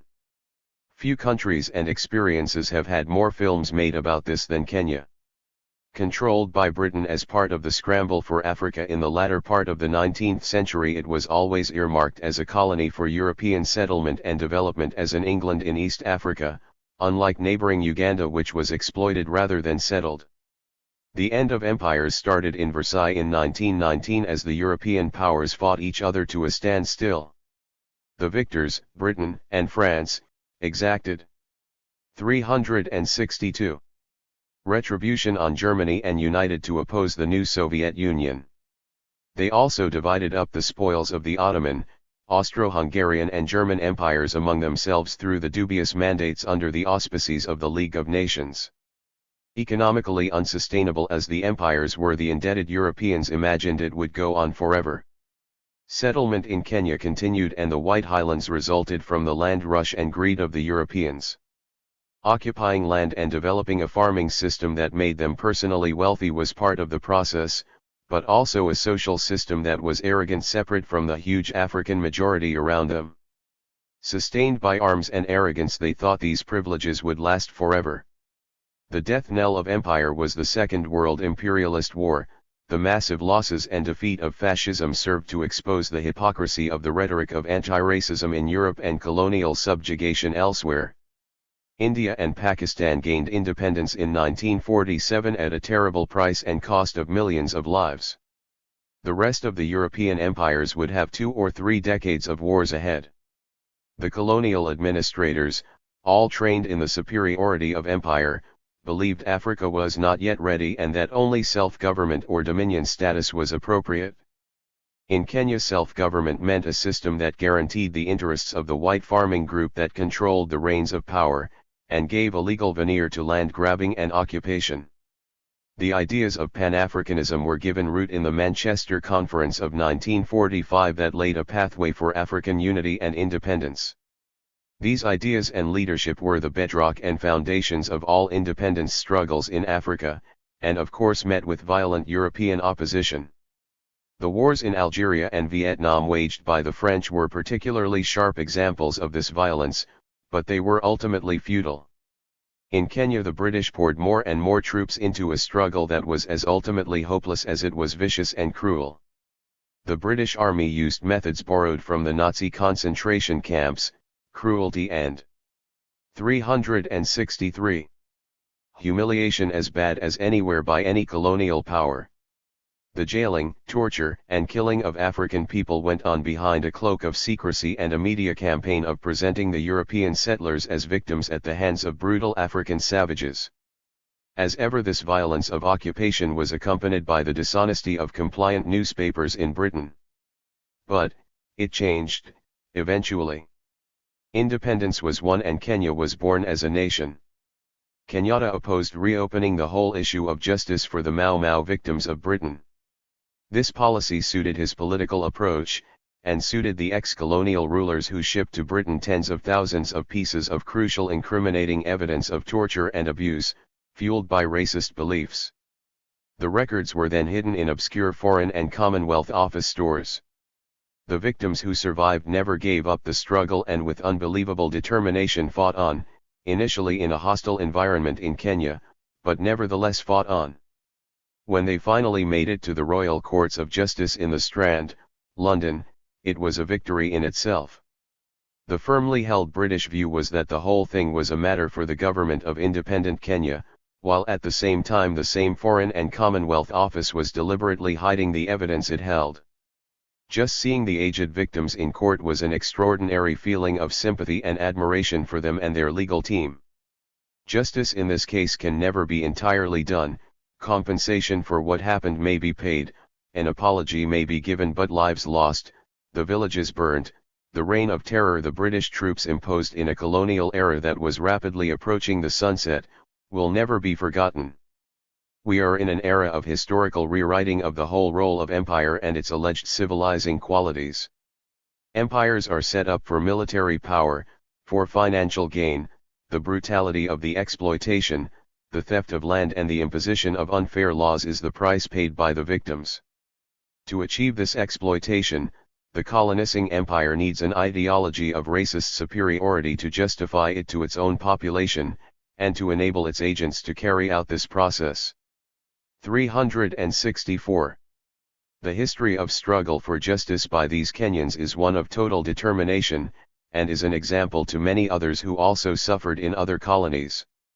Liberation, which I chair, was founded as the Movement for Colonial Freedom, and it fought many campaigns, including one to expose the brutality of the British rule in Kenya. It published the book The Truth About Kenya in 1955, written by Eileen Fletcher, a former rehabilitation officer of the colonial administration of Kenya. She resigned in disgust at what she saw and knew and wrote about it in 5 devastating chapters on concentration camps, white supremacy, starvation of children, torture and general misadministration. Generously allowed the colonial administration to make a reply which she firmly dealt with on the last page of the booklet. This issue of repression was raised repeatedly in the British Parliament, particularly by one of the founders of the Movement for Colonial Freedom, Tony Benn, and fellow founders Fenner Brockway, Barbara Castle and Leslie Hale. Liberation continues the work of the Movement for Colonial Freedom, since, of course, independence did not always bring justice, peace, and truth in the former colonies. As everywhere else in the world, the fight for justice continues in these countries. Jeremy Corbyn MP. Chair, Liberation. September 2012. B. Selected documents. The Struggle for Kenya's Future. Reproduced from Barnett, Donald, Kenya, 2 Paths Ahead. Reproduced from Muchai, Carrigo, The Hardcore. Richmond, BC, Canada, LSM Information Center. As part of a collective effort by several Kenyans and myself, the following article was written, mimeographed, and distributed at the Kenya African National Union and the African Farmers and Traders Association, between the African, Asian, and European Chambers of Commerce, and even between African and European medical associations. These intended mergers are clear evidence of a calculated plan on the part of the economic elite to partially dissolve racial barriers in order to consolidate its position along class lines and to use Africans as frontmen and spokesmen for its interests. Africanization is the term used for the process by which selected Africans are being recruited to executive or bureaucratic posts and thus acquiring a vested interest in the status quo, an interest it shares with a growing number of businessmen, professionals, and prosperous farmers, and which manifests itself in a desire for economic stability and the rule of law and order. All these moves parade themselves, of course, as signs of the coming racial 367 harmony, as humanitarian gestures reflecting a genuine change of heart among the avowed European racists. Interestingly enough, we hear our African colleagues shouting that they want to stabilize an economy of poverty and wage slavery for the masses and to perpetuate a body of law and order which acts as the moral and militant protector of those who currently control this economy. Aren't they aware that this economy they wish to stabilize is at the root of Kenya's present backward economic condition, shipping abroad or spending on lavish consumption the surplus capital generated yearly by our labor? Don't they know that in times of crisis, when their economic interests are threatened by the imminence of sweeping social changes, the reactionary elements of countries throughout history have taken refuge and attempted to consolidate their forces under the banners of law and order and the need for stability? Don't they know from their own experiences in Kenya's recent revolutionary effort and the British repression that some of the gravest crimes of man against man are committed under the banner of law and order? Let us investigate this body of law and decide whether we want the system of economic inequality which it protects through the maintenance of order. At present we are merely echoing the slogans put forward by those who stand to lose by our gains, who are now profiting by a system which exploits us, who, in fact, drafted and imposed that very body of law which our people are daily forced to follow in unbearable degradation and humiliating poverty. Let us instead struggle against a stability which is in fact stagnation. Let us struggle to liberate that vast reservoir of creative ability which now lies dormant amongst our people. Let us, in short, create a new society which allows to each man the right to eat, the right to the products of his labor, the right to clothe, house and educate his children, the right, in short, to live in dignity amongst equals. It is a socialist society we should be struggling to build, a system which, unlike capitalism, concerns itself with the welfare of the masses rather than with the profits and privileges of a few.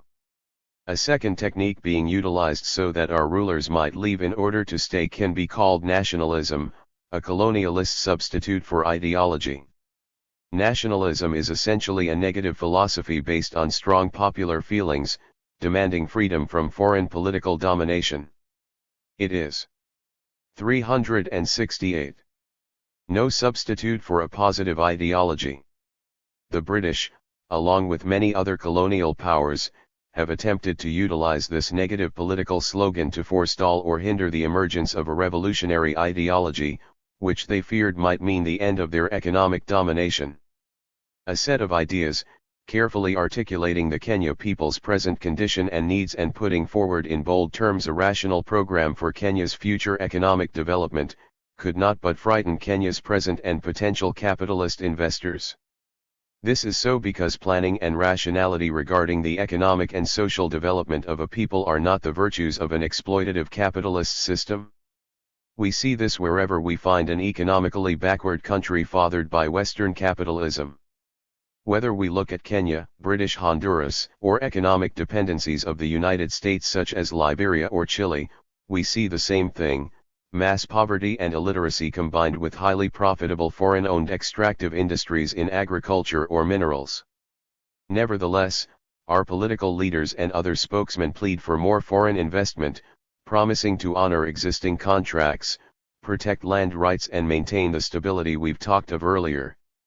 They seem willing, in fact, to do almost anything so long as their nationalists' dream of political independence is given them.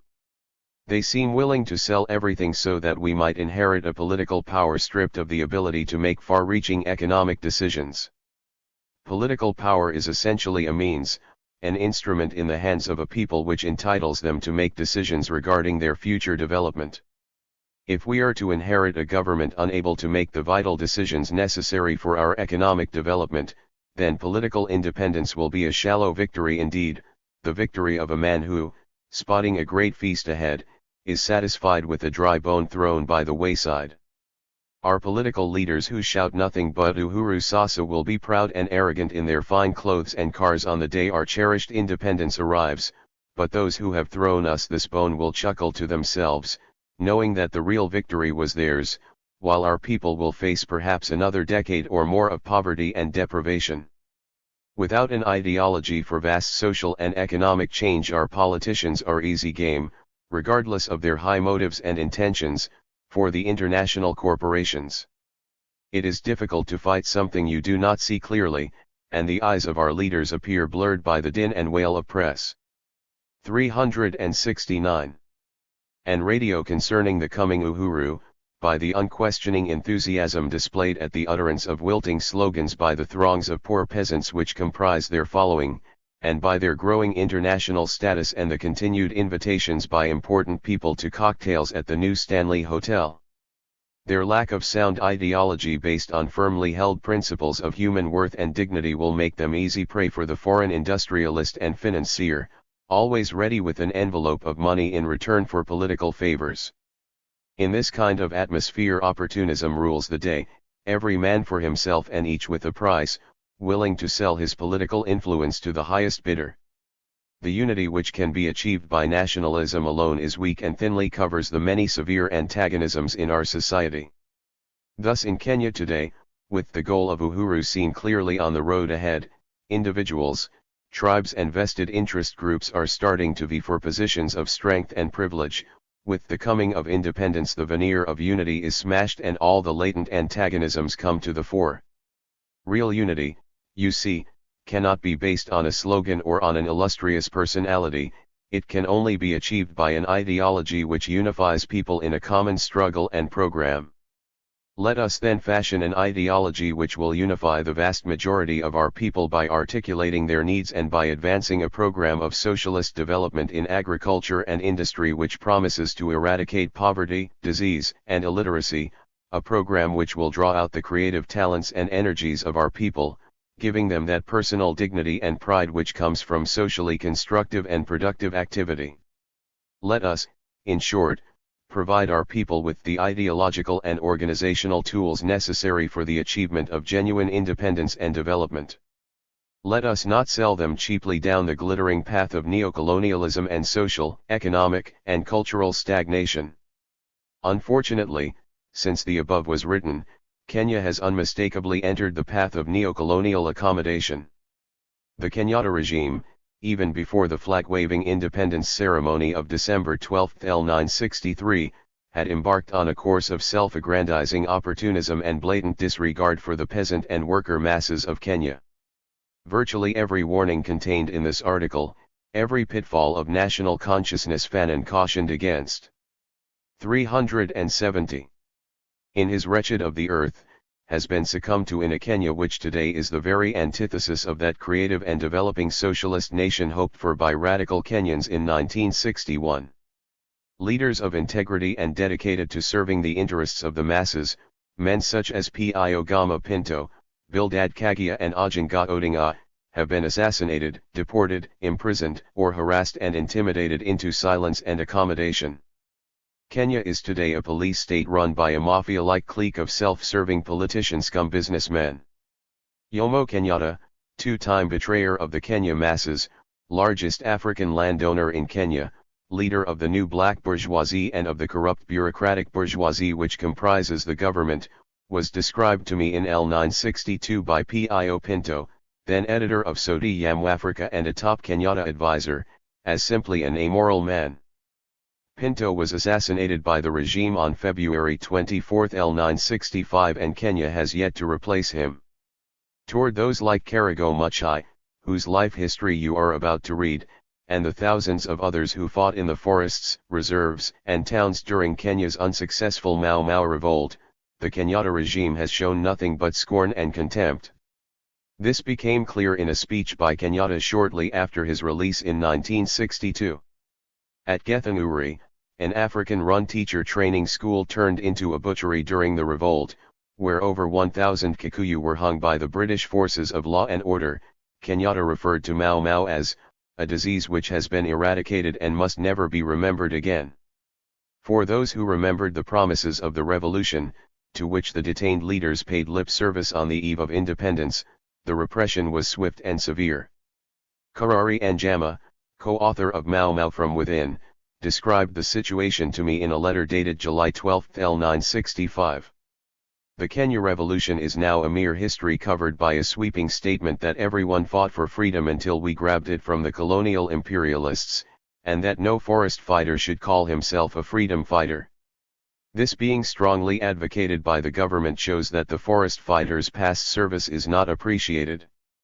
I am filled with great regret on realization of the fact that the forest fighters' survivors, the widows and orphans of those who volunteered to sacrifice their lives in order to liberate the Kenya nation from colonial rule, have no place to enjoy the fruits of their 371 fallen parents' and husbands' labor.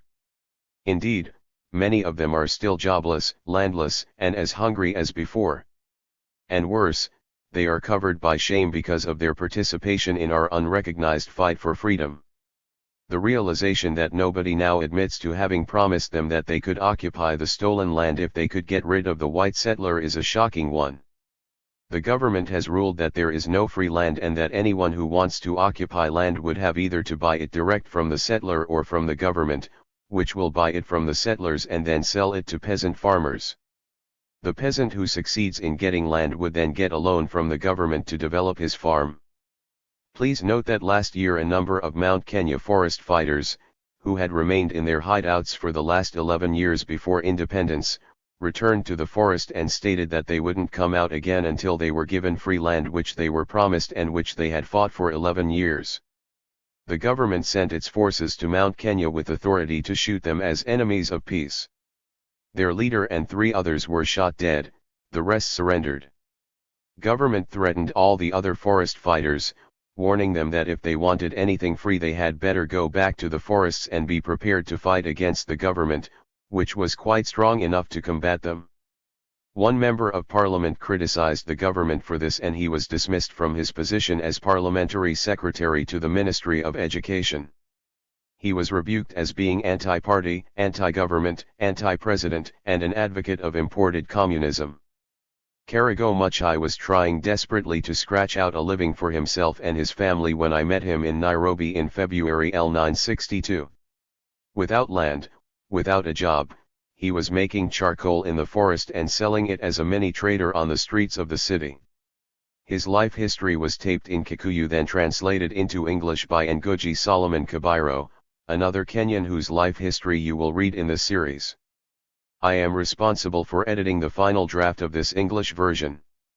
The story of Karago Muchai reveals in simple unreflective terms the experiences, struggles and sacrifices of a Kikuyu peasant, son of a squatter on a white settler farm, who joins the peasant-based revolt for land and freedom, fights for these objectives until captured, and then spends 6 cruel 372 years as a hardcore in over a dozen detention camps.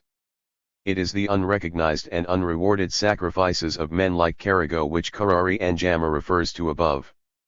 In L962 Karago could still hope for a decent job or a piece of land to cultivate in order to provide for his family after independence. These are the things we Kikuyu fought and died for, he said. I only pray that after independence our children will not be forced to fight again.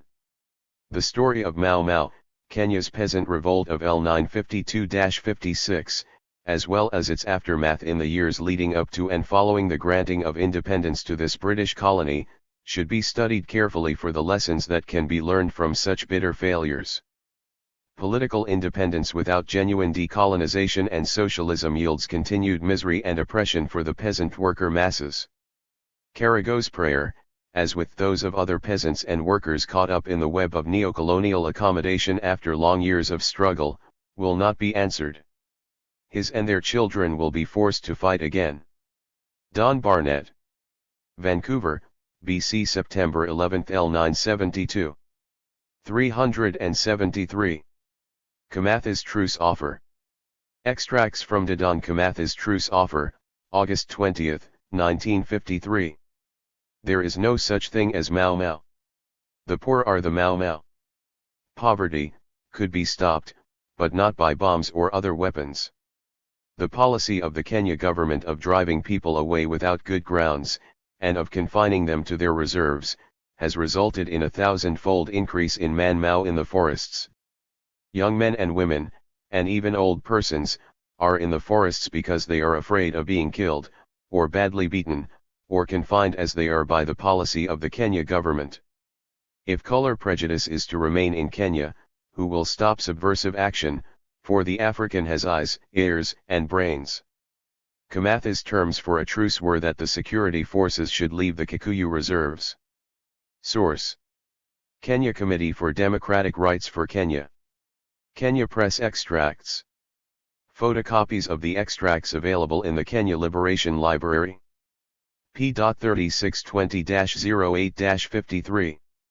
374. The Kenya Terror. A letter written to the people of Britain on behalf of the Kikuyu people. This letter is to greet you and to give you news from here. Things here have grown terribly bad, and I am sure that you don't get the whole truth of how things are here, because it is only the papers you read, which are written by the white Mau Mau in Kenya.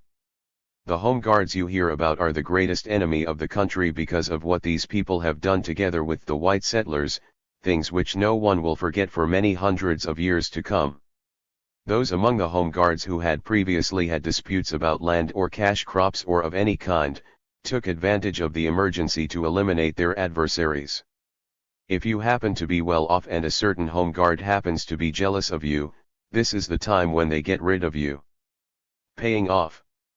They find this is a good time to exterminate these people. The Home Guards are given permission to do whatever they like, to kill anybody without reference to any higher authority. Such things are happening more in places where people are less educated, like Githunguri, Kayamwanji, and Gatundu. In their meetings the Home Guards jot down lists of names of those whom they want to kill, take it to show the district officer who gives them a motor car at night, and then they fetch every man from his home, put them in the car and then shoot them, some in the car, others at crossroads, leaving the bodies there, and others they take to the forests and shoot them there. Some of the bodies they take to Kiambu, and in the morning they are said to be terrorists. This sort of thing has been going on for a long time, and those who are doing that work are both Home Guards and White Mau Mau, the Kenya Police Reserve. 375. Many killed. I cannot tell you the names of all the people who have been killed, but I can mention of a few like George W. Kago and Stefano, the father of Thiani. Those are from Wadake School and were taken from their houses by the Kenya Police Reserve on denunciation from the Home Guards. From Githunguri side, the people who were also killed on April 1 are Naftali Burrow, a popular doctor, Caged W. Gakagwai, Mururi W. Gakagwai, Gathua W. Wagajiki, Kinyanjui W. Mwathi, Gathada W. Kinganga, Ngumba W. Gatuku, Wainaina W. Enyagu, Karugari, Endaba W. Kanagu, Githar W. Njiri, Anjaguna W. Karu, Mbasia W. Kiarara, Mbagu W. Rungatho, Kamau W. Wakirayer, Kamani W. Wakanga, McKenna W. Njuki, Mwe, and many others. All those were killed by Home Guard and White Mau Mau, the police reserve, and they were taken from their homes at night on Wednesday. Chikuni W. Wanganga was killed the same night, and many others. Men castrated. On Limuru side, Wakaru, Mbuthia W. Makoma, Muka W. May, Kairabi W. Kungu, Muru W. Jakanga, Gathaitu, Wakari, Kihugu W. Njuguna, and George W. Gethu and many others. The people I am telling you about were all fetched from their houses and killed though innocent. Because of these killings of innocent people, whenever those concerned feel like it, many young people feel compelled to go away from home for fear of death. Even the older men are no longer at home. The houses of those who go away from home for fear of death or castration are being burnt, and many men have been castrated by the white Mau Mau. Many of their homes have been burnt and many of their children were burned inside them. No goods or property are allowed to be taken out of the burning huts, not even cash, it has all got to be burnt. Homes burnt. None of the houses are burnt during the day, they are always burnt at night, and even the houses of people who were arrested in the past are now being burnt. The house of Kungukarumba has been burnt and that of Didani Mugo has been demolished. Wairakamau's house has also been demolished. 376. And many other homes. What is happening here is terrible, even we are not living at home. The Reverend Bwanagadung and Charles Carao were arrested in May and were sent to Kajiadu. In the past they have been carrying out cleansing ceremonies. Whether you know anything or not, you must say that you took the Mau Mau oath, because if you refuse to do so, your home and that of the locust will be the same, or you will be given to the white settlers, who will certainly shoot you without mercy. Women beaten.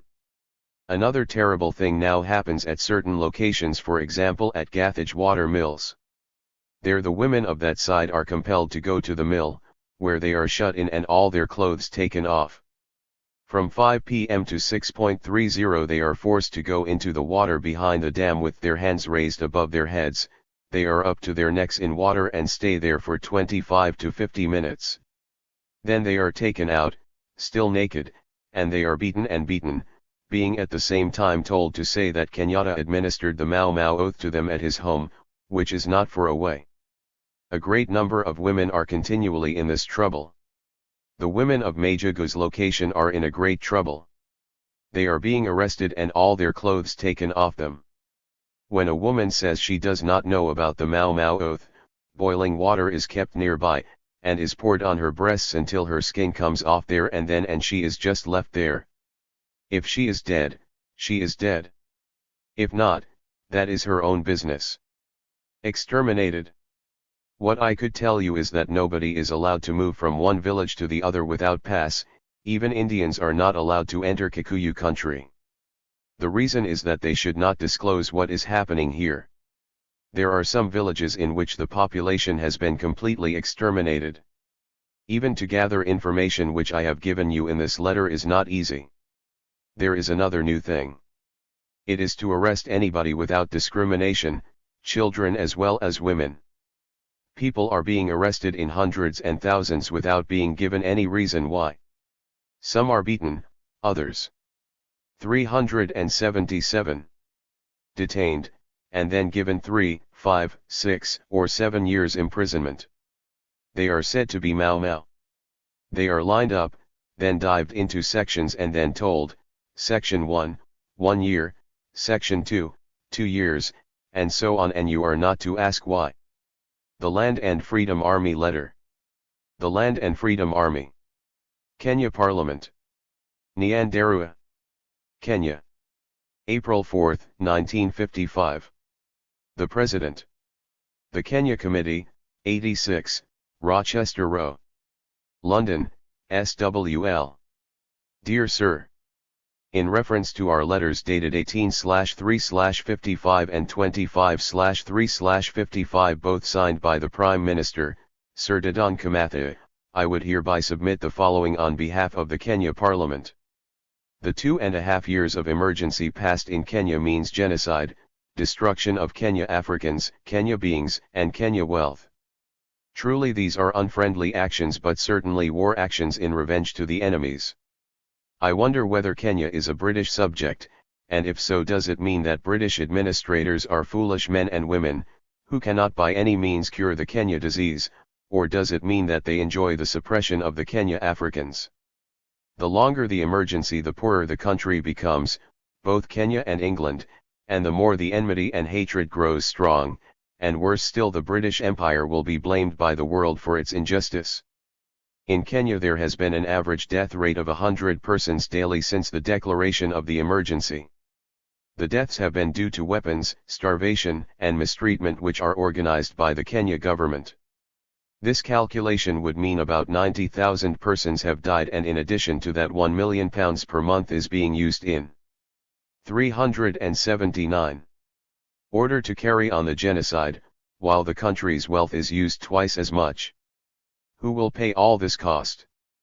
Definitely the British Empire, which has appointed and supervised the Kenya government, is responsible for the cost.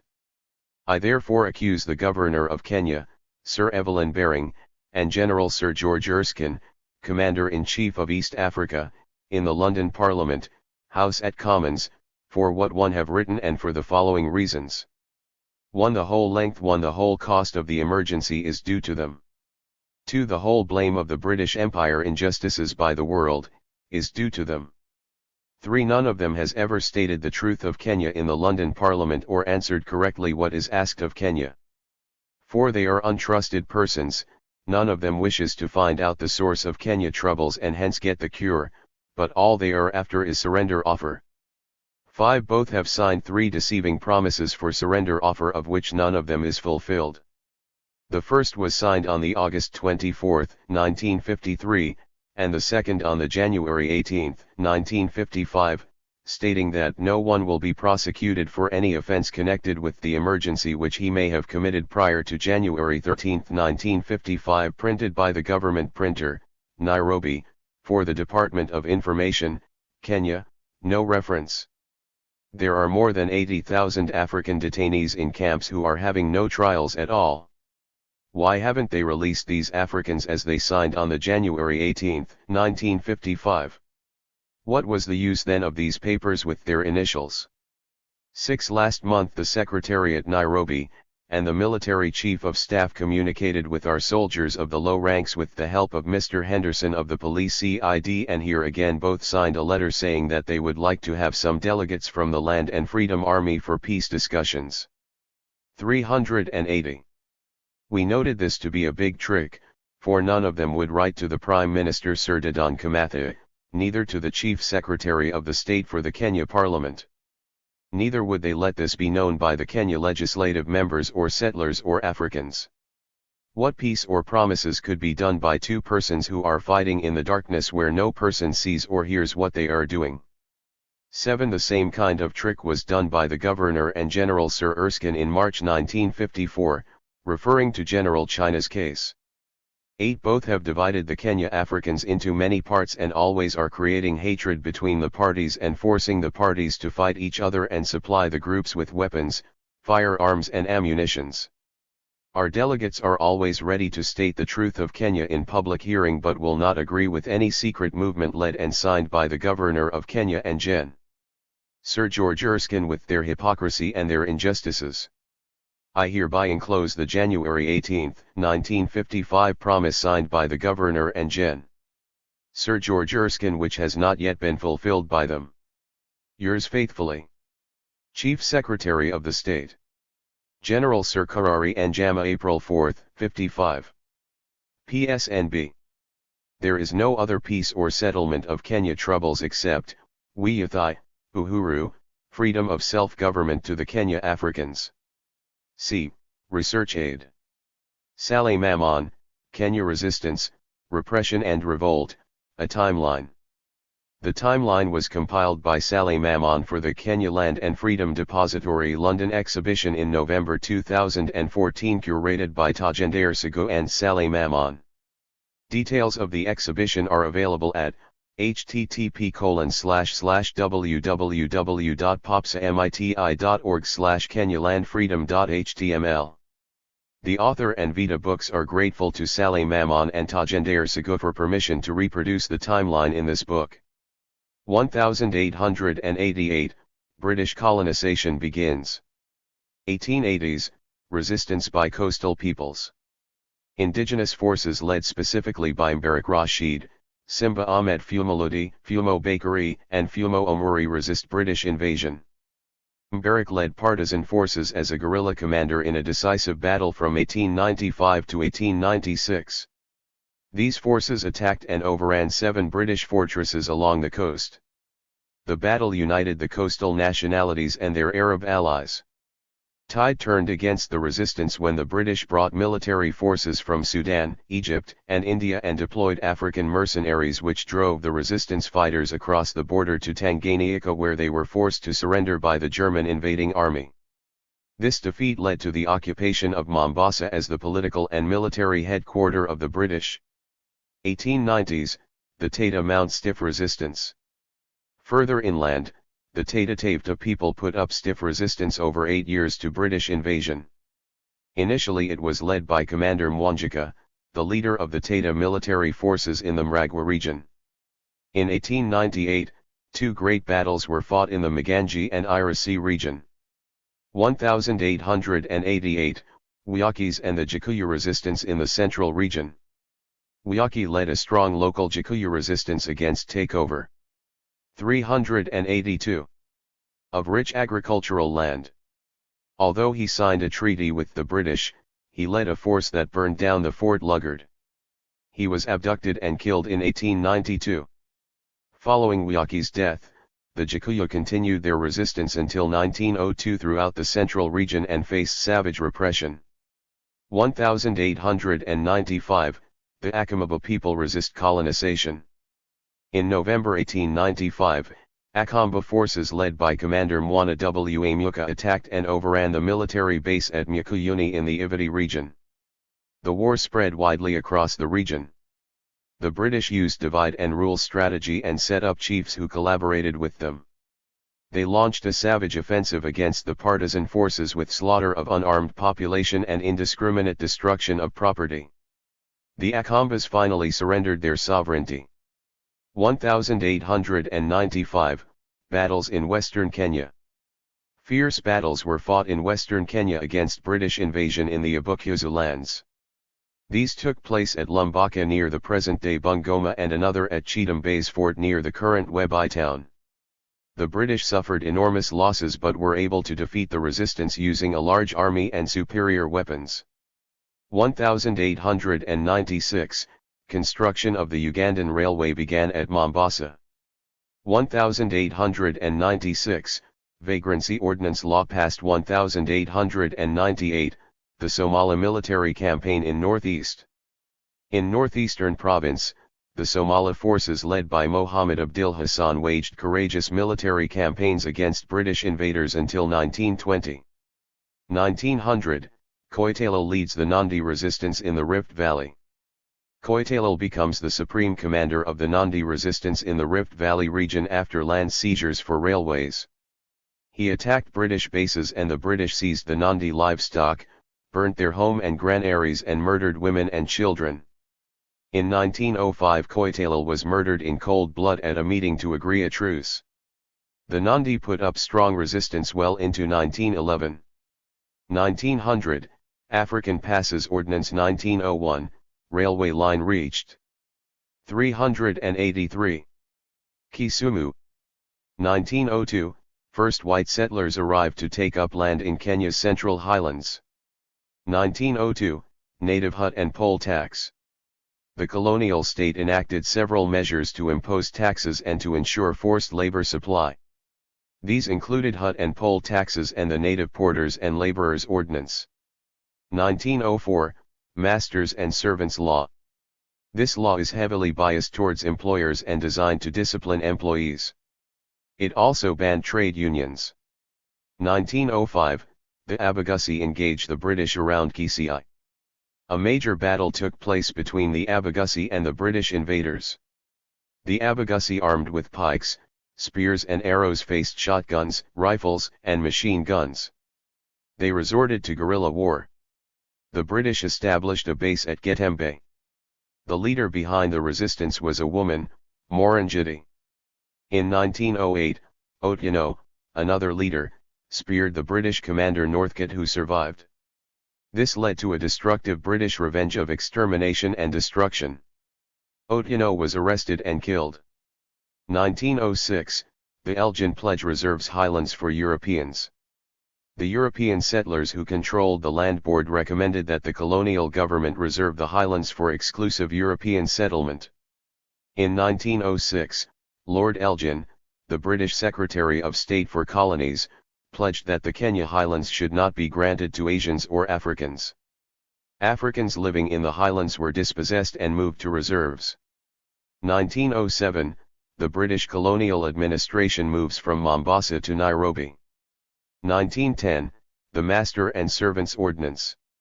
This set out parameters of exploiting Kenyan African labor on a casual basis from the African reserves. Men on the other hand cooked for European settlers, tended European livestock, milked and took milk to the market for sale on behalf of their employer. It defined short-term or casual labor as adult labor engaged on daily or 384 monthly basis, a 30-day ticket or 90-day contracts. Casual labor made it possible to combine wage labor with African agricultural work. Women as well as juveniles were engaged as daily paid casual laborers in the settler farms. 1911-14, Mikati Lily leads the Giriama resistance. North of Mombasa around Lamu, the Giriama people resisted colonization. Mikati Lily, a woman, led the Giriama people in a rebellion against British administration and policies. She was captured and exiled but returned home to continue her opposition. 1914, Kenyan Africans recruited in the British Army during WWI. The British and Germans engaged in a war of attrition across the Kenya-Tanganyika border and across Tanganyika and the Malawi border. 200,000 Africans were recruited into the British Army and 1/4 of them lost their lives. The war devastated an area 5 times the size of Germany and the civilian suffering was on a scale unimaginable in Europe. 1915, the Crown Land Ordinance. This ordinance sealed the fate of Asian and African land ownership in the Kenya highlands. Under the ordinance, the government of the British East Africa Protectorate was empowered to veto any land transaction involving people from non-European racial backgrounds. The Crown Lands Ordinances transferred millions of acres of African land to the ownership of Europeans. Accordingly, land not owned by Europeans eventually became Crown land and Africans owned no land according to the law. 1915 onwards, land grabs on a massive scale. The land seized from indigenous people was handed over to white settlers, speculators, military personnel, merchants, bankers, and big capitalist companies. Some examples are, East African Syndicate got 320,000 acres, Uplands of East African Syndicate got 350,000 acres, Grogan Forest Concessions 200,000 acres, Delamere family got 100,000 acres, Colonel Lord Francis Scott appropriated more than 350,000 acres. 385. 1915, the Native Registration Ordinance. This forced all African adult males to carry identification whenever leaving the reserves. 1915-16, Gaddar Party members' hangings and deportation. Indians belonging to the Gaddar Party were detained, deported, or hanged for possessing and distributing their party newspaper. Bishan Singh of Jalandhar, Ganesh Das and Yagraj Bali of Rawalpindi were sentenced to death. 8 people were imprisoned for terms ranging from 6 months to 14 years. 3 other were shot and 2 were hanged. In December 1915, Keshvlal Dwivedi, chief clerk in the High Court, was sentenced to death for possessing a letter from Sitaramacharya, the leader of the Gaddar movement in East Africa, and a collection of seditious newspaper clippings. L.M. Saville, another active organizer, was sentenced to death for the same offense. 1918, the Turkana Revolt. The Turkana army under the leadership of Abin Lawalil defeated an invading British force of over 1,500 soldiers at the Battle of Kongalia. It took the British forces, despite their modern weapons, 3 years to conquer the Turkana land. 1918, the Resident Native Labor Ordinance. This defined both the legal status and the labor obligations of the squatters who had been dispossessed of their land. 1919, the Native Authority Ordinance. This racist law was a fatal blow to African traditional and culture. It turned virtually all African functionaries into slave raiders of their own people and forced the majority of Kenyans into a state of estranged enslavement in their own country. African heritage and culture, religion, gods, arts, music, dance, dress, food, educational system, history, languages, circumcision systems, philosophy, names etc., were condemned as primitive, evil, and barbaric. 1919, Soldier-Settler Scheme. 2 million acres of land were seized from the Nandi Reserve without compensation and allotted on 999-year leasehold as a reward to British veterans of World War I, leading to a large-scale displacement of Kenyan Africans. 386.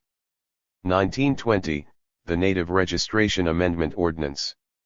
This made it compulsory for African males above the age of 15 to carry a kipanda around their neck at all times.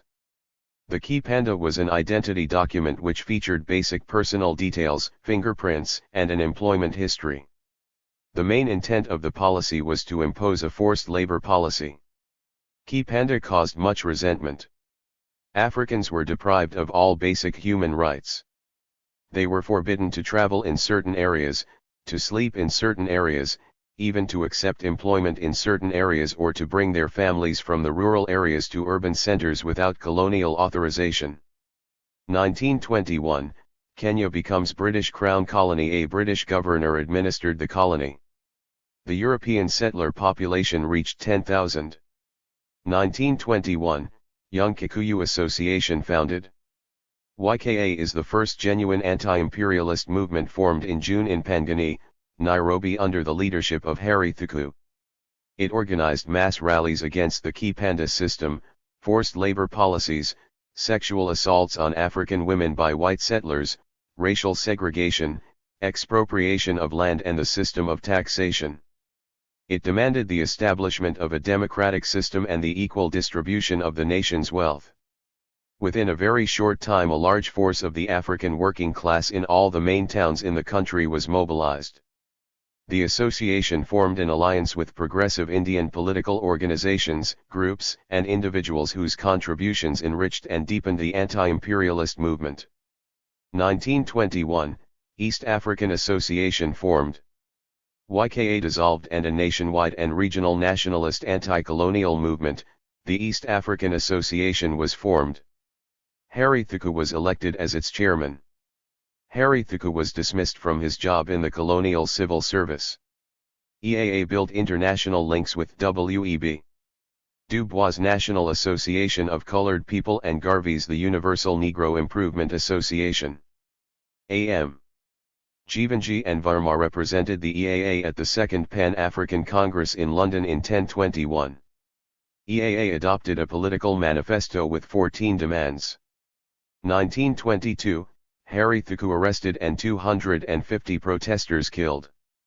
The colonial authorities arrested the leaders of EAA, Harry Thuku, Waganjo W.A. 387. Andotano and George Mujkanai. Mass protest erupted in Nairobi. Protesters marched to the police headquarters from Pangani. Police opened fire on unarmed protesters. Fleeing protesters were also fired upon by white settlers and game hunters at the nearby Norfolk Hotel. 250 protesters were shot dead and hundreds were seriously injured. Muthoni W.A. Nyanjuru and Makaria W.A. Kaiboy, two leaders of the demonstrations, were martyred. Mass arrests and imprisonment followed to terrorize the people. Arrested leaders were imprisoned without trial. Thuku was exiled to Kismayu in Somalia for several years and returned to Marsabit prison until his release in 1930. EAA is banned. 1922, the first general strike in Nairobi. This was triggered by the arrest of Harry Thuku and the massacre of protesters. The workers' demands included the wide nationalist demand articulated by the EAA. These were the abolition of the kipanda system and forced labor, the improvement of wages and working conditions, the reduction of taxes, the return of African lands, improvement in education and the election of Africans to the Legislative Council. 1923, Devonshire Paper and consolidation of white land ownership. The paper clearly stated that Kenya is an African territory and for that matter African interests should be paramount. This was a shift from the official policy of the primacy of European interests. But the declaration did not change African plight. The paper further consolidated the dual policy of Europeans in exclusive areas and Africans in reserves. 1924/25, Kikuyu Central Association founded. The Kikuyu Central Association was formed under the leadership of James Buta and Joseph Kong'eth and other KCA militants. The new party adopted the EAA's anti-imperialist stance and political program and campaigns for the release of Harry Thuku and other detained leaders. In 1926, James Biachara was transferred to Uganda. This deprived the KCA movement of his leadership. 1927, Jomo Kenyatta becomes General Secretary of KCA. Jomo Kenyatta took up the full-time job as KCA General Secretary and Editor. 388. In chief of the party organ, Mugwithani. Kenyatta, Joseph Kong'eth, and Jesse Kariuki traveled across the country to explain the party's program, recruited new party members and established new party branches. 1928, KCA Memorandum to Hilton Young Commission. KCA submits a memorandum to the Hilton Young Commission demanding the end to land dispossession, the release of detained EAA leaders, the abolition of the Kipanda system, the repeal of restrictions on planting coffee and other crops, the exemption of hut and poll tax for women, improvement to education and technical training for Kenyan Africans etc.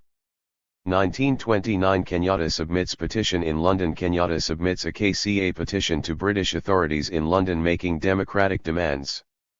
1930s, emergence of cultural resistance. Cultural resistance against imperialism emerged in this period, e.g. MITI Ya Kenya movement and Karianga educational movement. This was a reaction to the attack on indigenous culture, customs, traditions, and religion by the church, politicians and educationalists.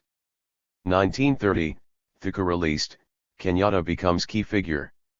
Kenyatta returned home as hero. Thuku was released from detention and expelled from the KCA. Kenyatta emerged as the central figure in the anti-colonial movement. 1934, Kenya Land Commission nullifies Kikuyu land claims. The report of Kenya Land Commission denied and nullified virtually all Kikuyu land claims against European expropriation. 1935, pro-British African groups emerge. The British begin to create a loyalist class to divide the Kenyans. Thuku and his supporters form a pro-British party, the Kikuyu Provincial Association. The pro-British Kikuyu Association was renamed as Kikuyu Loyal Patriots. 389. 1938, Native Lands Trust and the Crown Lands Ordinances. These sanctioned the further takeover of the best and most fertile lands in the highland region. Peasant landowners were evicted forcefully after relentless resistance. They were forcibly collected and dumped at Olenguruan in the Rift Valley to start their lives from scratch, where disease and hunger killed many of them. The discovery of gold in Kakamega led to clashes and further evictions. 1938, founding of the Kenya Teachers College at Githunguri. Mbiwa Koinange founded the college, which was to become the center of radical education. 1938, the Akamba anti-destocking resistance. The colonial regime used armed police and military forces to seize cattle from the Akamba to provide meat to a Liburg's canning factory at Athi River by auctioning the cattle. The Yakamba Members Association coordinated the anti-stocking resistance through petitions and demonstrations nationwide. Their leader Muindi Wambing was arrested and deported to Lamu Island. Facing mounting resistance, the authorities suspended the destocking policy. 1938, alliance between KCA and labor trade unions. The KCA leadership formed an alliance with the Labor Trade Union of East Africa under the leadership of Makan Singh. 1939, the Tata Hills Association formed. Tata Hills Association was formed as a protest against land alienation and cultural encroachments in the Tata country. 1939, strike paralyses Mombasa. A strike paralysed Mombasa, especially the Kilindini harbour. Over 6,000 workers went on strike demanding equal pay for all workers and better treatment of African labor. Labor unions were becoming stronger in the colony. Paramilitary police reinforcements were sent to break the strike. Many workers were killed and many more seriously wounded, but the workers stood firm. This demonstrated the workers' courage and a landmark development in the history of the working class in Kenya. 390. 1940, Makan Singh arrested in India. Colonial authorities arrested Makan Singh in India for his trade union and political activities. He was imprisoned for 5 years without trial. 1940, colonial government bans Kikuyu Central Association, Yakamba Members Association and Tata Hills Association. At the outbreak of World War II, the offices of the three organizations were closed and their publications banned. 23 nationalist leaders were imprisoned without trial and not released until 1944. The KCA went underground as Kiama Kia Endemwe Ithadu. 1944, Kenya African Union founded.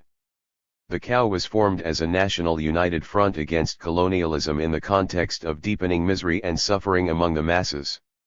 Racist laws restricted all freedoms for Africans and segregation prevailed in all walks of life.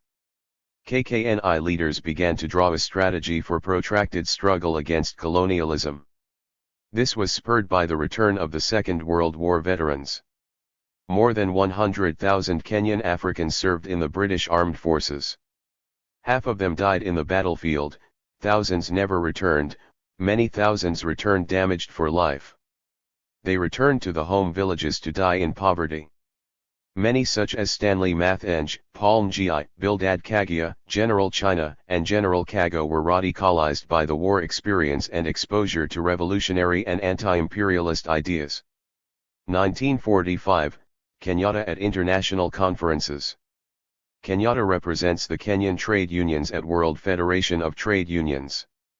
He represents Kenya at the 5th Pan-African Congress held in Manchester in October.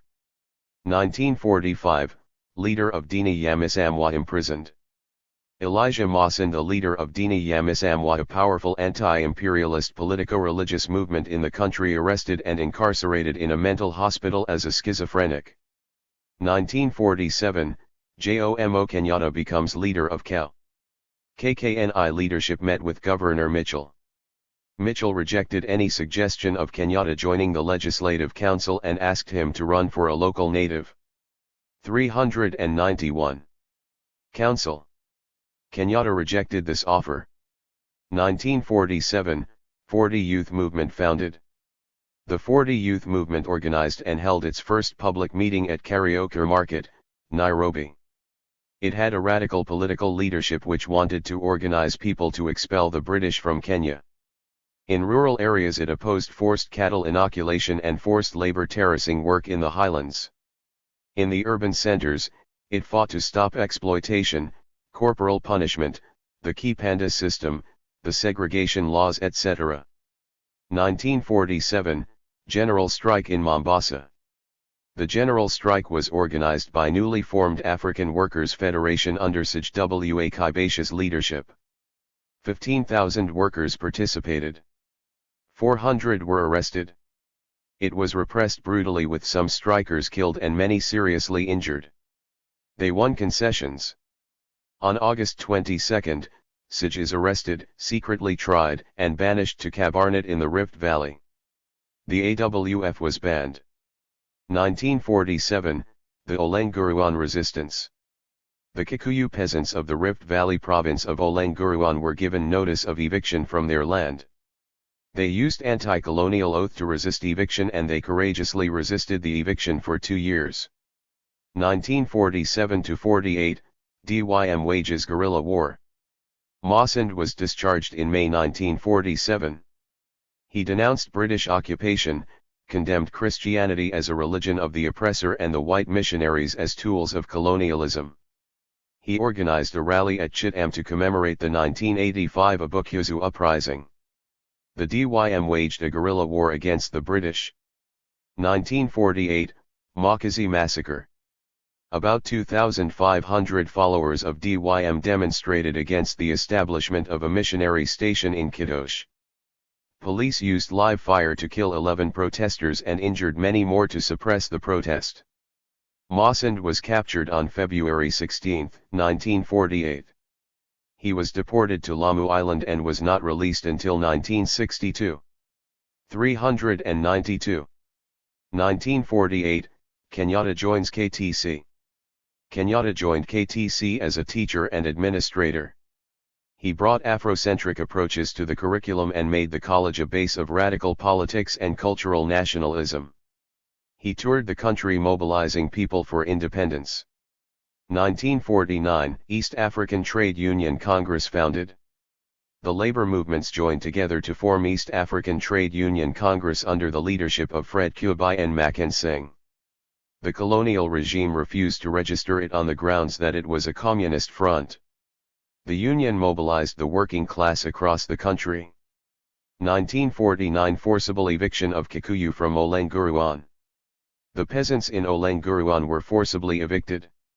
The colonial forces carries out beatings, rape, burning of homes and granaries, destruction of crops and confiscation of livestock.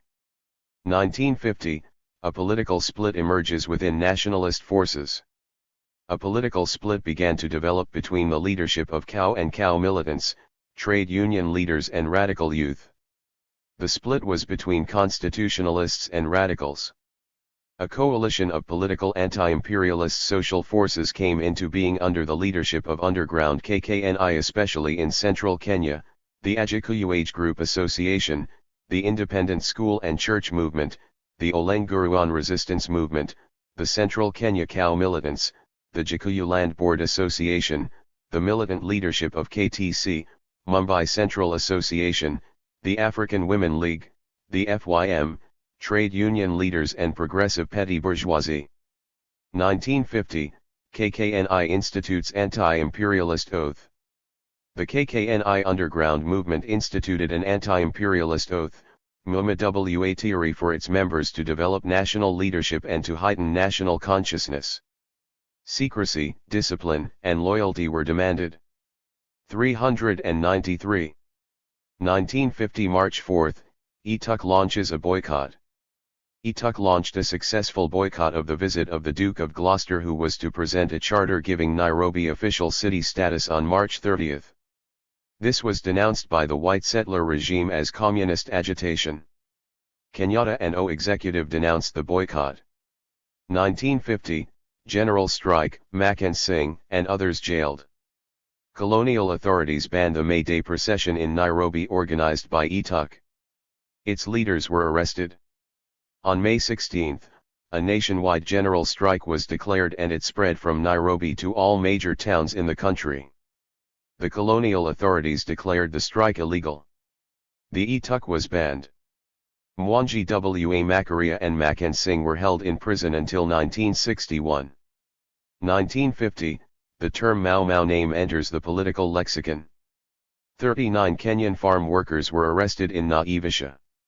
They were tortured by the police and accused of belonging to an unlawful society. They were jailed for 7 years each with hard labor. The colonial press seized the name Mau Mau as the name of the movement. The name entered the political dictionary. It was estimated that 90% of the 1.5 million Kikuyu had taken the oath for land and freedom.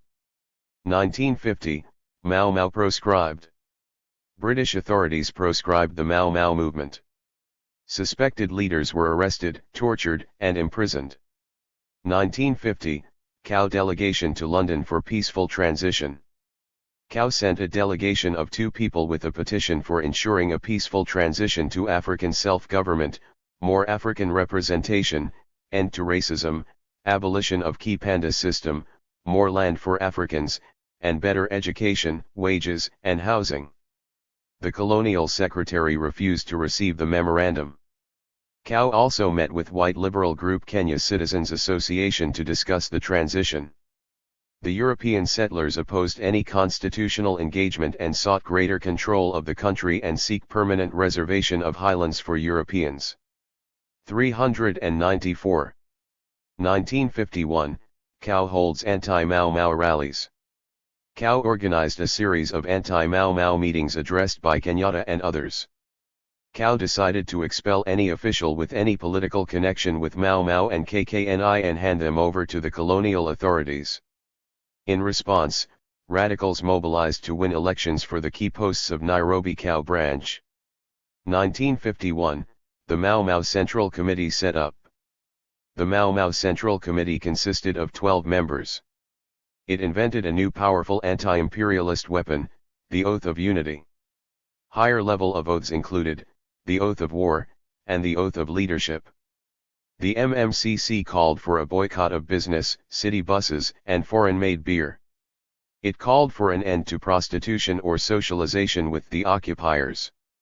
1951, Cao Congress splits along ideological lines. The Cao Party Congress split into three ideological groups: the right pro-British, the liberal anti-colonialist nationalists and the revolutionary left. 1951, MMCC forms Group of 30. The MMCC formed a new body, the Group of 30, to organize financial resources, build underground cells across the country and to organize an armed wing for the movement. The armed wing, under the leadership of Stanley Mathenge, became the Kenya Land and Freedom Army. The main task of the KLFA was to safeguard the security of the movement, disseminate its political information and program among the masses, to recruit cadres, to collect intelligence, to collect weapons and ammunition, to administer anti-imperialist oath, to eliminate enemies of the movement, to garner financial resources. The guerrilla army entered the Nyandarua and Kirinyaga forests. In Nairobi, military training was accelerated and discipline and secrecy reinforced. 1952, Cao denounces Mau Mau. Cao leadership including Kenyatta organized rallies to denounce the activities of 395. The underground movement and the Mau Mau. Some collaborated with the colonial authorities and betrayed the names of some of the leaders. The MMCC leadership summoned Kenyatta and after a heated argument made an agreement that the anti-Mau Mau meetings scheduled by the authorities for him would be cancelled and that he should remain neutral. 1952, Collective Punishments Ordinance. This gave the authorities the power to impose fines on whole villages and was used with growing regularity as the emergency deepened. 1952, MMCC forces prepare for military offensive. The MMCC instructed General Mathenge, the Mau Mau Army Commander-in-Chief, to prepare for a military offensive. 1952, Settlers push for emergency. Settlers leaders held an emergency meeting and passed resolutions demanding emergency powers, elimination of Mau Mau leaders and the arrest of Cao leaders. 1952, Chief Werahwai assassinated. Senior Chief Werahwai, the government's tower of strength, is assassinated in Kenya. He had recently spoken out against the Mau Mau. The authorities use this to mount a massive propaganda campaign against the Mau Mau. 1952, British government declares a state of emergency. Governor Baring declares an emergency. The British government sends troops to Kenya. Lancashire Fusiliers is the first battalion to arrive. 6 battalions of King's African Rifles are based in Kenya. 2 further battalions follow in 1953, bringing the total to 9 military battalions in all. 1952, 100 nationalist leaders arrested. The security services launched Operation Jockstock. 180 alleged nationalist leaders including Jomo Kenyatta were arrested.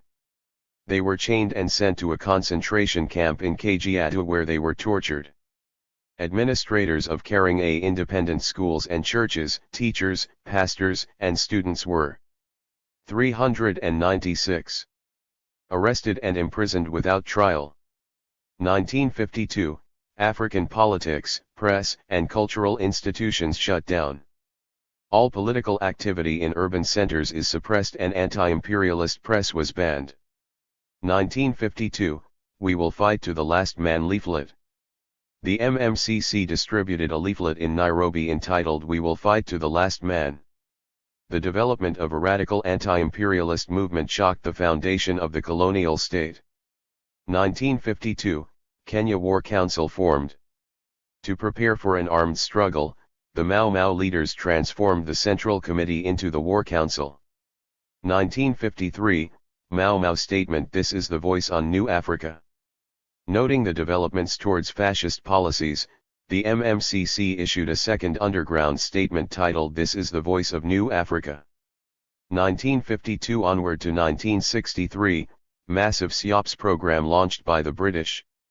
Massive SIOPS program was launched by the colonial authorities to justify a genocidal war against the entire population in the highlands. The Mau Mau are defined as an abnormality, a satanic and tribalist movement and descendants from savage ancestors of jungle environment. All means were deployed to disseminate racist misinformation, local and international newspapers, radio, mobile cinemas, schools and churches, pamphlets and colonial information service departments. Anti-Mau Mau books, films, magazines, and pamphlets were produced by prominent settlers, writers, missionaries and journalists. 1952, school closures. 34 schools in Kikuyu tribal areas were closed in the continuing clampdown. 397. On the civilian population. 250,000 students were left without schools. 1952, Kenyatta charged. Jomo Kenyatta, President of the Kenya African Union and the country's leading nationalist leader, was charged with managing the Mau Mau terrorist society in Kenya. He was flown to a remote district station, Kapenguria, which reportedly had no telephone or rail communications with the rest of Kenya, and was held there incommunicado. 1952, mass roundups of Kikuyus in the Rift Valley. Forced removals of the civilian population began across Kenya. All suspicious Kikuyu outside the reserves, particularly those who were living as squatters on European farms, were deported to the reserves. Thousands of Kikuyus in the Rift Valley were packed into rail cars and lorries and shipped back to the already crowded reserves. 1952, KLFA's first offensive. The KLFA launched their first offensive. This lasted till March 1953. 1952, the Kairouara Massacre. White and black members of the British security forces massacred as many as 100 people in the marketplace of the small village of Kairouara in the heart of Fort Hall district. There were countless such episodes of similar behavior across Kenya by security services, and none of the perpetrators were brought to justice. 1953, the Emergency Regulations. Governor Bering empowered his government with extreme and wide-ranging laws, called emergency regulations. These included provisions for communal punishment, curfews, the control of individual and mass movements of people, the confiscation of property and land, the imposition of special taxes, the censorship and banning of publications, the issuance of special documentation and passes, the control and disposition of labor, the suspension of due process, detention without trial, and the imposition of the death penalty. Emergency regulations extend to the control of African markets, shops, hotels, and all transport including buses. 398. Taxis and bicycles. Powers for the creation of concentrated villages in the African reserves, barbed wire cordons in African towns and in Nairobi, and many detention camps on settler farms are put in place. 1953, panic amongst the settlers. Panic spread through Europeans in Kenya after the slaying of a white settler farmer and his family. Settler groups, displeased with the government's response to the increasing Mau Mau threat, created their own commando units to deal with the threat. Sir Evelyn Baring, the Governor-General of Kenya, ordered a new offensive against the Mau Mau under the command of Major General William Hind. 1953, the British counter-offensive. The British deployed thousands of troops and police with armoured cars, warplanes, and police dogs. White reinforcements were brought from South Africa, Northern and Southern Rhodesia, Australia, New Zealand. Special forces such as M.I.5 Security Force and Special Air Service Regiment were flown in. A special settler regiment, the Kenya Regiment, was set up. The colonial government recruited indigenous anti-Mau Mau forces. These were the Home Guards, Regular Police Force, Tribal Police, Paramilitary Police Force, Urban Militia, the Tukania Unit for screening, the Thaka Unit of Informers, the Murder Squad Unit for eliminating Mau Mau suspects, the Pseudo-Guerrilla Unit. 1953, Mau Mau attacked the Loyalist Lari village. The Mau Mau stormed the Lari area to take revenge against the Loyalist community's senior statesman, Luka Wakahangara. There were 70 dead and many injured with the razing of 15 homesteads.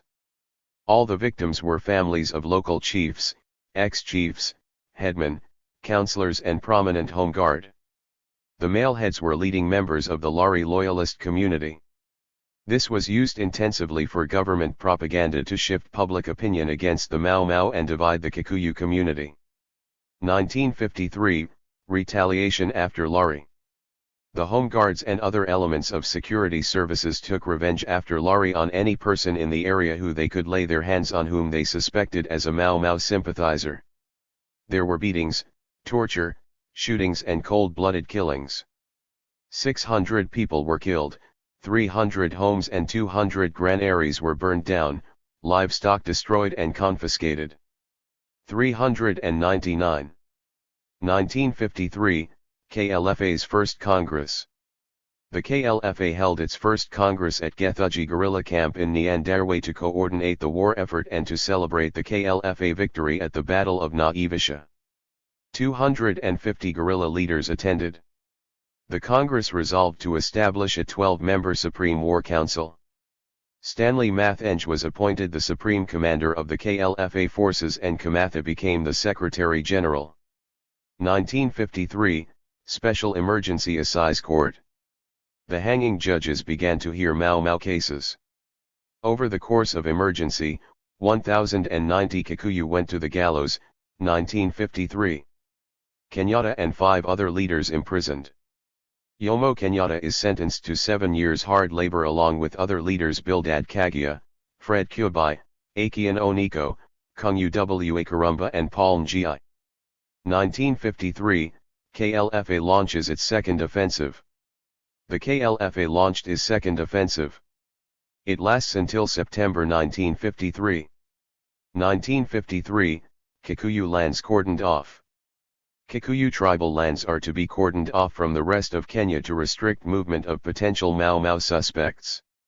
1953, General Erskine takes control.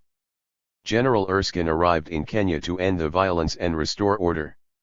He oversaw the deployment of the British battalions, 4 battalions of King's African Rifles, the Kenya Regiment, an artillery battery, and an armored car squadron and a Royal Air Force squadron of Vampire jets and heavy bombers. Their mission was to defeat a Mau Mau force of some 20,000 men and women armed with homemade weapons. 1953, KLFA holds a follow-up Congress. KLFA held a follow-up 4-day Congress. Mathenge boycotted the Congress. It was attended by more than 5,000 fighters, 12 members of the SWC. The 400. Congress received reports of the developments on the ground and the impact of the British counterinsurgency on the population. It agreed the tasks of the movement were to consolidate the organizational structure, material structure, communication lines, supply routes, recruitment, propaganda etc. It disbanded the SWC and set up a new political and military body, the Kenya Defense Council. Kamatha was elected the KDC president and the field marshal of all the KLFA forces. The Congress identified 8 armies with their commanders and areas of operation. 1953, the pipeline system set up.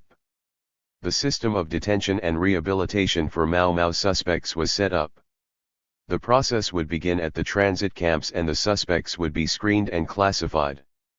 Those classified white would be repatriated to the African reserves. Those classified gray or black would be sent to holding camps. Screening would continue. Those still considered gray would be moved to work camps where the detainees would confess their oath voluntarily. Those classified black would be sent to the special detention camps. Governor Bering places all the detainees in the custody of the prison department with very little rehabilitation. 1953, KLFA launches its third offensive. The KLFA launched its third offensive in November.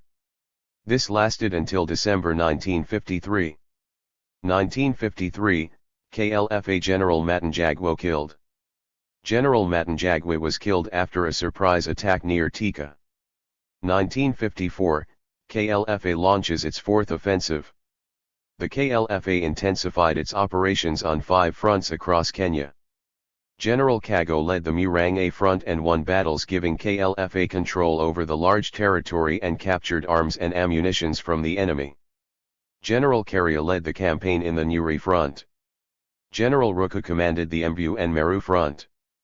Kiambu front remained the strategic region for KLFA supplies, reinforcements, and information before they were sent to guerrillas in the forests. The district was a bridge between Nairobi and Nyandarua. Nairobi was the headquarters of the national movement and principal source of KLFA supplies and recruitment. 401. 1954, General China captured and betrays KLFA. General China, the overall commander of the KLFA forces on the Kirinyaga front, was shot and captured. His death sentence was commuted to life imprisonment after he agreed to help the British to fight and destroy the KLFA. This was a significant victory for the British authorities and a blow to KLFA. He was pardoned after he revealed all the details about the KLFA organization, its connection with the reserves and its supply lines. 1954, KLFA's Second Congress. The KLFA held its Second Congress at Karathai in Nyandarua. It was attended by more than 1,000 guerrillas, a large peasant delegation and the KWC representatives. The Congress agreed to setting up of Kenya Parliament composed of 12 members elected through secret ballots. 1954, KLFA asked to surrender. General China worked with the British to hatch a plan for the surrender of the KLFA leadership. He wrote to Kamatha suggesting that nothing further can be gained from the conflict and that they should surrender themselves to British troops waiting in the Aberdare foothills. The KLFA categorically rejected the deal and made it clear that there would be no peace talks unless the British agree to unconditional withdrawal of its forces from the country, release all political prisoners and disarm the African auxiliaries. The letter stressed that genuine peace talks must be based on the KLFA Charter. 1954, KLFA's General Kago burnt alive. General Kago was shot and captured. He refused to cut a surrender deal with the British and then was burnt alive by the colonial forces. 1954, General Tanganyika captured and escapes. General Tanganyika, overall field commander of the Kirinyaga KLFA forces, was captured through the information China had given to the enemy. KP leaders appointed General Kariba. A delegation of 5 guerrilla envoys met British representatives in Nyeri under the pretext of discussing terms of ending the conflict. China and General Tanganyika were present. General Tanganyika is released to the envoys to take the negotiations forward within 7 days. He resumes KLFA leadership. 402. 1954, battles across all fronts. Fierce battles take place across all the fronts in Kenya, Murang'a, Nyeri, Kirinyaga, Kiambu, Narok, and Nairobi. 1954, Operation Anvil launched in Nairobi. Operation Anvil was launched by the British military in Nairobi and its surroundings. The city was sealed for almost a month until May 21, 1945. No Africans were allowed to come or leave the city. Africans were stopped, searched, and their homes. 50,000 Africans were screened and 24,100 Kikuyu males were imprisoned without trial. They were put on special war trains to concentration camps in Longata, Manyani, and Mackinnon Road, where they experienced untold brutality. Most of the KWC and KLFA leaders and many middle cadres were arrested during Operation Anvil offensive and imprisoned without trial. P.I. Ogama Pinto, editor-in-chief of the pro-Mau Mau paper The High Command, was arrested and imprisoned without trial. 1954, Kenya Parliament's Third Congress. KP held its Third Congress. In the wake of General China's betrayal, the capture of General Tanganyika, Operation Anvil in Nairobi and Operation Sickle in central Kenya. They decided to stand firm. KP resolved to send guerrilla missions to mobilize Kenya nationals and for support from sympathizers in Uganda. They discussed how to resolve differences between Mathenge and Kamatha. 1954, forced removal of civilian population in emergency villages. The colonial government launched a war against the Kikuyu civilian population. Between June 1954 and October 1955, in a period of 15 months, 1,077,500 Kikuyu were forcibly moved and resettled in 845 barbed wire villages, most of which were little more than concentration camps. This was 3/4 of the Kikuyu population, estimated to be around 1.4 million. Forced starvation prevailed in these villages. The overcrowded huts were incubators for diseases leading to death.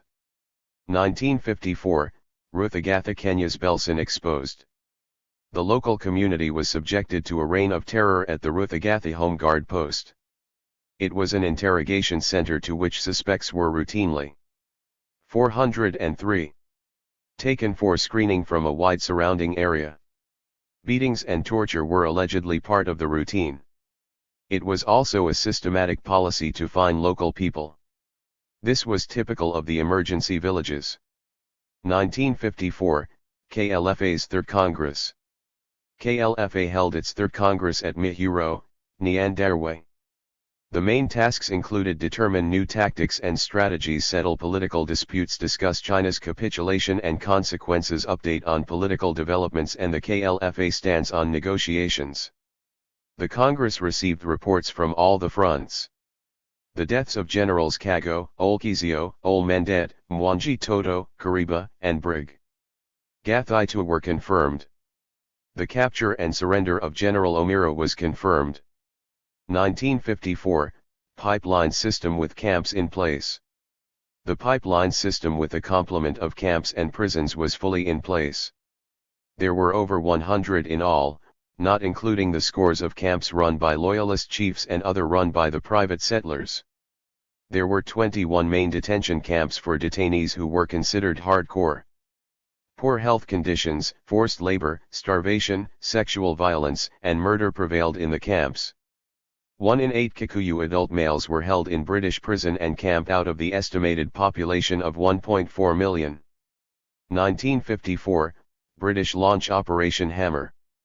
The British launched the largest offensive since the start of the war, Operation Hammer, to destroy the KLFA guerrilla army in Nyandarua. An armed force of 50,000 troops with armored cars, tanks, artillery, and warplanes were deployed. This lasted 4 weeks, but it failed to destroy KLFA activities.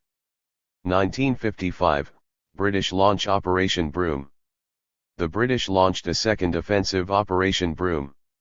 It succeeded in scattering some guerrilla units and overrunning the Mihuro KLFA base, where the guerrilla hospital and administrative center was burnt down. 1955, British offer general amnesty. The British offered a general amnesty aimed at bringing the wholesale surrender of the KLFA forces. 404. 1955-56 The Battlefront. The guerrilla army fought fierce battles against the British on all fronts. 1955, KLFA's Fourth Congress. The KLFA held its Fourth Congress at Chieni, Nyandarua. The delegates totally rejected the British surrender offer. The Congress set up an all-African revolutionary government. Kamatha is elected as the Prime Minister. Macharia W. Kamimia is promoted to Field Marshal and Commander of the KLFA forces. The PM set off for a tour of the KLFA major bases in Nyandarua. 1955, Matheng's KRG negotiates surrender. Matheng's newly set up Kenya Ragai, in opposition to Kenya Parliament, entered into surrender negotiations with the British, first in Nyandarua and then in Nairobi. 1955, KLFA arrests KRG leaders who later escape. KLFA arrested all 27 leaders of the KRG and put them to trial. On the fifth night of the trial, 26 of the captives make a dramatic escape. The KP court sentenced the 26 to death in absentia. Some KRG leaders and followers surrendered and gave sufficient information to the British about the infrastructure of the guerrilla army. Some joined the British counterinsurgency. The Secretary-General of KLFA, Karari Njama, deserted and joined Mathenge and later surrendered to the British. 1955, KLFA holds 5th Congress. KLFA held its 5th Congress at Karuri and Gumana, Nyandarwe. The attendance was roughly about 1,700 delegates including peasant representatives.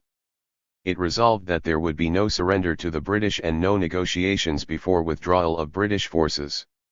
It recognized that because of internal splits in the movement and the betrayals of the struggle, the Liberation Army was on the defensive and had suffered heavy losses on all fronts. 1955, Mathenge killed by British forces. A day after the breakdown of the surrender conference, when Mathenge made it clear that he would fight on until Kenya was free and independent, Mathenge and his 12 bodyguards were ambushed in the Muniange forest and all were killed. 405. 1956, the British set up a multiracial government. The British set up a multiracial government comprised of the colonial governor, 3 white settlers, 2 Asians, and 1 African. The new government removed racial segregation in public places. It appoints some Africans to high government posts and gives pro-British trade unions a political platform. 1956, British launch a massive offensive. The British launched a massive offensive. Around 60,000 British soldiers are deployed against the Mau Mau with tanks, aircraft, and artillery. The British consolidated their political and war strategies to wipe out the KLFA. With the help of pro-British KRG, General China, and other KLFA turncoats, they penetrated deeper into the liberated areas, destroying guerrilla infrastructure, infiltrating guerrilla units, eliminating their leaders and poisoning water sources and food supplies. 1956, British operations around Mount Kenya. The British launched 2 military offensives, the Hannibal and Ski Muzzle operations in the southwestern and eastern region of Kirinyaga. Heavy bombings set the forest on fire. The major KLFA base at Kiramakianchaji is overrun and burned down. 1956, General Tanganyika captured. General Tanganyika's force was ambushed near Mvu border. The battle raged for 2 days. The casualties on both sides were heavy. 5 guerrillas including General Tanganyika were captured. He is subjected to savage interrogation and torture to coerce him to renounce the armed struggle. On June 8, he was sentenced to death. On July 6 he was executed in Nairobi Maximum Security Prison and buried in handcuffs in an unmarked grave at Kamatai Maximum Security Prison. 1956, Eileen Fletcher publishes Truth About Kenya. Her 3-part series Kenya's Concentration Camps, an eyewitness account, was published in the Quaker periodical Peace News. It reveals the torture, brutalities, and breaches of the law in the camps. 406. 1956, Kamatha betrayed, shot, and captured. Kamatha was betrayed by a member of KP. He was shot and captured by an enemy patrol. A day after his capture, the British judge Kenneth O'Connor organized a court around his bed and charged him with organizing and leading an armed resistance against British interests in Kenya. Kamatha refused to reply to the charge. No defense lawyer was present. 1956, Kamatha found guilty. Kamatha was found guilty and was sentenced to death. He did not ask for mercy from the court but told the judge that if the court allowed he was willing to negotiate the departure of the British from Kenya. 1957, Kamatha garroted. Dedan Kamatha was garroted in the Nairobi Maximum Security Prison. His body was transported in chains to Kamatai Maximum Security Prison and buried with chains in an unmarked grave. 1959, Ola Massacre. At Ola concentration camp, 11 of the detainees were clubbed to death by guards. 77 other surviving detainees sustained serious permanent injuries. Ola exposed the detention, violence, murder, deceit, and abuse of power across Kenya during the emergency. Ola became a major political issue in Britain and the colonial Kenyan government got no backing from the House of Commons. 1959, Kenyatta transferred to house arrest. Kenyatta is transferred from jail to house arrest. The formation of political parties was allowed and African politicians were invited for negotiations in London. 1960, negotiations for independence begin. 1961, Kenyatta leads KANU. Kenyatta was admitted to the Legislative Council and led the Kenya African National Union. 407. 1963 Kenya becomes independent. Sources: Anderson, David. Histories of the Hanged, The Dirty War in Kenya and the End of Empire. Durrani, Shiraz. Never Be Silent, Publishing and Imperialism in Kenya 1884–1963. London, Vita Books. Elkins, Caroline. Britain's Gulag, The Brutal End of Empire in Kenya. Kainyati, Maina W.A. History of Resistance in Kenya 1884–2002. Maxon, Robert and Ofkinkse, Thomas. Historical Dictionary of Kenya. Accessed Google Books. Payas, Edward. Tip and Run. Saleh Mammon, October 2014. 408. Ladislav Venais, Mau Mau, A Chronological Outline, a selection. Mau Mau, A Chronological Outline of the Operational Phase of the Emergency with Current and Final Statistics. October 1952. 20th. The proclamation of a state of emergency signed by the governor at 5 p.m. 3 more battalions of the KAR added to the 3 that made up the normal garrison in Kenya. At 7:30 p.m. 1st of 12 RAF. Hastings troop carriers landed at Eastleigh Airport, Nairobi. The other 11 arrived during the night. They brought with them from the Suez Canal zone the headquarters and a company of the 1st Battalion, the Lancashire Fusiliers. Before midnight the police started a roundup of Mau Mau suspects. 21st. By dawn, 99 Mau Mau suspects including Jomo Kenyatta arrested in Operation Jack Scott. A state of emergency declared in a broadcast by Sir Evelyn Baring, Kenya's governor. 22nd. Senior Chief Nderi and 2 of his policemen slashed to death at a farm near Nyeri while trying to stop a Mau Mau meeting. 24th. 50 news sheets and publications regarded as subversive proscribed. 409. The year of 1955. Operation Hammer carried out in the Aberdares with the aim to rout the partisan groups. It lasted 1 month, 90% of total military forces were employed, but the result was meager: 99 partisans killed, 32 captured, and 30 surrendered. Estimated that in January there were still some 7,000 guerrillas at large, the main centers being the Aberdares, Mt Kenya, and Kiambu forests. General Erskine announced that by January 28, altogether 7,811 Mau Mau partisans had been killed, 844 wounded, 349 captured, and 828 surrendered. The security forces had lost 470 Africans, 38 Europeans, and 2 Asians killed. In addition, 1,365 African, 30 European, and 19 Asian civilians had been murdered by Mau Mau. At that date, there were about 60,000 detainees in the detention camps and over 17,000 Africans were serving long periods of imprisonment. A new series of negotiations between the Mau Mau rebels and the government started in mid-February and continued until May. By mid-February, 278,560 Africans had been arrested since the beginning of the emergency, of whom 111,032 had been tried and about 800 executed. At the end of February, Operation First Flute was launched by the security forces and continued for nearly 2 months. It took place on the slopes of Mt Kenya and was expected to destroy the Mau Mau forces in the area. The result: 277 Mau Mau rebels killed, captured, or surrendered. 2 European schoolboys, C. Tuni, 13, and G. Danby, 15, stabbed to death near Nairobi on April 21. 410. By the end of April, altogether 1,106 partisans had surrendered. Mr. W.J.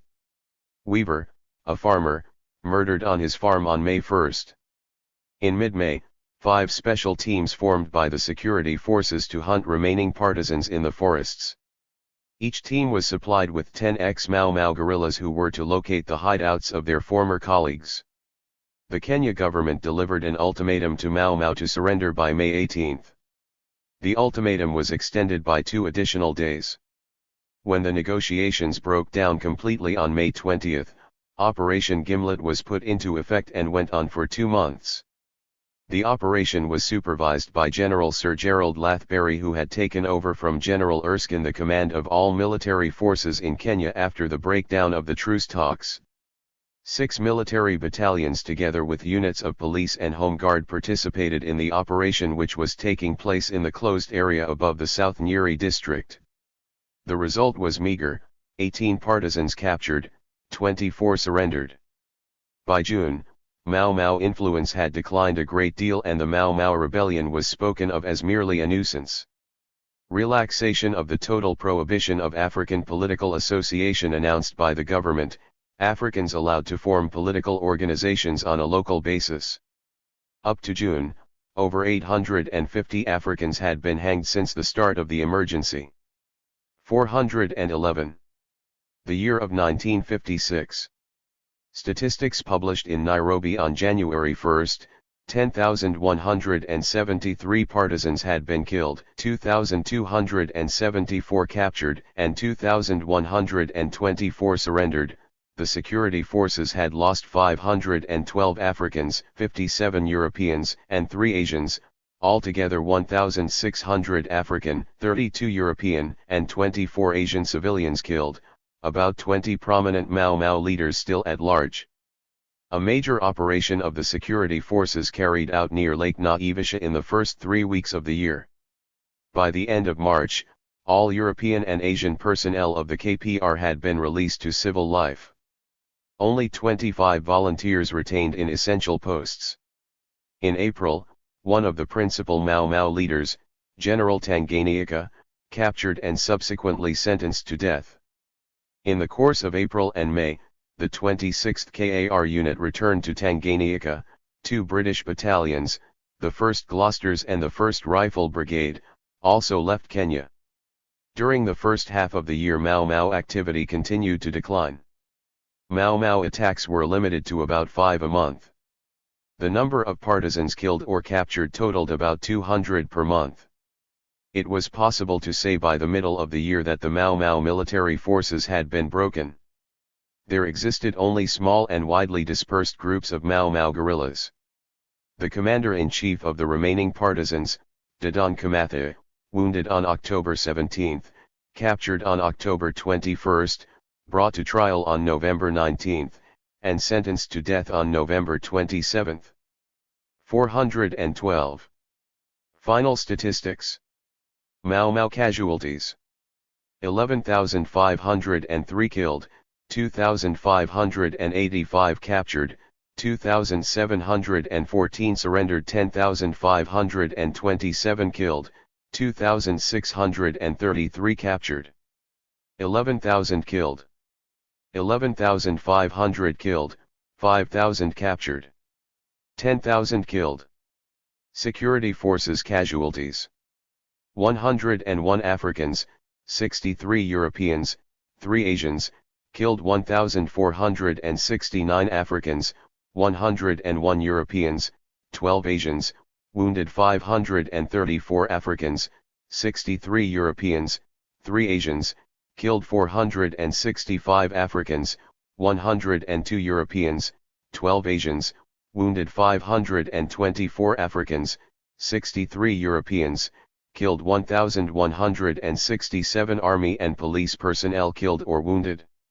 Civilian casualties: 1,819 Africans, 32 Europeans, 26 Asians, killed 916 Africans, 26 Europeans, 36 Asians, wounded. 1,826 Africans, 32 Europeans, 26 Asians, killed 918 Africans, 265 Europeans, 36 Asians, wounded. 1,832 Africans, 32 Europeans, killed. 1,800 Africans, 32 Europeans, 26 Asians, killed. 413. Detention and arrests. 26,625 arrested. 38,449 detained. 62,000 arrested and detained. 31,532 detained. 1,000 detained. Executed Mau Mau rebels, 1,068. Cost of the emergency, 55,585. 424 pounds of sterling. The author. Shiraz Durrani, in exile from Kenya, works as area librarian for the London Borough of Hackney at Stoke Newington Library, Stoke Newington, Church Street, London N160JS. He has written many articles on the politics of social communication. Abstract. Most literature available about Kenya today has been written from the point of view of imperialism or of the ruling class. Very little material representing the working people's interests is available. There is also a scarcity of information about material on Kenya from the point of view of the working people. This is a reflection of the lack of control over the process of communication and mass media by the working class. Records, literature of the other side, the people's point of view. Lists some important publications from the Kenyan underground which has been systematically issuing major documents and commentary on the ongoing struggle of the people for social justice and economic liberation. Counters the claim by some that there is no progressive material coming out of Africa. Indeed, this literature is indispensable for historical research and in the struggle for true democracy. Without this material, the ideology of the ruling class remains unchallenged. It also includes other progressive material. The survey is partisan and no attempt is made to have a balanced view, as the 415 ruling class point of view has adequate resources to propagate itself. Makes some recommendations for information workers. Introduction. It is necessary to have access to the vast amount of underground and alternative literature about Kenya in order to understand the current political, social, and economic state the country is in. This alternative literature can provide the real picture of the situation in the country today from the viewpoint of the majority. It provides a barometer of the state of class struggle in Kenya. While the ruling classes deny the very existence of classes and class struggle, the alternative material listed here provides an entirely different picture. So fearful have the current leaders become of the people's victory over oppression, that they systematically distort records of Kenya's past and have even banned open discussion of Mau Mau. In view of this, it is becoming increasingly necessary to interpret and document the history of the struggle for independence from the working class point of view.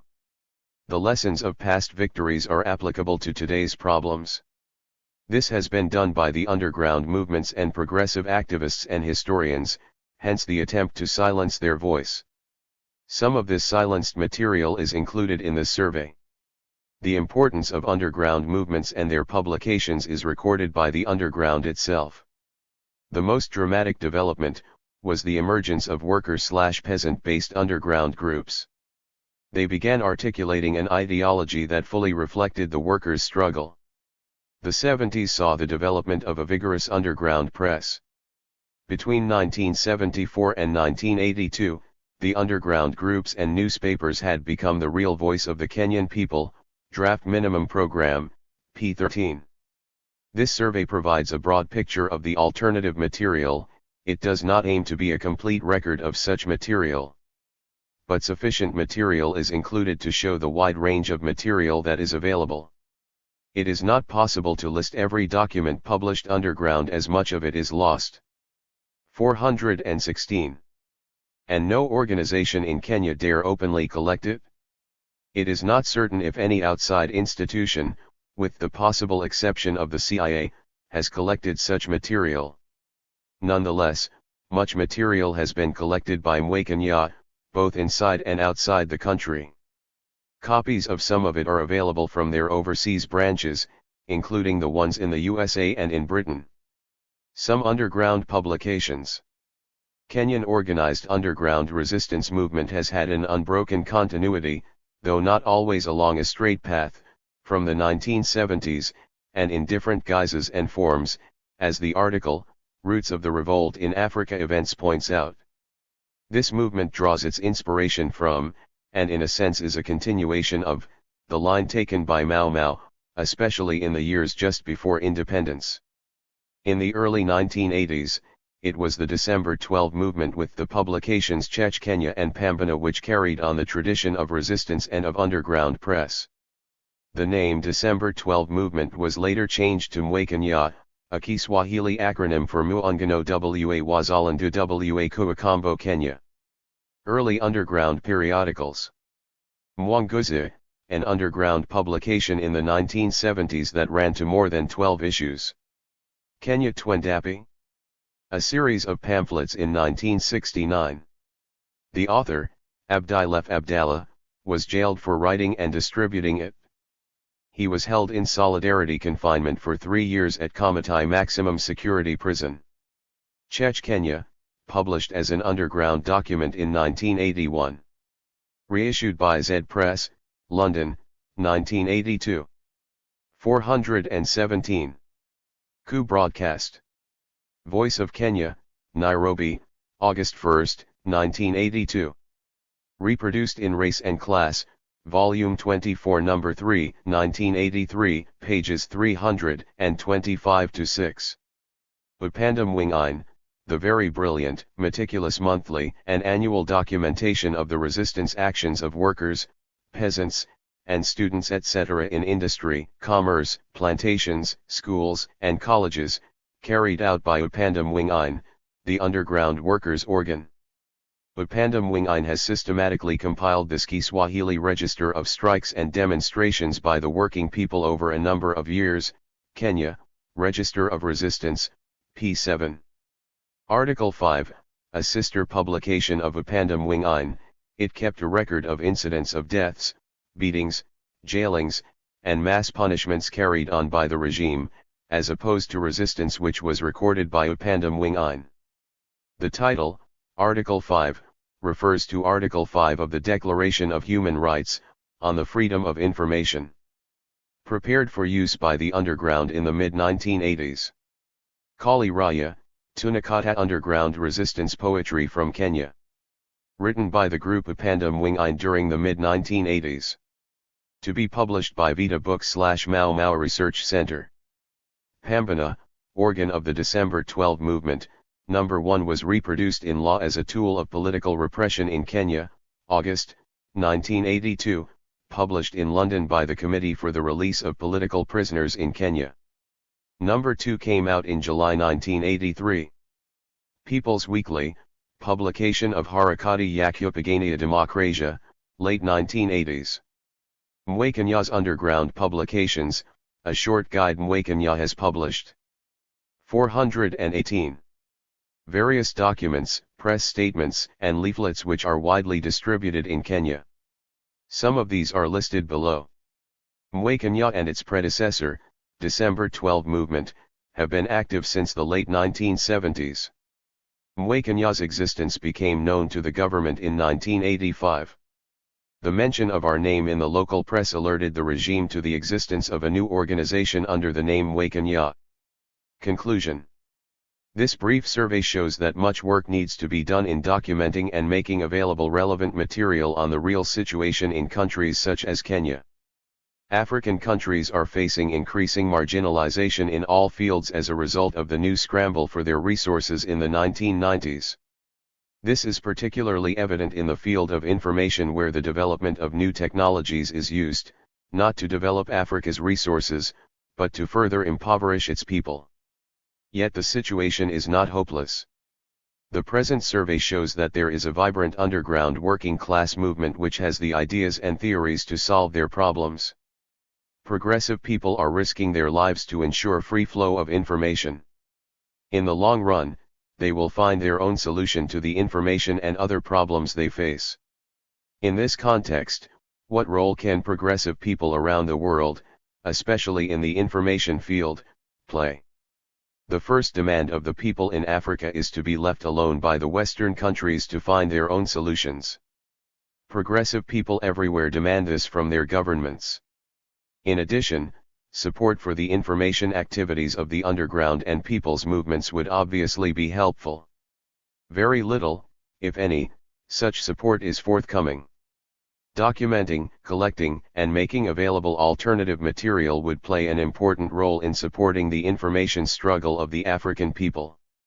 Collecting only the output from African government sources and from African-based multinational publishers will merely help to reinforce the message of the ruling classes.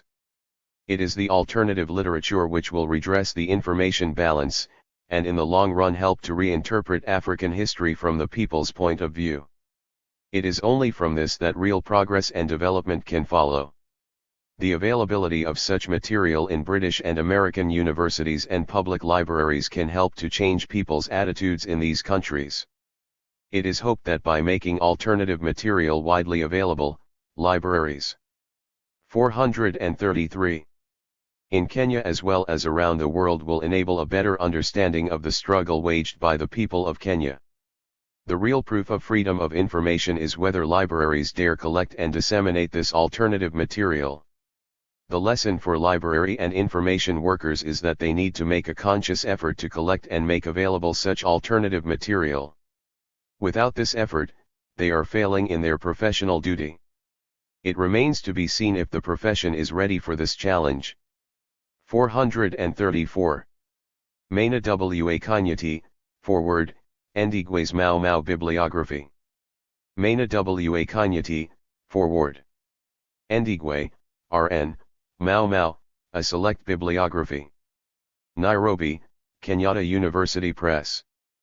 Besides the British imperialists and their Christian agents, who have, for the past few years, been remarkably successful in equating Mau Mau with savagery, atavism, terrorism and barbarism, there has now emerged a rearguard clique of Kenyan intellectuals, especially from the University of Nairobi, who have joined hands with the imperialists in their attempt to distort the fundamental aims and character of Mau Mau, and, particularly to deny the heroic and catalytic role the movement so decisively played in our national independence struggle.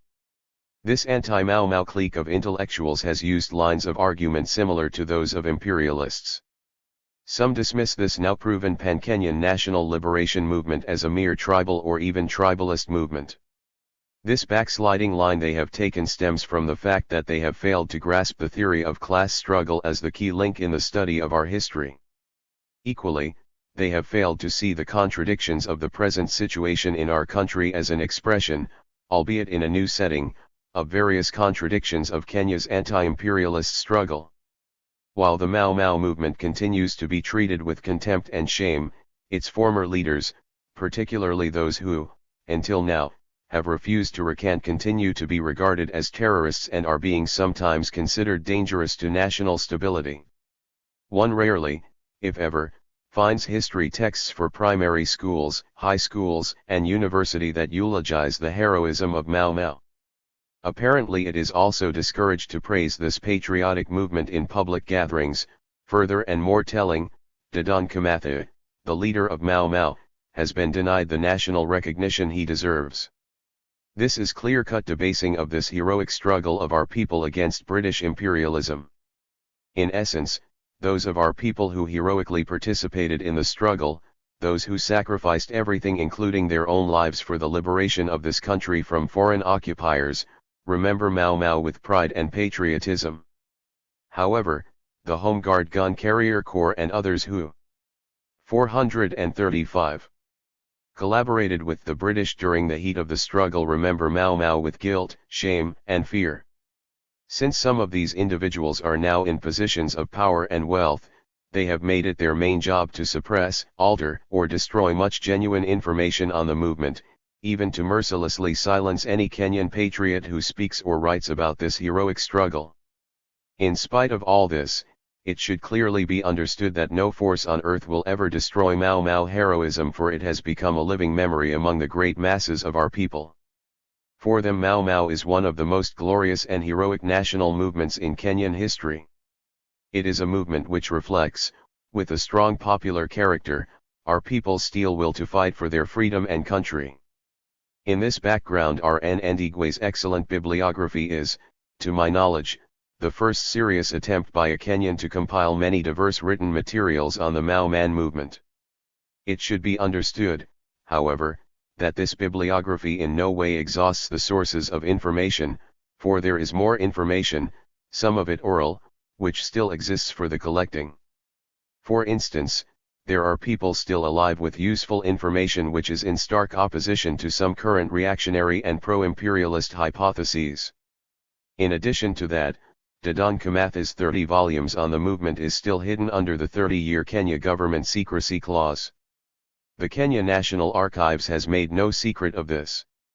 To sum up, R.N. Ndigwe's excellent work is but the beginning of what necessarily must be a long, serious search for this important chapter in our country's history. Maina W. Kanyati. Lecturer, Department of History. Kenyatta University College. Nairobi. February 20, 1978. In the case of a struggle against a common adversary, no special alliance is required. As soon as such an adversary has to be fought directly, the interests of both parties will coincide for the moment, and, as previously, so also in the future, this connection, calculated to last only for the moment, will arise of itself. It is self-evident that in the impending bloody conflicts, as in all earlier ones, it is mainly the workers who will have to win the victory by their courage, determination, and self-sacrifice. As previously, so also in this struggle, the mass of the petty bourgeois will as long as possible remain hesitant, undecided, and inactive, and then, as soon as the issue has been decided, they will seize the victory for themselves and will call upon the workers to calm down, to return to their work and to guard against so-called excesses, and they will bar the proletariat from the fruits of victory. It does not lie within the power of the workers to prevent the petty bourgeois democrats from doing this, but it does lie within their power to make it difficult for them to prevail against the armed proletariat, and to dictate such conditions to them that the rule of the bourgeois democrats will from the outset bear within it the seeds of its own destruction, and that its subsequent displacement by the rule of the proletariat will be considerably facilitated. Above all things, during the conflict and immediately after the struggle, the workers must counteract, as much as is at all possible, the bourgeois endeavors at pacification, and compel the democrats to carry out their present terrorist phrases. They must work to ensure that the direct revolutionary excitement is not suppressed again immediately after the victory. On the contrary, they must keep it alive as long as possible. Far from opposing so-called excesses, they must not only tolerate instances of popular revenge against hated individuals or public buildings that are associated only with hateful recollections, but must take upon themselves the leadership of these actions. During the struggle and after the struggle, the workers must, at every opportunity, put forward their own demands alongside the demands of the bourgeois democrats. They must demand guarantees for the workers as soon as the democratic bourgeois set about taking over the government. 438. The Kenya Land and Freedom Depository. Ideas, Material Culture, and the Mau Mau Liberation Struggle. June 2013. We are inviting artists, activists, journalists, thinkers, and citizens to contribute to a depository of experiences, reflecting on life in the British colony of Kenya, especially during the emergency 1950–1960 and the Mau Mau Liberation Struggle. The Land and Freedom Depositions Project seeks to explore the silences present in the ongoing British narrative of Kenya via the construction of a new visual dialogue. We aim to create a space for untold stories. The Deposition Project will become part of an exhibition to be held in London. All types of physical or non-physical items and ideas can be deposited in the project. It can be text-based, oral, or a photograph of an object, or a copy of a keypanda or a loyalty certificate. Or you may want to present a talk or event that can be recorded for the depository star. Deposits submitted to the project will undergo a system of classification where they will be divided into a white, gray, or black group. For the full brief, go to www.popsamiti.org or contact Tajender Sagu or Sally Mamon. Background. In October 1952 the British declared a state of emergency in Kenya to suppress a growing independence movement commonly known as the Mau Mau War of Liberation. There are many people living today who were in Kenya during the emergency period, in which the British administration operated a color bar system, racially. 439. Segregating the African, South Asian, and European communities. Recently, in a case spanning 10 years, 3 Kenyans Jane Muthoni Mara, 73, Paulo Mwaka Anzili, 85 and Wambugu Waniingi, 84 took legal action against the UK government for the torture they suffered at the hands of British officials during the Mau Mau uprising between 1952 and 1960. In June 2013, the British government announced an out-of-court settlement with the torture victims.